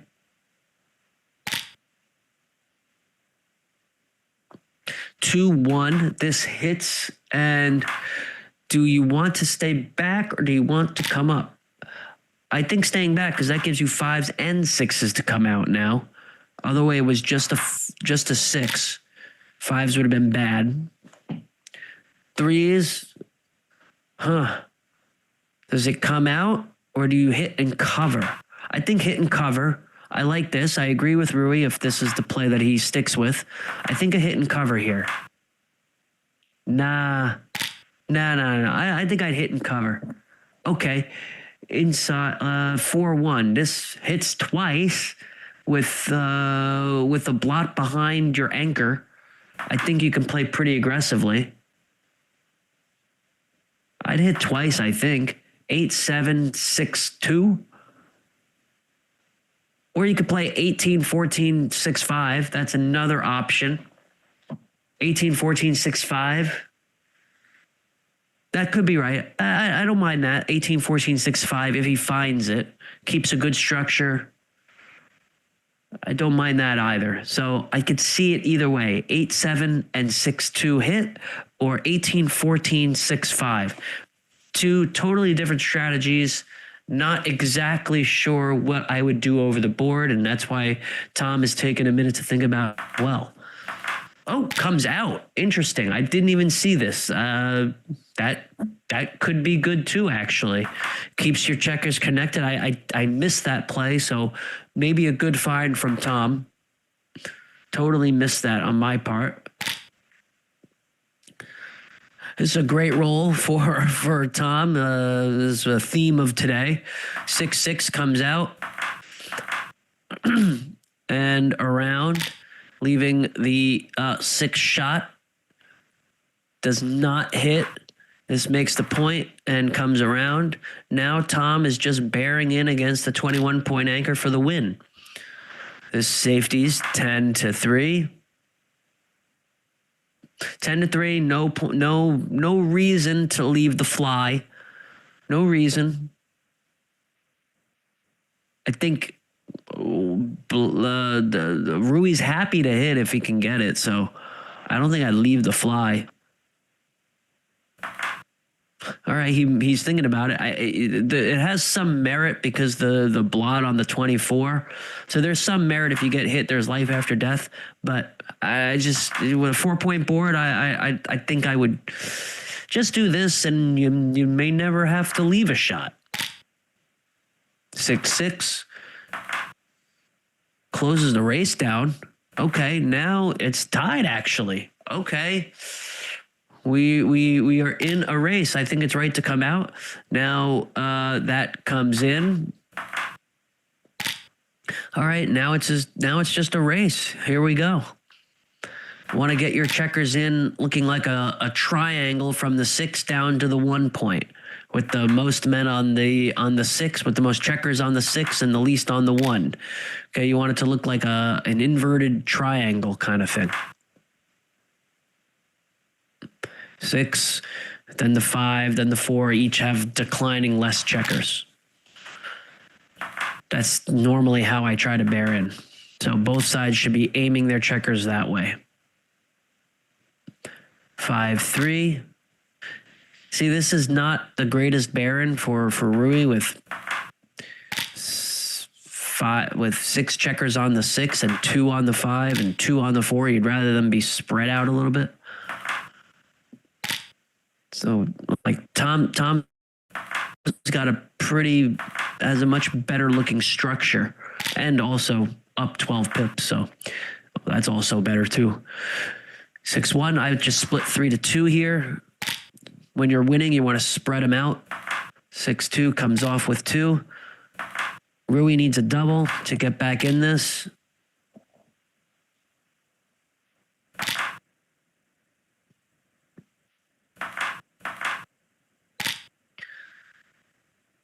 That's not going to do it.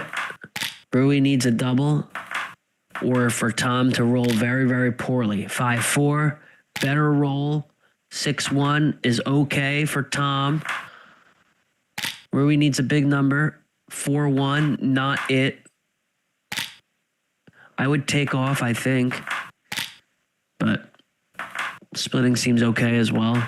5-1. Do we want to stack? Or do we want to split? Not sure. All right, big roll for Tom, and that just about does it. I think it's gin. Congratulations to Tom Keisler. Commiserations to Roohi. Just the dice. I mean, 13-0. I'm sure both players played well, but 13-0 means that Tom probably had some pretty good dice. Roohi, congratulations. You're a wonderful player. And Tom, congratulations on the win. It was really a pleasure to be here. Thank you so much. Thanks everyone for watching. Dimitri and Roberto, appreciate you both for streaming this. And yeah, I'm very happy to be a part of the team and looking forward to get to London. Also, we'll be in Monaco next week for the MC Open starting on Saturday, as well as some other events. So looking forward to seeing a bunch of friends there. One more time, we have the USA versus Iran backgammon friendly scorecard is now up. The U.S. playing very, very strong, 2.92. Iran also very strong, 3.92. Every player on the U.S. has played below a 4.0. Really, really strong play from the U.S. squad. Really strong play. Look at Jerry Tanzi, has the worst PR for the U.S.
Hi, Steve.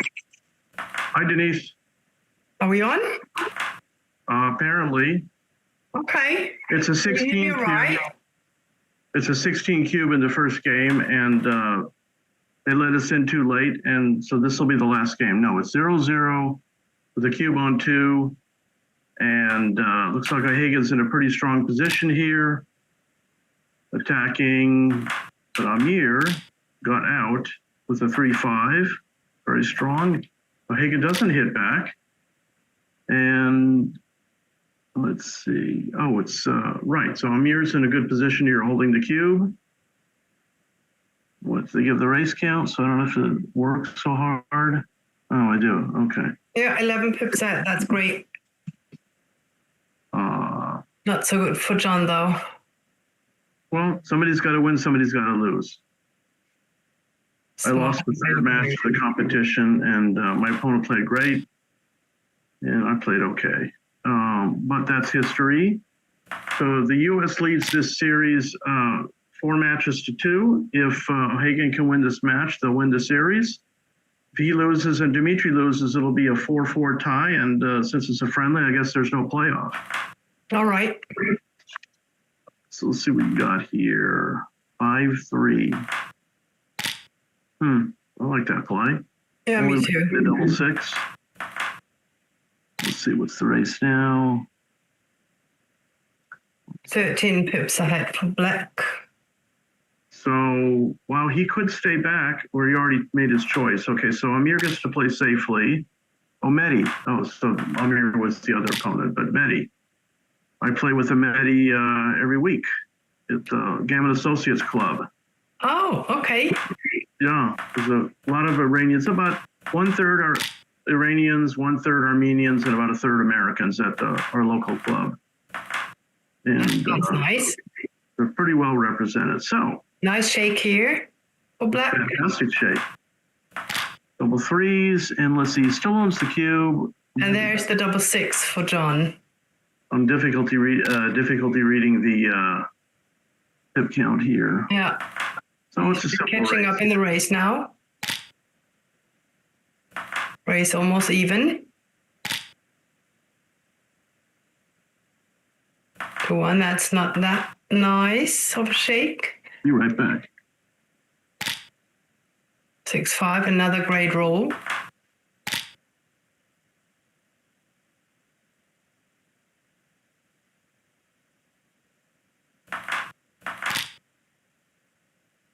I wonder whether black missed some redouble earlier, but since we just got in, I have to catch up. I'm not quite sure. Or 6. Well, could have gone to the 4 and take off a 6.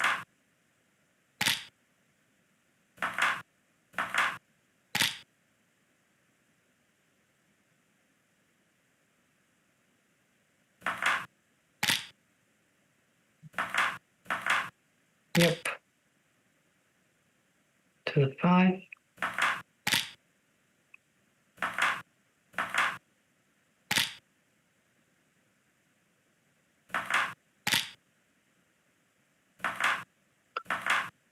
Six, 3, nice. Black needs something big here, not big enough. Even and even. Here,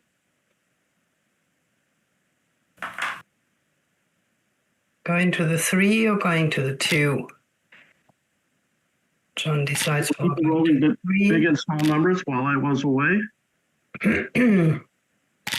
Double 4s. Oh my goodness. That was a big shake, yeah. I was just mentioning, I was wondering earlier when we just got in to see the match, whether there was maybe even re-cue potential, because black in between was really way up in the pip count, but I wasn't able to pick it up that fast. Never mind.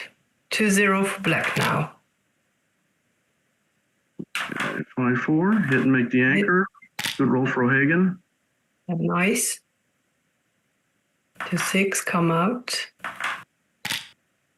Yep. Hit.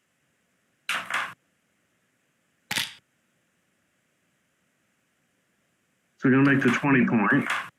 And then probably just slot the 3. Lot, yeah.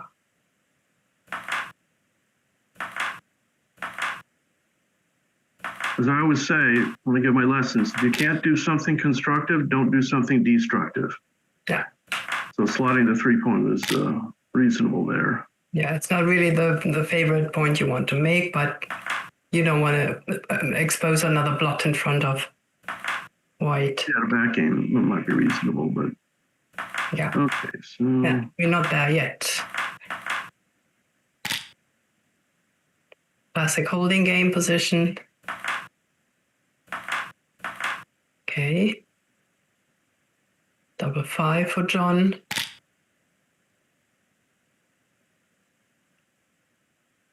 make the deuce point or slot to 7.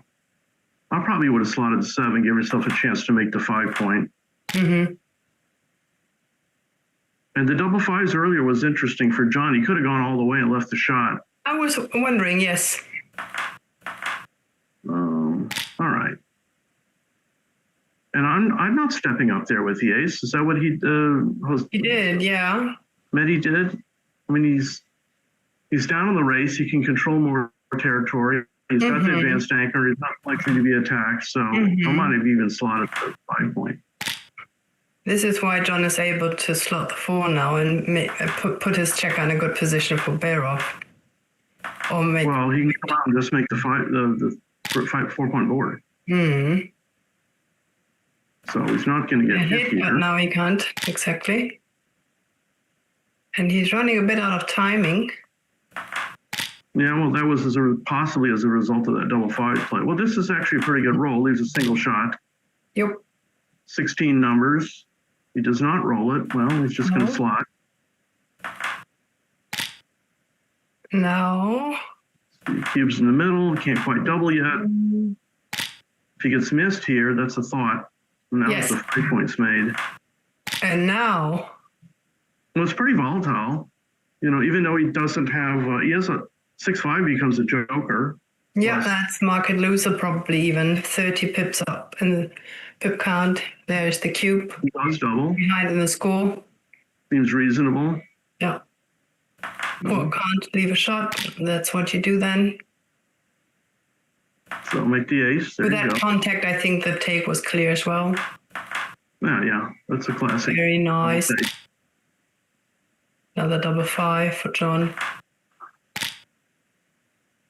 Nice clearing number. Clearing the 7.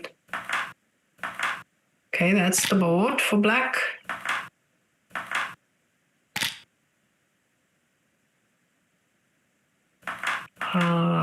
Yeah. Don't waste Is that right? You left pick and pass numbers. You're not going to win the race. Oh, no, you definitely stay back here. That's yeah. all right. So it's going to be a simple win for John, and the match score being tied 2-2. 2-2.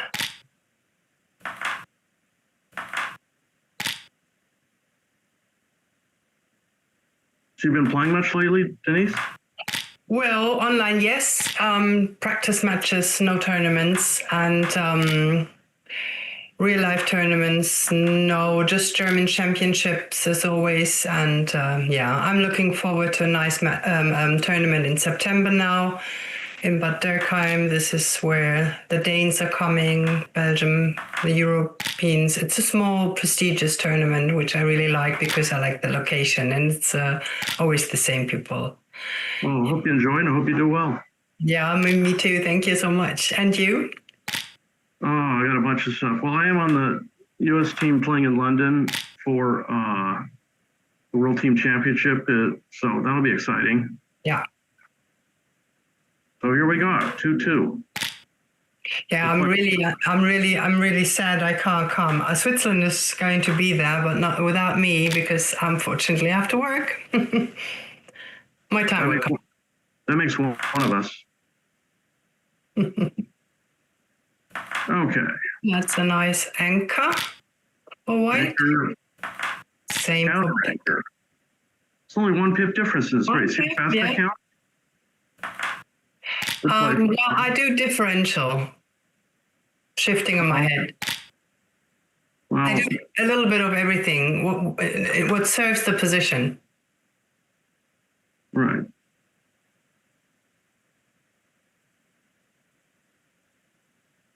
So you should be happy to make the 4 point here. Keep the block. Yeah, I would stay back on the 11, yes. Still have control over the outfield and the landing spot, maybe for the checkers from the 20 point. Here, though, no, I don't think the race is good enough to clear the 11. What would you do, Steve? Would you clear the 11? The ace point. Mm-hmm. So yeah, he's giving up a lot of outfield control by doing that. Mm-hmm. The race is still relatively close. That's a good play. Keep the active builders on the 8 and the 7. And so now Mehdi can make the 11 point block, which John gave up voluntarily. Okay. Clear play. Break the 8. Yeah. Keep the active builders on the 7 and 6. Keep your bit flexibility. No, John can't run. Well, he could run with 2 checkers. He could jump out with both, yeah. Double Falcon, I'm not sure that's Double correct, Falcon. but he is ahead in the race, and he does it for 4 point board. Yeah. I still would maybe break the 8 and 13 pips. Now it's... Yeah, I would have come out with both of them, but that's just my opinion. I think Mehdi should just slot the ace point. Keep his active builders lined up. He knows John's not going to come out with 5-4, so he's safe there.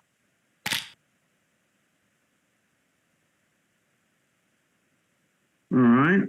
Oh, that move's a bit afraid. Both players running out of timing. You can't afford to leave. It's double Falcon time for black now. With a blot on John's ace point. May or may not do that. 1, 2, 3, 4, 5, 6 numbers. I probably would not have done that, actually. Yeah. So now he can safety. But which way? Oh, I don't mind this play as well. All right, so I don't want again, to do outfield control for black. you should have run. I mean, you should run there. Now you should run, yeah. That's a nice little cover. Very big joker. And he stayed out. With the cubes in the middle here, what's the race? 13 pips. It's only 13? Probably should double here. Yep. You have a decent chance to make the 5 point or possibly the 3 point and lose your market. Lose double take. I definitely would take. So very strong roll from Mehdi. Can't make the 3 point. I would not leave a direct shot, a shot outside. I would hide the blood on the 7 maybe. No, I think I would make the 8 point. I mean, it is 2 numbers, but, you know, the race is like still up for grabs. John's house is almost perfect. A welcome party. You know, no shots and 3 builders to close the board. 3-4 would have been good at a different time. 1 too late. Now the question is, do you hit or not? That is always the thing. I think he's got to hit because the race is so close. Hit because the race is too close. Would have lost. Would have hit back. All right, so now just. Always the same when you're not doing it and it's still a blunder, even though you think during the match, oh my God, I would have been hit. Yeah, I try not to think during the match.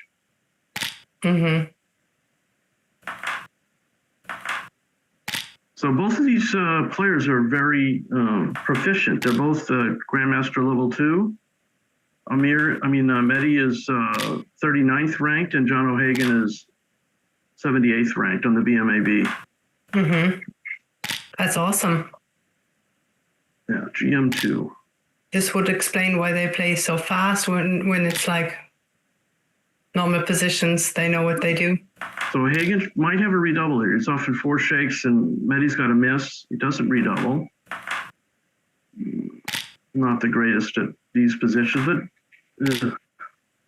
yeah, because of the 3-1, 3-2, he probably can't redouble. If he had 6 checkers on the ace and deuce, he could think about it, but this would be a disaster if he redoubled and rolled 3-1 or 3-2. Yeah. Still, What do you think? It's a redouble? John is giving it a good thought, and I would as well. Yeah.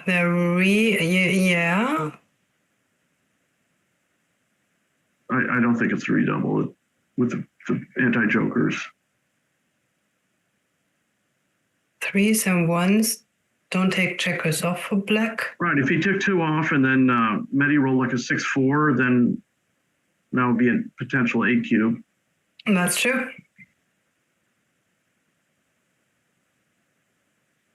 But if he does roll, when John's doubling and black is rolling one of those numbers, John lost his market. That's true. That's probably what this is all or nothing. That might be his thought process. There we go. Now we do have a cube for sure, a redouble.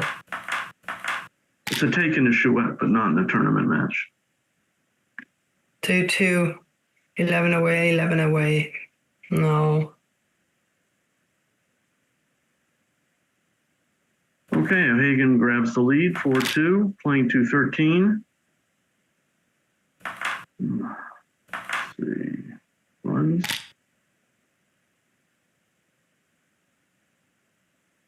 That makes the 4. I'd run. Yep. Get it. Hit. You have to hit over the 5 point. Opponent's 5 point. Do you come out here? Yeah, definitely. What's the worst that could happen? You get sent back. And this way, I don't like this play at all. I mean, it causes... Okay, that was a clever play. Excuse me? I wasn't quite finished saying what I had to say, but that's fine. That was clever. Not clever at all. He wants to take a half of the roll of... Yeah, but he's leaving a double shot and he's outboarded, so I don't agree with that move. Yeah. Not clever in my book.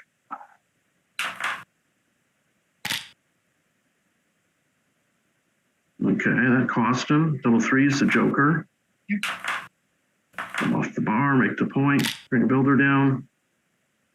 Nothing else, really. Oh, dance. Not a cube yet. No, not at the score. But this is pretty strong. Closer, though. Okay, that's an anchor. That is an anchor. Agreed. Maybe you just run out now. No, I mean, you could do that. I would just make the anchor and then set the blockade up. Mm-hmm. Got a better board. He can withstand the pressure. Well, it's all the way 4 down. Yep. Pretty strong shot for Mehdi. Where's the ace? That's the question. 22. Possibly. Okay. No, Not quite a cube for Mehdi yet. I agree.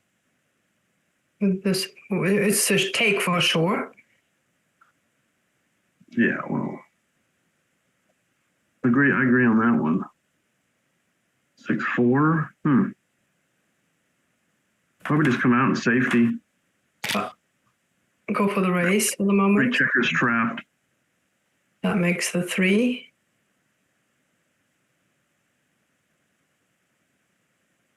Yeah, I agree with that. Make the 3.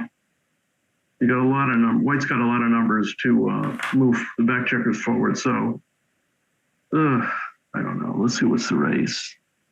How many's down in the race? You should just develop your position, try and fly out later.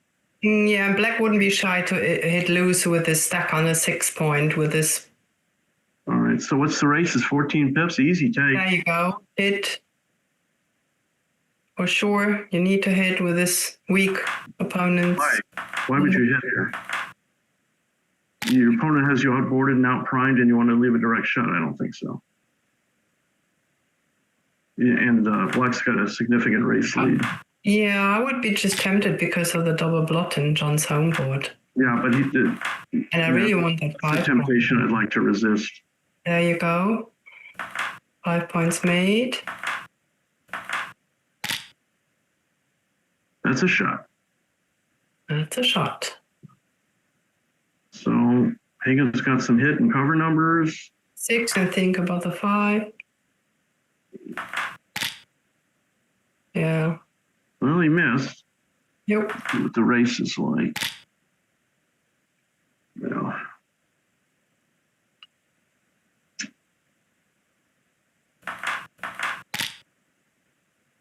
All right, well, can't run out. Nope. It's not terrible. Well, he left a direct shot. So he missed. John O'Hagan missed. And now Yeah, that's unfortunate. well, for John, it's unfortunate. Unfortunate for Mehdi, yeah. Okay, so there's a very good chance that the score at the end of this game will be 4-4. So we've had we'll have 4 2-point games. And the match score will be tied at 9-away, 9-away.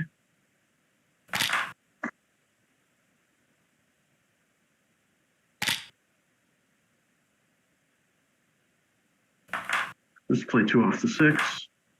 Or take a checker off, but no, I don't like that play at all. No. It gives White too many chances. I don't see the gammon anyhow, so why take the risk? You might want to stay just to inhibit Mehdi from slotting his 3-point, which he does do, apparently. There you go. Yeah, it's getting incompatible then the 3. Bit awkward. You want to stay or not? Stay another shake? Yeah, you got some shots, although, it's unlikely he's going to leave a shot, and it's unlikely he's going to hit, and it's unlikely he's going to win after that, but there isn't You much can't risk. contain it anyhow with this board, probably. Yeah, and So you can might as win well if you just- just run and slot to 6, maybe you roll a couple of big doubles. I'd probably just run and slot to 6. So, right or wrong, I agree with John. But it's probably going to be a 2-point game for Mehdi.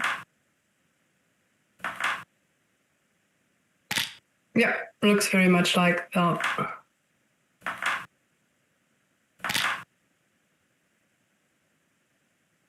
All right, 4-4.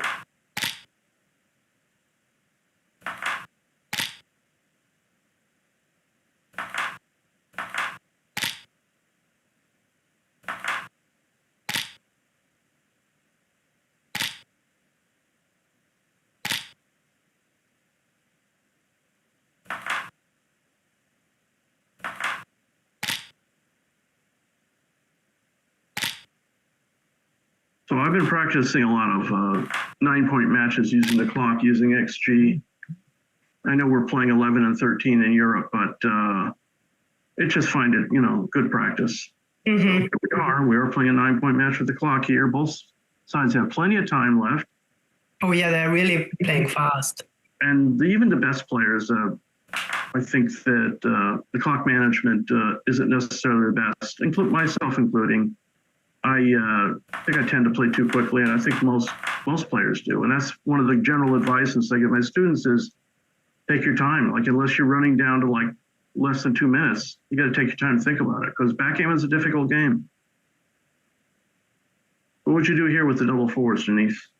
I would hit the outside checker and probably make the 5. Is this the whole roll? Yeah. Make the 9. I like that. I like hitting and making the 5. It's illegal, but it's the best play. I think at DMP, it might just be right to make the 20 and the 9-point, but it's not DMP, so I'm really not sure. Well, this fast play is like, it's something when you play online and you click, right? It's really seductive to just click and whatever. Yeah, you make a very good point there.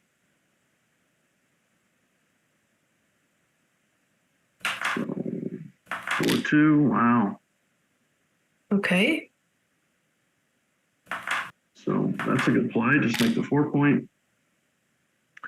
Gain the board strength advantage, and Mehdi's got a nice roll. Safety's a checker, brings an active builder down. Let's see what the race is after this play. 6. Very close. Mm-hmm. I still keep the goalie back there and make the the deuce point. Speaking of goalies, when is USA and Germany going to play their friendly? Which one was? It's a joke. I said, when is the USA and Germany going to be playing their friendly? Aha. Both eliminated from the tournament, unfortunately. Yeah. But tonight is the match for the 3rd place, right? yeah, France and England, I believe they're playing now. Yeah. I don't know the score. Okay, so what do we got here? 6-3. So if he has to leave a shot, just do something constructive, make the 3 point, and it duplicates 2s. I would like increase board strength. And what's the race? Yeah, it's got a slight lead. So it's, wow, other side of the dice are doing amazing. Oh, it's slot. Very good. I think I like that play. Mm-hmm. So now Hagen's ahead in the race. Mehdi's on roll. It's a pretty close game. What a great roll that is. That's a nice roll, yeah. Clears the point. So what do you make the ace here? I do. Okay. All right. So stack city. Yeah, play safe. And John wants to come out if he can. I just slot the 5 here. Race is dead even. Yeah. It's like a basketball game tied going into overtime. So I just slot, and your 6s are good, and your 5s and 4s and 3s and aces play well. Mm-hmm. I mean, he's unlikely to get pointed on. Yeah, just 5-2 and double 5s. So Amir, I don't think he's thinking of doubling, but he is taking a look at it, and this barely plays. He doesn't have another reasonable play, and he will decide on that eventually. Mm-hmm. What a great roll for Hagen. He gets out, and just keep going. Yeah, yeah. I wouldn't do that. All right, so what's the race? Yeah, he was ahead in the race and, had a better board. Yeah. So I'm not sure about this. I think it might just hold on to the mid because you're down in the race. You're like very small, but so I like this play a lot. If he does it, even if he doesn't do it, I like it a lot. Okay. Run around the corner, buy an ice cream bar. Okay. Go to the 8. So race is close. Should play 6-5 with the ace giving himself a good 5. Wow, double 3s. Yeah. Ooh. Now misclick. I would say so, yes.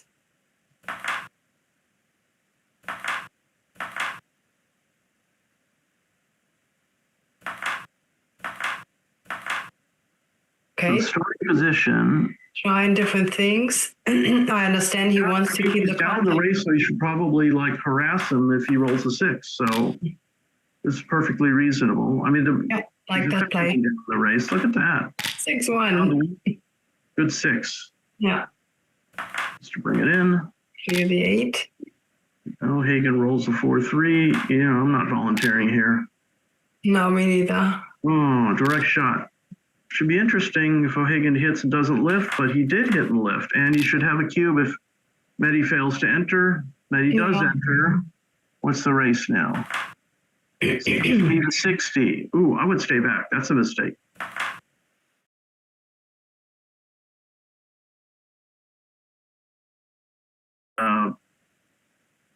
In my finals match in the Constellation in Michigan, I came out and it was like the opponent doubled me and it was a pass. It would have been a take if I stayed back. It was really almost the exact same position. It's crazy. Good to remember. Yeah. Not the Sometimes, you make mistakes and then you really know what to do next matches. Yeah. Problem is there's too many opportunities for that. Mm-hmm. But this is like really strong just to stay back and gives it, you know, Giving it a good play, John doesn't have any bad numbers. If he stays back, John has lots of bad numbers. Mm-hmm. He has something like 9 numbers that don't even safety. So he'll figure it out eventually, most likely. Especially with the He's even. irritated that he's not getting do the thing that you have to do first, and then figure out what to do with the rest of the roll. Right. That's a good practice. I always advocate that for all my students. Let's see. Well, I can't. What do we miss? We miss. Yeah. I think that was something weird. Yes, was not that complicated. Is this like the Watergate, the missing minutes or something? So we missed the double and the take. Okay. Well, yeah, I didn't see how the 6-4 was eventually played. That would be interesting. Interesting, yeah. In any case, so Mehdi's got a pretty large advantage, and we have this is our 5th consecutive 2-point game, unless John somehow comes up with the redouble. Mehdi's up 2 rolls, unless he misses. That double 5, that was helpful. All right, so Mehdi's still up 2 rolls, barring misses. Misses So one. John rolls a double, and Mehdi rolls 3-1 or 3-2. John will have the advantage. 5-4, very strong. Actually, would have been any. That's it. John's uneven checkers, so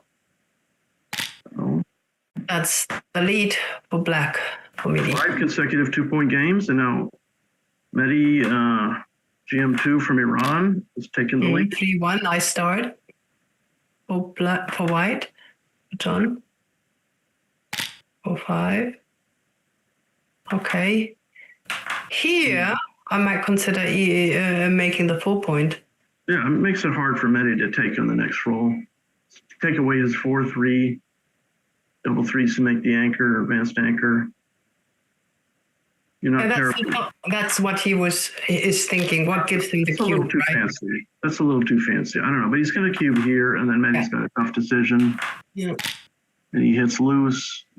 John's definitely got a double, especially trailer match. He does double. Yeah. And this might be some kind of sick take. I don't know. I don't really like the position at all. Especially putting the checker out of play. Then he drops it. Okay, this is our first 1-point game, the 6th game of the match. Hagen trails 6-5, playing 2-13. All right. Slot the 4. I don't think so. Being outboarded and you're ahead of Yeah, right. being outboarded, you're right. All right, so Hagen's got a pretty solid advantage here. We'll see if Mehdi can counter with a point-making number. 6-1-3, 1-1-1. 6-2. Oh, that's interesting. You can come out or you can just bring 2 down. Mm-hmm. All right, so Hagen probably should split here. Bring the 4 down and split with a 3. Yeah. And if Mehdi doesn't counter, then Hagen's going to have a double.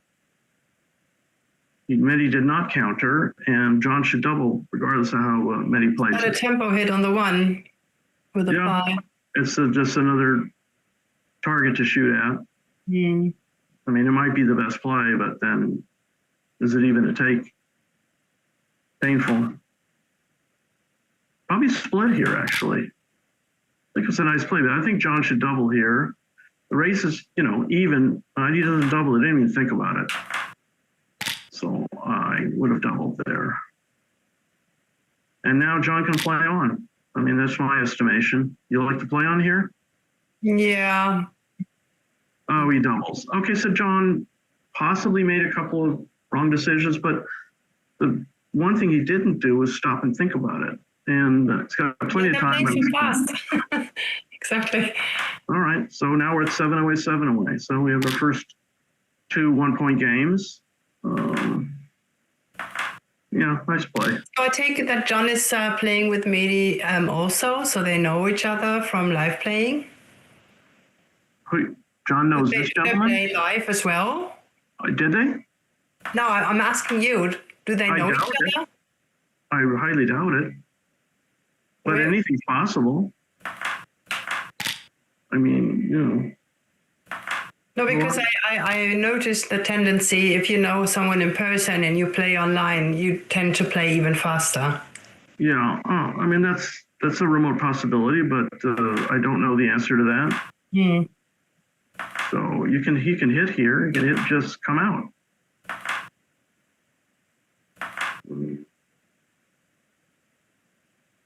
It's got to be his best play. There was a diversity of numbers to hit back with, but you know, there's very little development for either side. I think he's got to take the opportunity to send him back, and maybe he gets lucky and gets missed. So he can hit here, but he's got to give up something. John's got to give up the anchor. Mehdi has a few counter jokers. So it's a blot hitting contest for the moment. That's a pretty good roll. Hit the 14. What a joker this is. Hit, come in and hit, and then what do? You make the 4 or the 7? That looks like a good play. Now, Mehdi, think about here. What's the race? It's 19 pips. 19. Four builders to make the 5 point. It's not terribly volatile. It's not shooting extra blots, but I would go ahead and double this here. You like to double, or you want to wait? I would double, yeah. Okay, so Even though I have a lot to clean up as black. yeah, but white's got no development whatsoever other than the anchor. So it's a double take. Really is a take. Standard. So that makes the 5. I agree with that. Take the 5 to the 18 point. That's a fantastic roll. Isn't it? Okay, seems like a very strong play. Fan. 5 prime. And fan, and pretty sizable advantage here. I would break the 18 and then move the back checker forward. That's not terrible. Yeah, like that. It does leave a double 1 and a double 3 counter shot. I have a slight preference for moving the back checker forward, but look at this. Now you do. Everything he wants. Everything he wants, he got.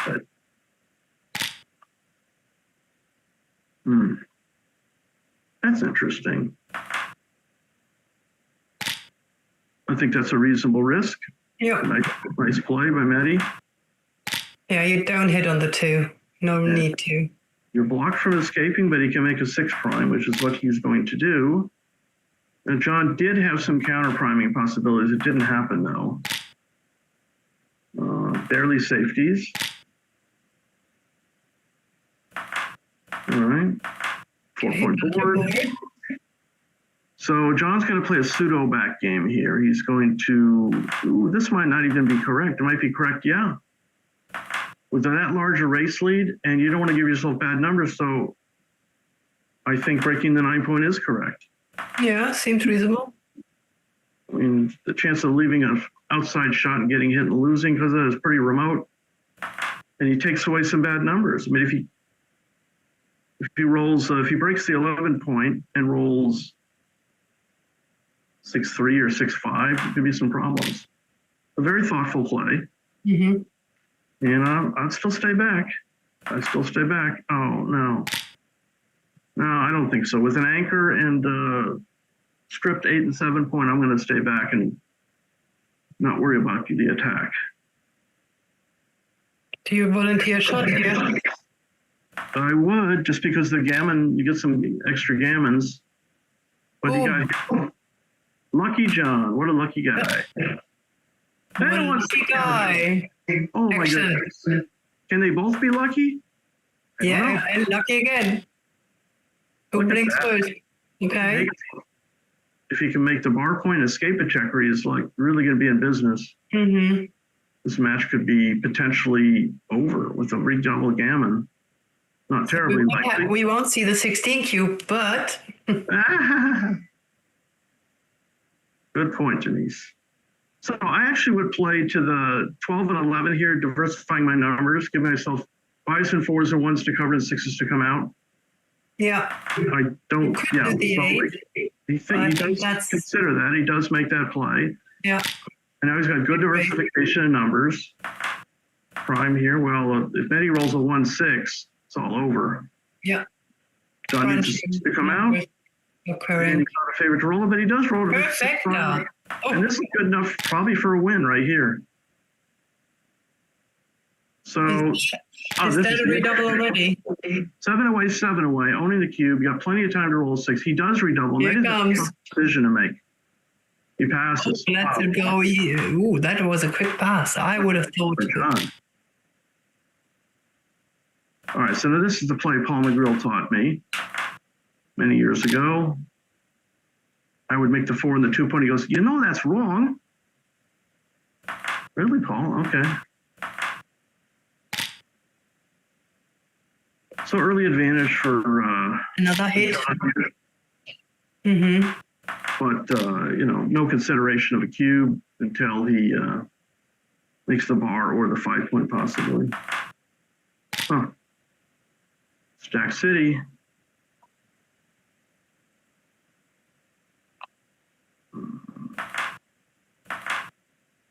Well, very reasonable.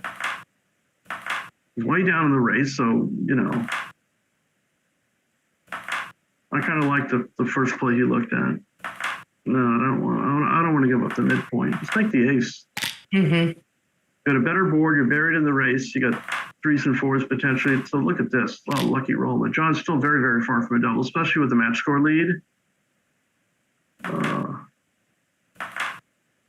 Advanced Bianca, yeah, I like that. Very nice play. Nice roll for John. He had a lot of bad numbers. Still has a lot of bad numbers. 4-1. Oh boy. Out and to the 5. Yeah. Nice play. I like that. John, another nice roll. Nothing special, but it's not a shot lever. Oh boy. 16 and slot. Do that, or he could just. I don't think I want to move the back checker forward. This is probably just go to the 15. I would hesitate to slot. You still have return shots. Yeah, and no cover yet. Yeah. Okay, and so John's probably got the advantage, but it's not a double, especially leading 5 away, 7 away. Mehdi's still thinking about it. Fix the dice up. Big swing on that number. So 7 shots from the bar, and he rolled it. Oh, what's happened? Oh, I don't have his picture anymore. Do you? No, I don't either. Oh boy. What does it say anyhow? No, I don't know. It says I parked my car in the wrong place. I'm getting a ticket. The server has reached peak number of non-premium users. Oh, we're non-premium? Obviously. I thought we were premium. There we go. Back to the screen. Yeah. It just upgraded. They're missing 37 minutes from Watergate. Now what's happening? Who's on roll here? Oh, it's it. Mehdi's on roll. Oh, when he hits, very strong. Keeps still in the middle. Let the full roll, then you hit. Yeah, obviously. So let's see if John did come in. He should play to the 8 year. A close race. There, Yeah.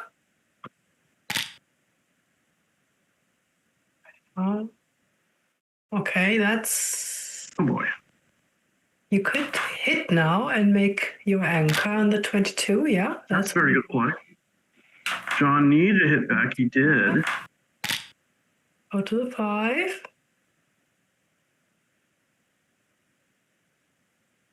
Black back to nothing yet. He fans, and now White should think about double here. Even with the match score lead, he's up way up in the race. He's got a double Another shot. 2 blots. That's. Mehdi's got a tough decision here. That's tough. Yeah, he lets it go. It's not so tough. He passed quickly. Oh, he takes a 9-6 lead, and he's reached a very important score at 4 away. Yep. You get to 4 away, you double, and win a gammon. It's all over. Even with the score lead, you were not shy in gammonish positions to offer a cube. Yeah, agreed. Or white. A lot of people over dramatize that, and they gotta wait. I'm ahead of the match, but you're correct, Denise. All right, so Mehdi taking a sip of his coffee before he rolls. Yeah, makes sense. I don't know, maybe at, what time is it over there? I have absolutely no idea. Where are they anyhow? Half hours later from where I am.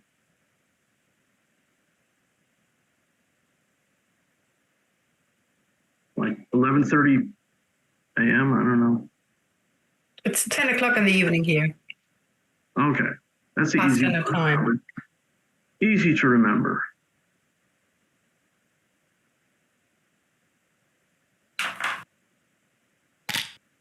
Okay, hit and split. Okay.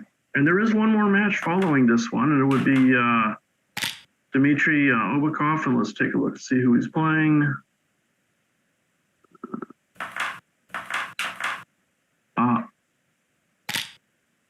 Amirali Oh, yeah. Tavakoli. Mm-hmm.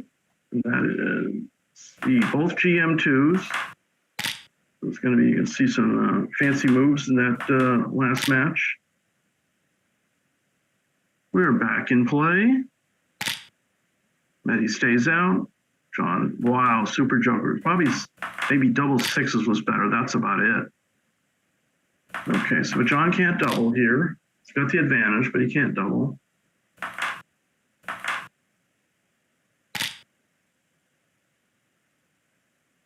Not so good. Yeah, I wasn't too happy about his 5 staying back on the 23. I would have opted out. Yeah, and now we might be seeing one of those situations we talked about where John's 4 away and you could think about doubling. I mean, 4 back versus 3 back versus 2 back with a direct shot. Yeah. That was a possible double. Mehdi stays out. And now, probably just double pass. He doesn't double. Is he playing for the gammon? Well, I don't know. But he won't. He's not thinking that he's not good enough, right? Well, I would hope not. He is my teammate. But I mean, it looks like. For sure not. It's John. He knows what he's doing. I saw him playing so many matches. It's really great. Great player.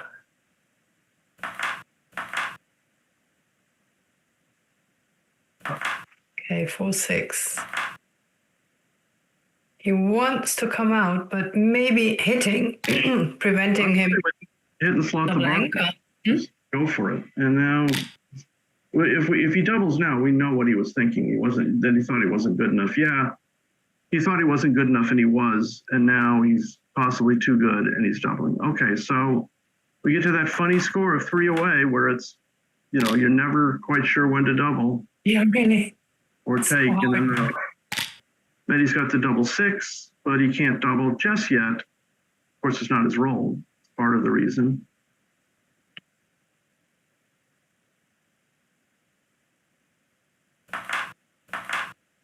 Okay. Well, Mehdi just needs a little bit of,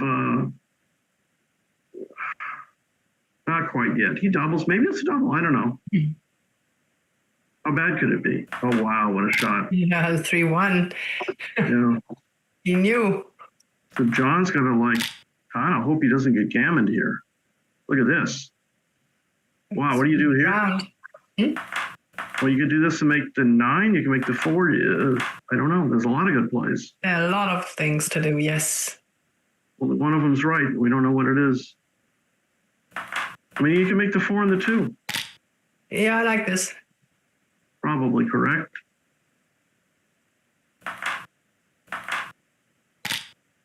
Okay.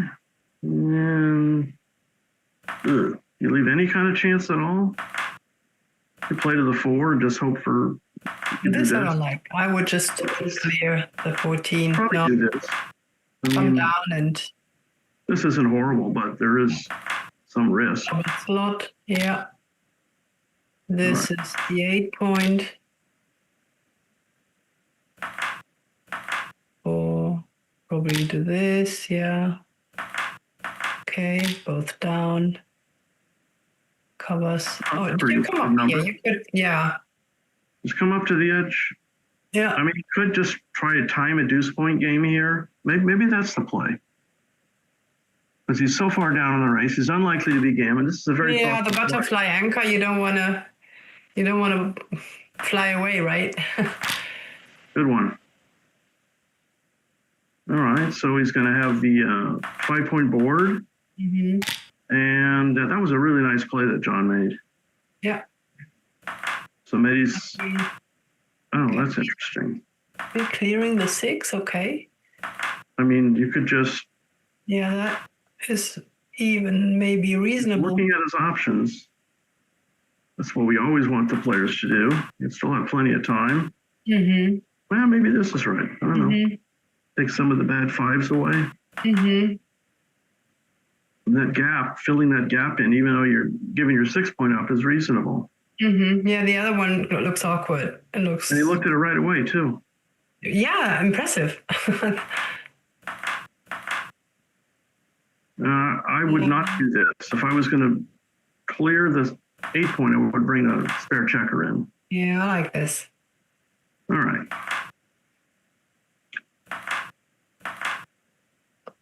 I think that's what he does.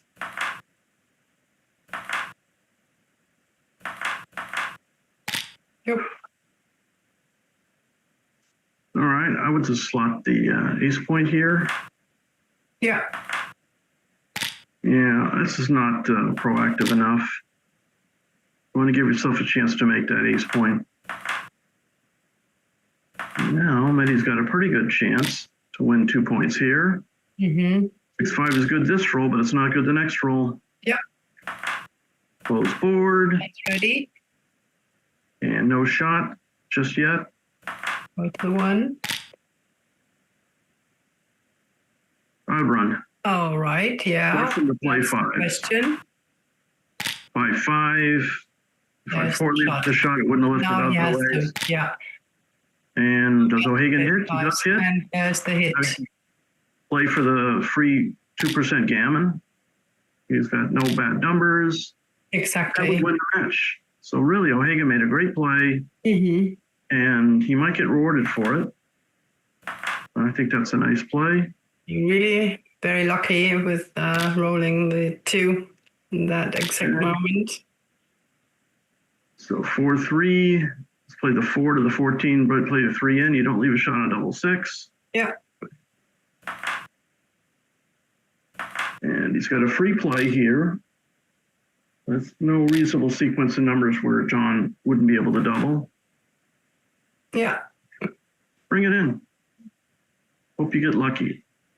I mean, maybe he's worried about it. If he brings it into the 4-point rolls double 6s, it's awkward, but yeah, I would have done the other one.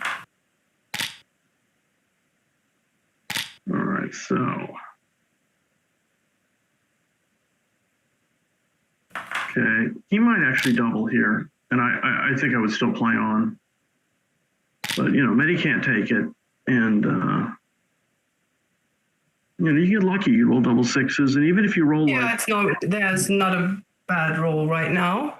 no, I mean, yeah, all right, I suspected he might do that. Yeah. Well, he did get lucky and win that game, and he's up 12-6 Crawford. Mr. O'Hagan, 4th on the all-time ABT points list at 422 points. Okay, so nothing fancy here. It's effectively DMP, so I would just split and bring one down. I don't like the hit. You're not really playing for a gammon here. So, wow. There's an overplay. Okay, that is punished. Yeah. He's on attack.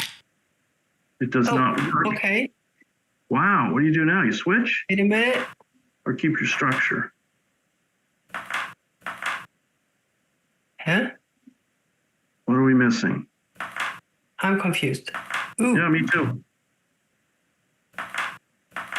This is the starting position. Oh, he did switch, and John stayed out, and now Super Blitz here. Yeah, that does almost everything. Wow, but actually, Mehdi could try and win a backgammon here, and that would be like an extra game. Mm-hmm. So it's really, John needs to save the backgammon. There's not much he could do about it, too. So what do you hit and lift here? You leave it slotted? I probably would not leave it Lift it. slotted. All right, big shakes coming up here. Mehdi's on attack. John gets the anchor. He's probably not going to get backgammon. But he's probably not going to win either. Although we didn't think he was going to win the last game, and he did. Lucky John. But he made a really good play. He earned himself the win. Made a good play on that double aces where he made the 23 point. Mm-hmm. So Instead of the 22, yes. this is pretty strong here. Oh. Ooh, really? Maybe give the double fours. Yeah, do that instead. It's a better landing position. Yeah, I don't know. This is a very good shot. Oh, John came in, which he needed to. He should play 13-10. He does. And 4-3. Just leave leave the direct shot. Hope you get missed. He did not get missed. Wow. No, this is why he didn't slot, because he didn't want to have a bottom board in. Yeah, that's good. Exactly this scene. Very nice play. So John just made the. So Amir's got Mehdi's got 6 numbers to hit back. He does not hit back. It's actually counterproductive. Lost a builder. Oh boy. What do we do here? Make the 8. 13-8, 6-5. Probably. Gives a super joker double 6, but otherwise you got to leave a 6-4, which is an extra number. He doesn't have to be worried about getting gammon, so I would take a little more than I would have got hit too. All right, so John misses. Mehdi has a good chance to escape here. Mm-hmm. And Mehdi rolls a 6-3, does escape. Yeah, we probably get to see another game. Potentially. Mehdi does have the anti-joker double 3s. And you can roll the double 2s. This is the opposite of the anti-joker. How many gammons are in there? Not too many. Gammon saves him a free drop. So I don't think he's terribly concerned about the gammon. No. Clear the 6. Yeah. Bring him in. It's okay. That's a good roll for Mehdi. Securing the win.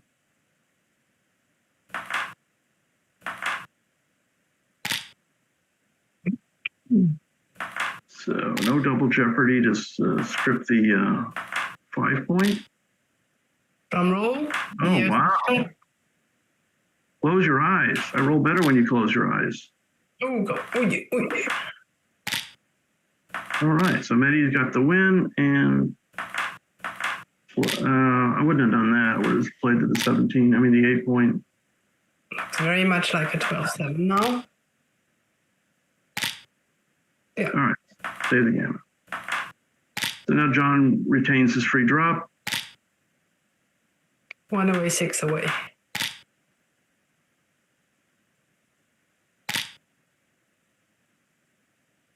2-1 opening You for probably white. split here.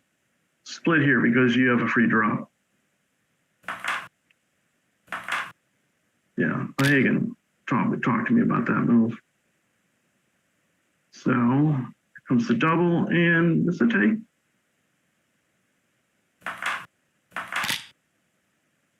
Double 4s. Simple 5. Simplified. Yep. Oh, okay, nice. Yeah, nice potential attacking play. And bring it to the 5 and step up. I would do that. Duplicate the 2s. Mm-hmm. No, I didn't like that. Maybe you thought it was good gammon less or something. So, Need to step up. I would hit regardless. Yeah, you're not afraid of gammons. You just need to I'm win, not right? terrified of gammons. I'm trying to play to win. I'm not attack inside the board. Yeah. To find my numbers off the 6 point. Yeah, what point?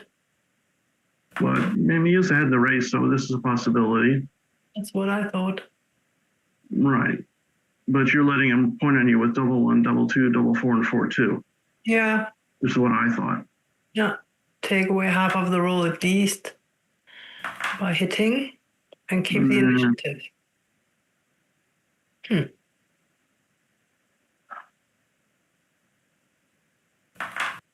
I mean, sometimes the best defense is a good offense. And so, yeah, well, it worked out anyway. It's not two. Okay. Can you roll it? Oh, that's the escaper. Pretty strong. Very so strong. he doesn't even need to point. He can just free a checker and put 2 off the midpoint. Just win the race. Yeah, he doesn't want to leave opportunities for Mehdi to joker off the bar. Yeah. What's the race? 26 It has pips. return shots. So just clear the 13, no? That's what I would do. So, 26 pips, and now he's going to stay back in slot. He agrees. John has another joker in his arsenal. Is pretty strong. Okay, that makes the So fourth. if John does win this game here, then U.S. will win the series against Iran. They will play the last match. Yeah. Exciting stuff. You can blame me and Roberto for not being a total sweep. I'm joking, because Iran plays very strong. They This are is really interesting. strong, yeah. I probably make the free point here. Just take away the joker. Yeah. Even though it's not a prime, takes the 6-2 away. So John has done some awkward numbers, but this is okay. You Probably could consider play. going to the 3 in this case, and yeah, like Yeah, that. that's a nice play. That's a nice play. Don't leave the jokers. You still have 5. folders to make the 4-point or the ace point. Mehdi's got a 6 prime. Good chance to get the. Wow, this is one of the 2 numbers that doesn't really play as perfectly, but it's still such a strong position that I like this play. And 5-2. John's 1 decent roll away. I make the ace point here. I'm not reaching the 1-6 shot. No, you don't want to prime. You just blitz and will hope to get home safe. Yeah, and then maybe he comes forward onto the 4-point and a 21-point. It's pretty strong. You're far ahead of the race. Right, and if he makes the 4-point, then even if he doesn't get hit, a nice play by John. Then he comes in low, which he needed to, and you got to leave the shot now. So it's 4-3 or nothing, and it's nothing. And John closes the board. He's got a very, very good chance. Looks like curtain. Yeah, curtains. And wow. So this has been terrific to do commentary with you, Denise. I learned something. Likewise. No, thank you. Always a pleasure with you, Steve. Thank you, Denise. All I right. admire you a lot. I admire you even more. How about that? So I don't mind clearing the 6-point here. It is a 6-5, but only when Mehdi stays out. So, okay. It's the last chance to roll bad, John. He didn't do it. And that's All right. Congrats to you guys from the States. Wow. John away in that case. So good luck in your German championship coming up.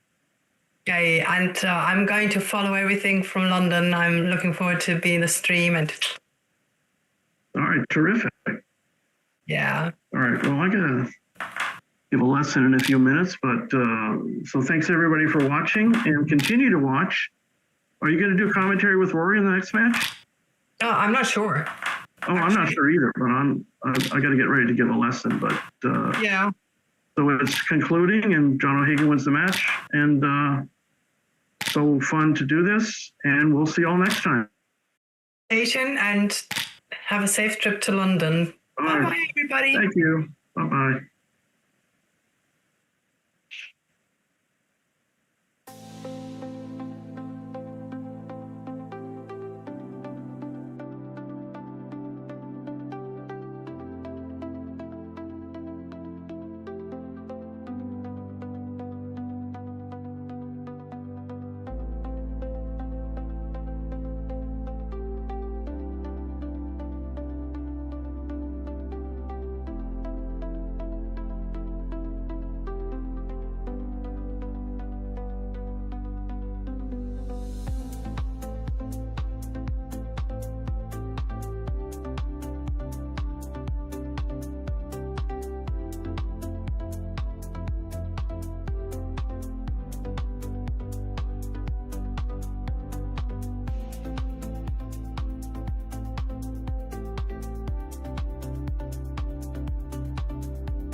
Looks like they have the matchup now.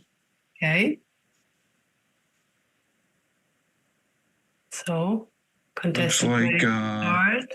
Amir is on top. Hey, folks, welcome. I guess we're live.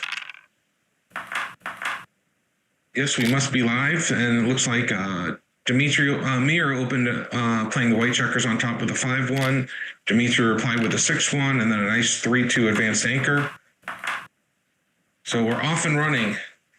Dimitri's got some double fives. He'll take the race lead, but Amir has that nice advanced anchor to start. So hi everybody watching. Denise, Kaiser, and Rory Pascar here for commentary for you guys. Thank you for tuning in. 6-5, he just goes to the 2-point. Not sure what I would have done there. I may have actually done the... no, I guess this is probably right. It was 5-1, nice pick and pass, make the point. Yeah, just come out. Yep. We are looking for a good number here, double fours. Nice shake. Pretty good. I don't know if he should bring it 2 down. I like 1 down and 1 in. Oh, he says it doesn't even split.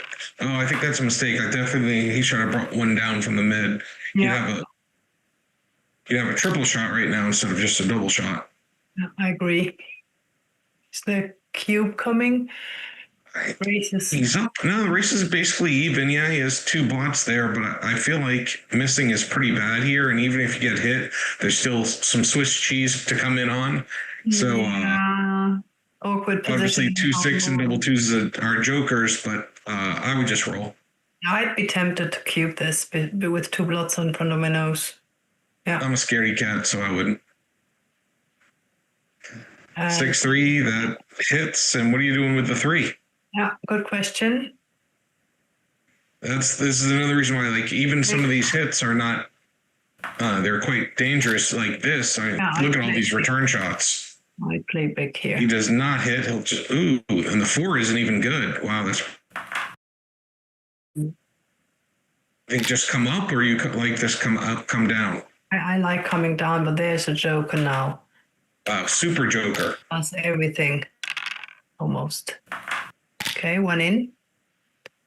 Oh, and double 6s again. Just play safe. No.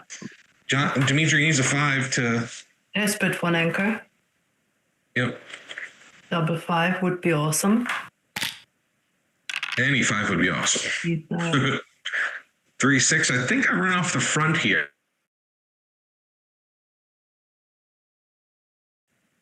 Seems like it's more pick and passes or double hits if you stay there. Yes.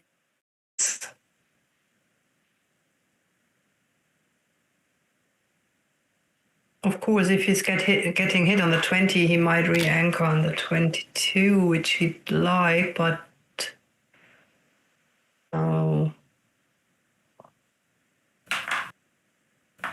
yeah, pointing number. No 5 for Dimitri. No need to hit here, probably, even though there's a weak home board on the other side.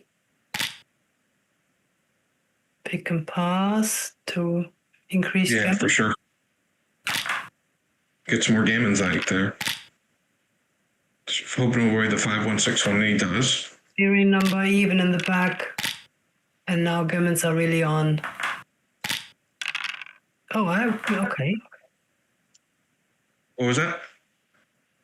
He could have taken checkers off. He didn't. Well. 4-3. He's praying that he saves the gammon. It looks like it's fairly close, and he's a little on the to-be gammon side of it, I think. It looks like he should be gammoned by a roll. Mm-hmm. He's a 1 to play. Why isn't he just taking a checker off? Mm-hmm. But 99.8 to 99.9% of the time, if you can take a checker off, it's right. Mm-hmm. Especially with this many rolls left. 6-1. So I'm really surprised he's even taken any time at all, thinking, ooh, what's going on here? Connection problems. Looks like either of them had to Someone leave. disconnected, it looks like, Yeah, I got kicked out. there's a lot going on Hero, so they might be a little overwhelmed by all the lock-ins.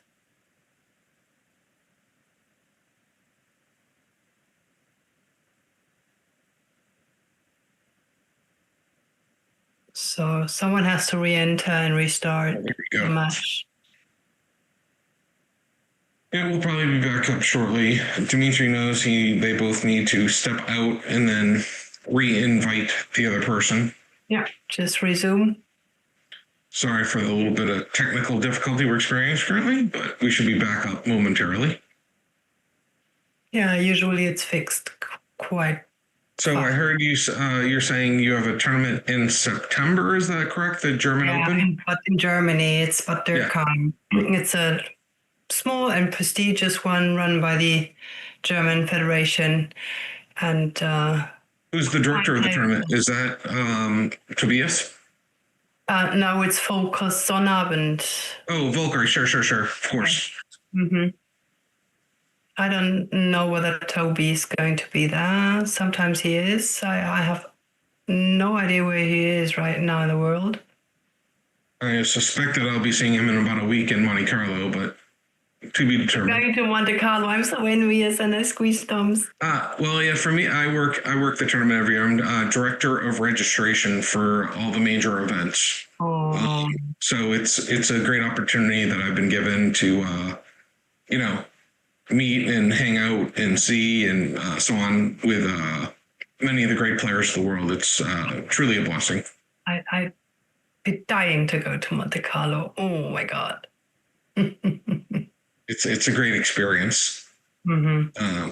And I'm guaranteed to basically come home with more money than I left with, so that's good. Yeah, this is not a lot of people can say that about that tournament. Yeah. Actually, when the tournament ends on Monday, August, I think 4th or so, I'm going to fly up to maybe it's the 3rd. I'm going to fly up to Amsterdam and see that city. And my Netherlands will be my 28th country that I will have visited. Making a run at the 100. I mean, I'm a long ways away, but my goal is to get to at least 100 countries before I move on to the next life. Have you been there? No, I'm not. It's going to be my first time. And there's a gentleman there that's actually going to show me around the city. He's actually an official tour guide for the city of Amsterdam. He's a backgammon player. It's so Rolf, I can't remember his last name, but he's going to tour me around, and maybe we'll have the little Chouette as well. And I'll see the Anne Frank House and the Van Gogh Museum and the canals and all the architecture. I'm looking forward to seeing Amsterdam. No coffee shops. No coffee shops? What's wrong with the coffee shops in Amsterdam? Have a sip of tea or a little cookie and everything. I'm missing your joke, I think. I'm missing your joke. What's wrong with the coffee shops in Amsterdam? Well, try some tea or some cookies there, and you'll see and experience some nice. Oh, that's what you're referring to. Okay, gotcha. Yeah, I'm gonna keep it pretty low key. Just kidding. I'll be a good boy. It's just an awesome city to be, and it's really, and all the restaurants, everything is so warm and nicely done, and yeah. You've spent a good amount of time there? I've been quite some times there. Yeah. I'm actually staying across the big river at a hotel that's literally right on the pier facing the south. It's I work for Marriott so I'm getting a nice rate at the hotel. I think it's called the Sir Adam. It's I guess fairly well known in the city. Mm-hmm. And yeah, I'm looking forward to having a great time. And they have all those little shops there and bakery stores and it's everything is something nice to look at, and the houses are so neat, and yeah. Like I said, I'm a huge fan of our different styles of architecture, so I'm really looking forward to just walking or biking the city. Actually, that's what Rolf, the tour guide, suggested, is that the first morning we hop on some bikes and just do a bike tour of the city. Everybody's biking there. Yeah. Just awesome. You just see maybe cabs and the other cars are tourists, and everybody's yelling at them. Yeah, you're gonna love it. It's going to be nice. Yeah, I'm really looking forward to it. Mm-hmm. I'm very fortunate in the fact that I get to go to Europe every year. Last year with my wife and daughter, so every other year I go by myself, and every other year my wife and daughter come with me. All right. Looks like they're about to restart. But last year, my wife and daughter and I went to Greece for 20 days before the World Championship. And then when I went there, they went up to Paris and then London, where I joined them for the last night, had a nice dinner. This year, 2 years ago, when I went by myself, I went to Brussels, visited Brussels with a couple of friends from Bulgaria. You know, Bojdar and his girlfriend. Of course. Yeah, so they met. It was right before the festival in Aachen. So it was in between the two tournaments. I flew up to Brussels and they met me there and then took the bus to Aachen. And it was fantastic. I absolutely love Brussels. Yes. I actually felt like it was the most American European city that I've been to. Because when you go to Paris, it's Paris and everyone's French. When you go to England or London, everyone's British, and it feels that. When I've been to Dublin and everyone, so on and so forth. But Brussels, because it's the capital of the EU, felt very much like a melting pot city, which is very much what a lot of places in the US are. Yeah. So yes, of course, I felt like I was in Europe, but it felt a little bit different. Let's just say. I see. Looks like they're having trouble getting the restart. So you haven't Switzerland yet? Yeah. Oh, there we go. He switched the screen. I think maybe he doesn't realize in order to restart the match, you actually have to exit the match and then accept. And I think maybe Dimitri didn't realize that. Okay. I don't know how much he plays on Heroes. So. Yeah, they figured it out. Have you been to Switzerland? Not yet. I flew on a trip. I took my wife for her 50th to Barcelona and Budapest. And when we flew from the States, to get there to Europe, we flew through Zurich. So I've been in the airport there. But other than that, it's another one that's on the list of to see in the near future. Let's just say. That would be awesome. Let me know. Yes. So we're in where in Switzerland do you live? In Zurich. Oh, you live in Zurich. Okay, very good. Yeah, I'm very much looking forward to it eventually. Yeah. There's just so many great, beautiful cities in Europe. Yeah, I don't. So Zurich is more of I know it's obviously Swiss, but Switzerland sits right between France and Germany, and much of the country feels more one or the other. Would you say Zurich feels more French or more German? Would you say? Oh, definitely more German. It's okay, so it's on the east side of the country. And you do have a lot of Germans even in Zurich. Yeah, is it more on the eastern side of the country, you think? No, it's more like in the northern side. Okay. Yeah. But it's you have this little country, and then you have the French part, you have an Italian part even. Yes, to the south. And then you have the German part, and you can travel within one country. And it's a bit like, when you travel the States, then it's also like switching countries almost feels like. So it's, and there you have it just in tiny. Gotcha. Oh, finally they're back up and rolling. Yep. Let's see here if I can get this the way. Oh, no, that works. 6-1. Okay. Back on track. Yeah, looks like this. Still, he's only a roll behind. It's possible. Well, he's not going to save the gammon. Okay, that looks like a 4-0 lead for Amirali. Oh, white. Yep, Amirali's taking a 4-0 lead in this 13-point match. Mm-hmm. And we start another game. Sorry for the technical difficulties once again, but, nice to have a little casual conversation about travel. I have no idea whether anybody heard it, but yeah. Yeah, everyone should have. Welcome to listen to us, huh? Absolutely, I believe they did. Okay, so a nice little split, then an attack by Dimitri. He's down in the match, so he wants to be a little aggressive. Yeah. And also take a half roll away, like this 6-1 would have nicely made the 5-point if he didn't hit. So I think he's just going to come out with this, don't you? Oh, he decides to slot Amir. Okay, what's that? Duping force, maybe? Yes, it was. So that makes some sense, but I think I still would have come out. But maybe he was right. That makes the 5. Okay, hops out all the way. All right. Okay, that's to the 13. Yeah, run a checker. 5-2. Up in the race. I come across and do you step up? Race is about even. You can actually bring another checker down. Yeah. Interesting. This might be right. Could be right, yeah. Makes it a lot harder for him to step up now. I guess he should also bring 2 down. Yeah. 4-2, that makes the 9 probably. Yep, it's part of the prime that he's building. So there's 4 out of the 6 points. If he makes 2 more, then he's got a prime there. 5-2 makes the 4. Yeah. I think the better now. Okay, I think. There you go. 5 point, almost. Leaving a 6 to hop. Black having the advantage of the 9 point now, but white's on roll. Considering. The race is basically even. I don't think this is a cube. No, especially with him leading in the match, right? But it's always good to give it a thought, of course. Absolutely. It's rare to find a player playing too slow.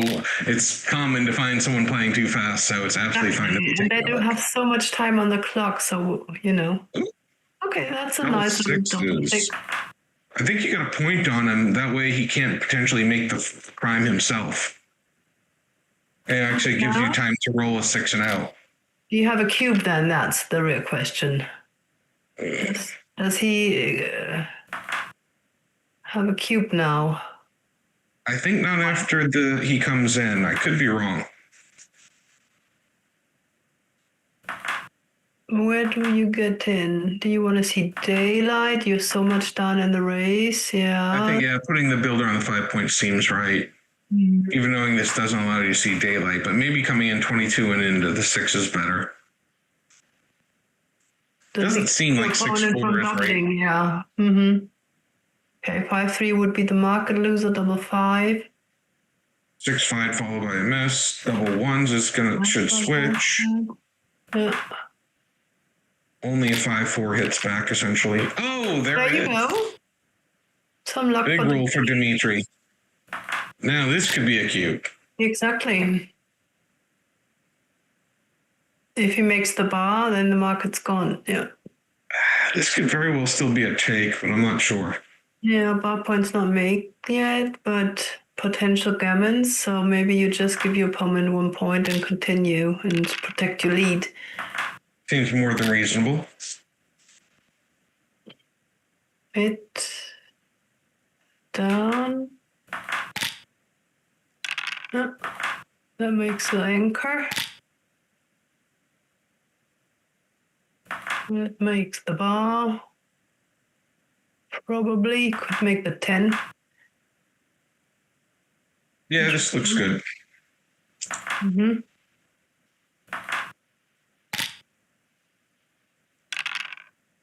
Because I thought that looked good. I like the previous play. 4-3, come down with the 4 and lift the 3, or I don't think you want to leave too many blocks. It is still early in the game, so. Slot the 3 and all the way up. Yeah. Yeah. The 2.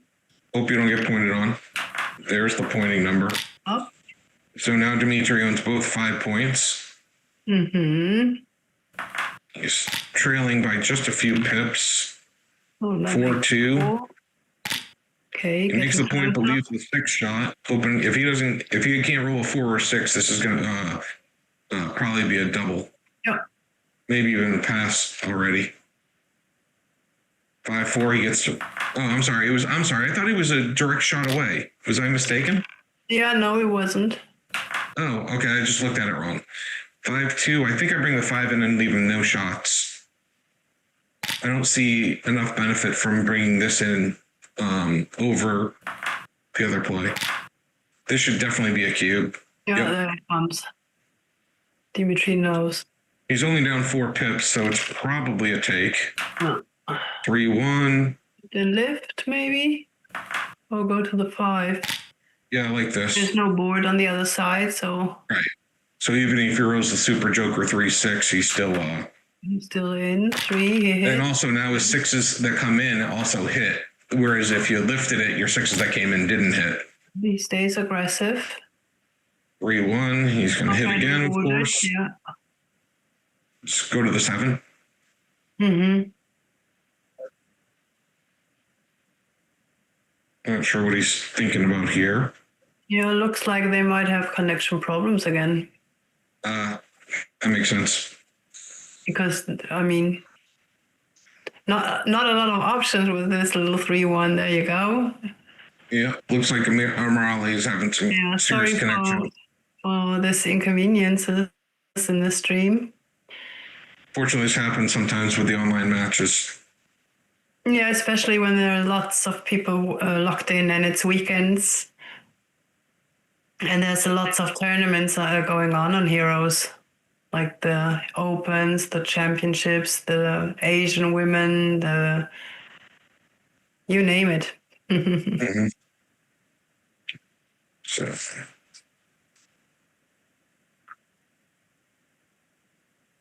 So how long are you going to stay in Amsterdam? How much time? Just 3 days. I fly up the Monday after the World Championship. I think it's the August 3rd. And I fly up on the 3rd and I get there mid-afternoon. I made a super big blunder and didn't buy tickets well in advance for the Anne Frank house. And basically that place is sold out until like the 4th week of August. So I think my plan is to literally arrive, check into the hotel, and beeline to the Anne Frank house. It's actually open all the way in from 9 a.m. till 10 p.m. during the summer. Mm-hmm. So I'm hoping maybe there's a no-show or maybe there's a group that has an extra ticket or something like that.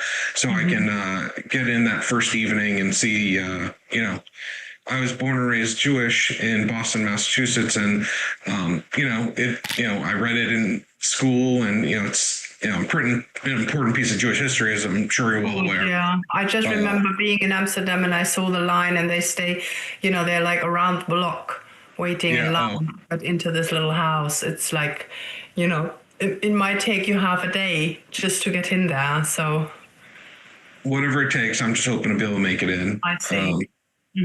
Looks like again, they have to exit a 3rd time. 1 second. And it's the same for the museum. Really incredible. But it's worth it, of course. All right, here they are. 3-1, re-enter, hit, and go to the 7 as mentioned. I don't see a point in going to the 6. He's stuck again. Looks like he was able to. No, there we go. Okay. So you actually, Dimitri didn't actually have to exit the match to restart it. I always thought if your opponent leaves or something, you had to exit yourself. Also. 5-1, I guess this makes sense. Yeah, a bit stucky, but what can you do? Okay, do you 5-4. I think you come up from the back, maybe? Mm-hmm. Can he roll another 3? Nope, not this time. No. So you hit on the 3? I think you have too many checkers on the 6 point, and it's just not very good. Yeah, up in the race. Yeah, play behind him. Mm-hmm. And now just attack with the other 3.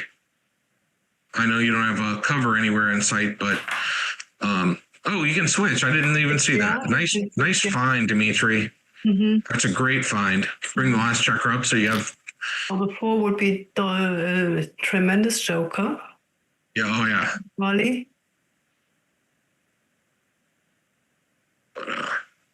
If he can get home free, I mean, he's up 18 pips because of the few hits that he had on that 3 point. 4-6 is a beautiful roll. Cover the 2, or do you come out? No. You want to run out and hope to get missed. Yeah, I see. I like this play coming out and hitting because, your opponent has a blot on the you want to activate those back checkers. Looks like he ran into a double shot and have no board. There's nothing you can do. Mm-hmm.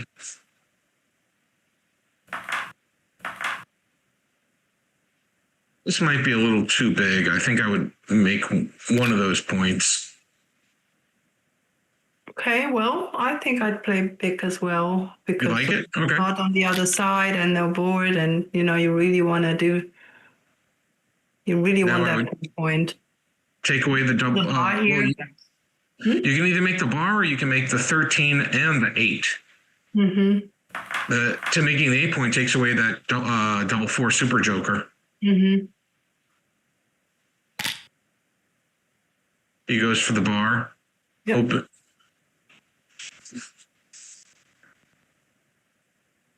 Dance.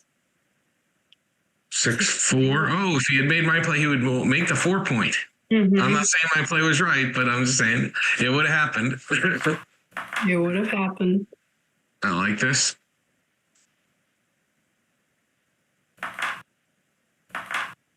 Yeah, there is, double sixes play with really well now next turn. Sure. Is something to be said about. Oh, and he blocks the 4-6. Yeah. Wow. That's Okay. huge. And now he's probably just going to attack. 1-6. That's no good. Value of the bar point. 6s, 9s, and 11s. Mm-hmm, That's a 9. That makes the prime. Dimitri's going to likely win at least 2 points here. Mm-hmm. Okay, no Or- shot whatsoever. Yep, just clear the 8. Mm-hmm. And I would just, yep. 3-2, I'm just running 10-5. Yeah, no need to escape. You might go fishing. This makes 2 points. Mm-hmm. Don't attack. Don't try to be cute. I always try and be cute though. Hit and make the 4 and leave the shot on the 1. But since he has a run on the 20, it's maybe just covering. Yeah, he sees. Oh, it. I don't think this is right. I think 1-6 is not giving your opponent a bad shake, so just try not to get hit with another checker and raise gammons. Agreed.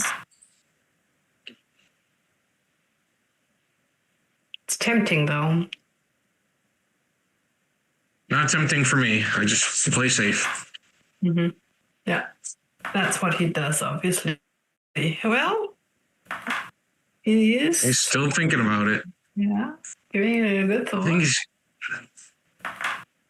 Yeah. yeah, Got the there we die. go. He found it. Okay. 4, 5. 1. Yep, hit and come down. Yeah. Don't be afraid of double ones.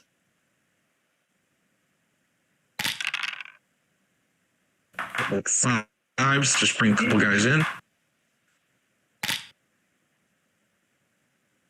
Can he enter with a 1? He does. Oh, he does come in with a 1.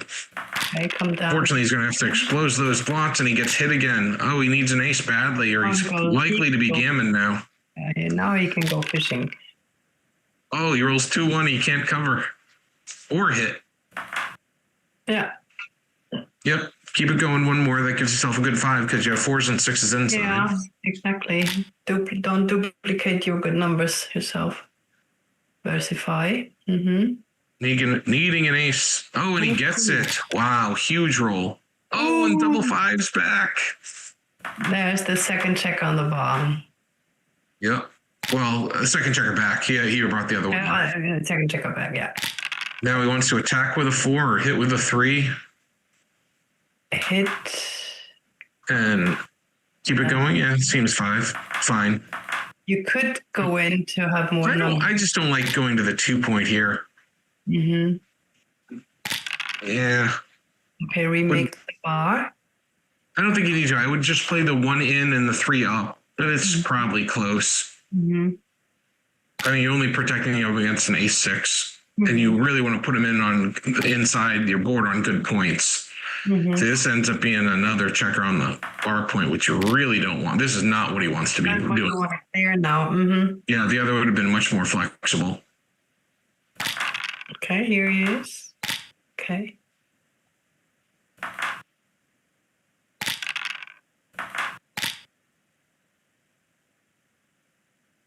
Now the value of the bar point, of course, is now that he has three blots back, three checkers back that he can't escape with a six with it, and it increases Dimitri's gammon chances.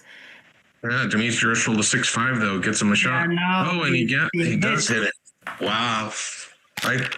This error could be coming back to kill him. I'm not 100% was wrong, but Even hopping out. 5-6. Oh wow. On a shot. Ooh. 3-1. That does not And hit. it?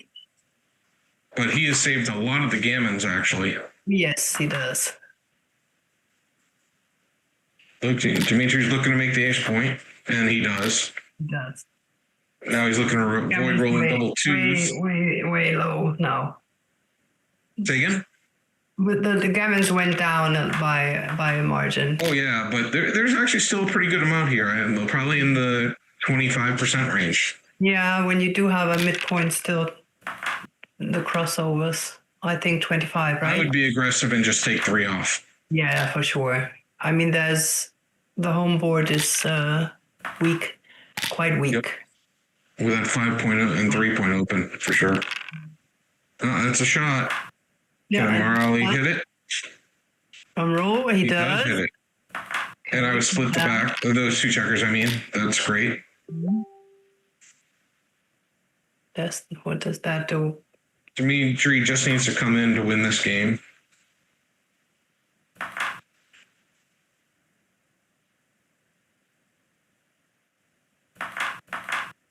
Okay, yeah. He's going for gammon for the gammon save. How many winning chances does White have now? With his 2 open. I think he's still a dog, so 40-ish% maybe. Less than 40 now. Okay, there goes the gammon.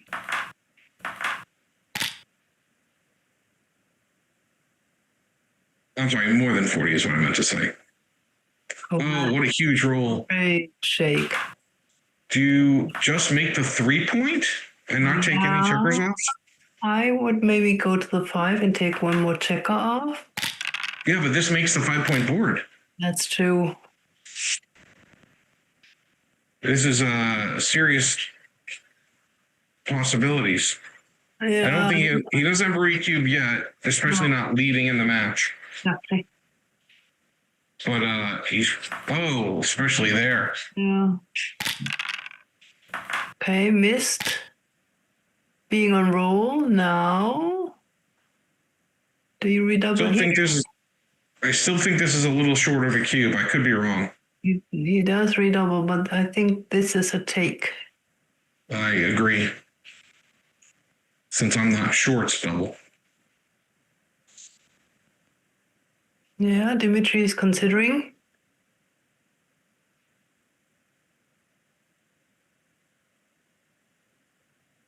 It's not an easy take. I guess Dimitri thinks it's a take. I'm sorry, thinks it's a double since he's taking this long to take. Mm-hmm.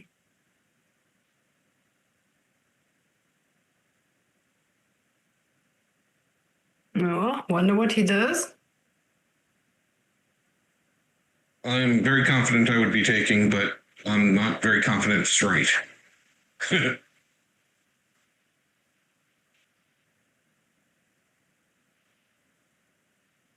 Yeah, he's giving it a reasonable thought. Yeah. If only we had a formula. Art Benjamin, you out there? If we had your formula, we might know what to do here.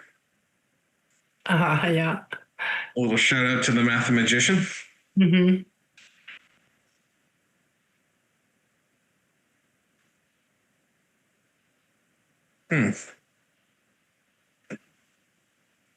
Neil would be helpful too. Say again? Neil Neil, yeah, Kaiser probably is a pretty good idea here. John O'Hagan probably is good at this stuff. You know. Oh, and then there's that, what's his name? Mochi. He might know what to do here as well. Oh, who is that? Never heard of him. Never heard of him.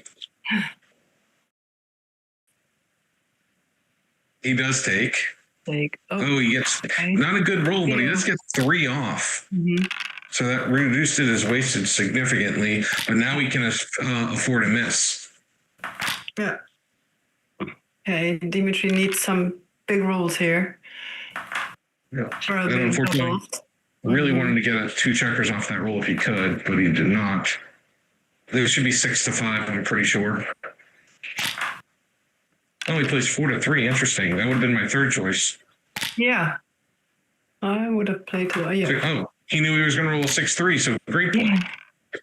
There's the big double. That You need to avoid a 1. up. Dimitri's got to roll to win. Double 2s are better. Oh, no, double 1s are better. Yeah. Or Amir needs to not roll Double 1. a 1 other than double 1s. Okay. So they're close to pick them. Actually, Dimitri's just a small dog here. I just had a position lately quite similar, and it was Considering the recube at this score, but I don't think it is a recube, but it very well could be. Mm-hmm. It very well could be. Yeah, if Amir had missed a checker there, it would have been a double pass.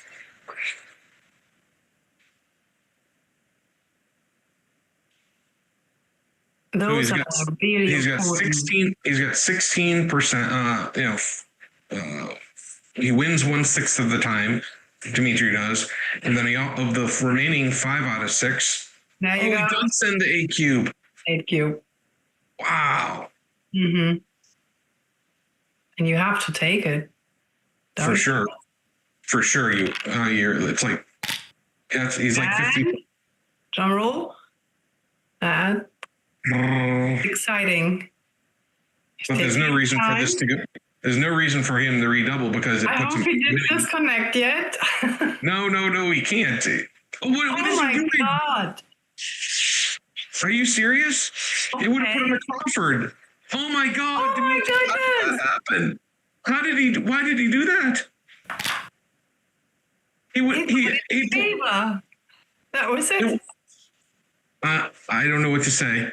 And I'm in shock. Look at that. I mean, cube action was probably correct because the PR says. No. That was Amirali's all his PR. Like he probably would have played a 1 or something.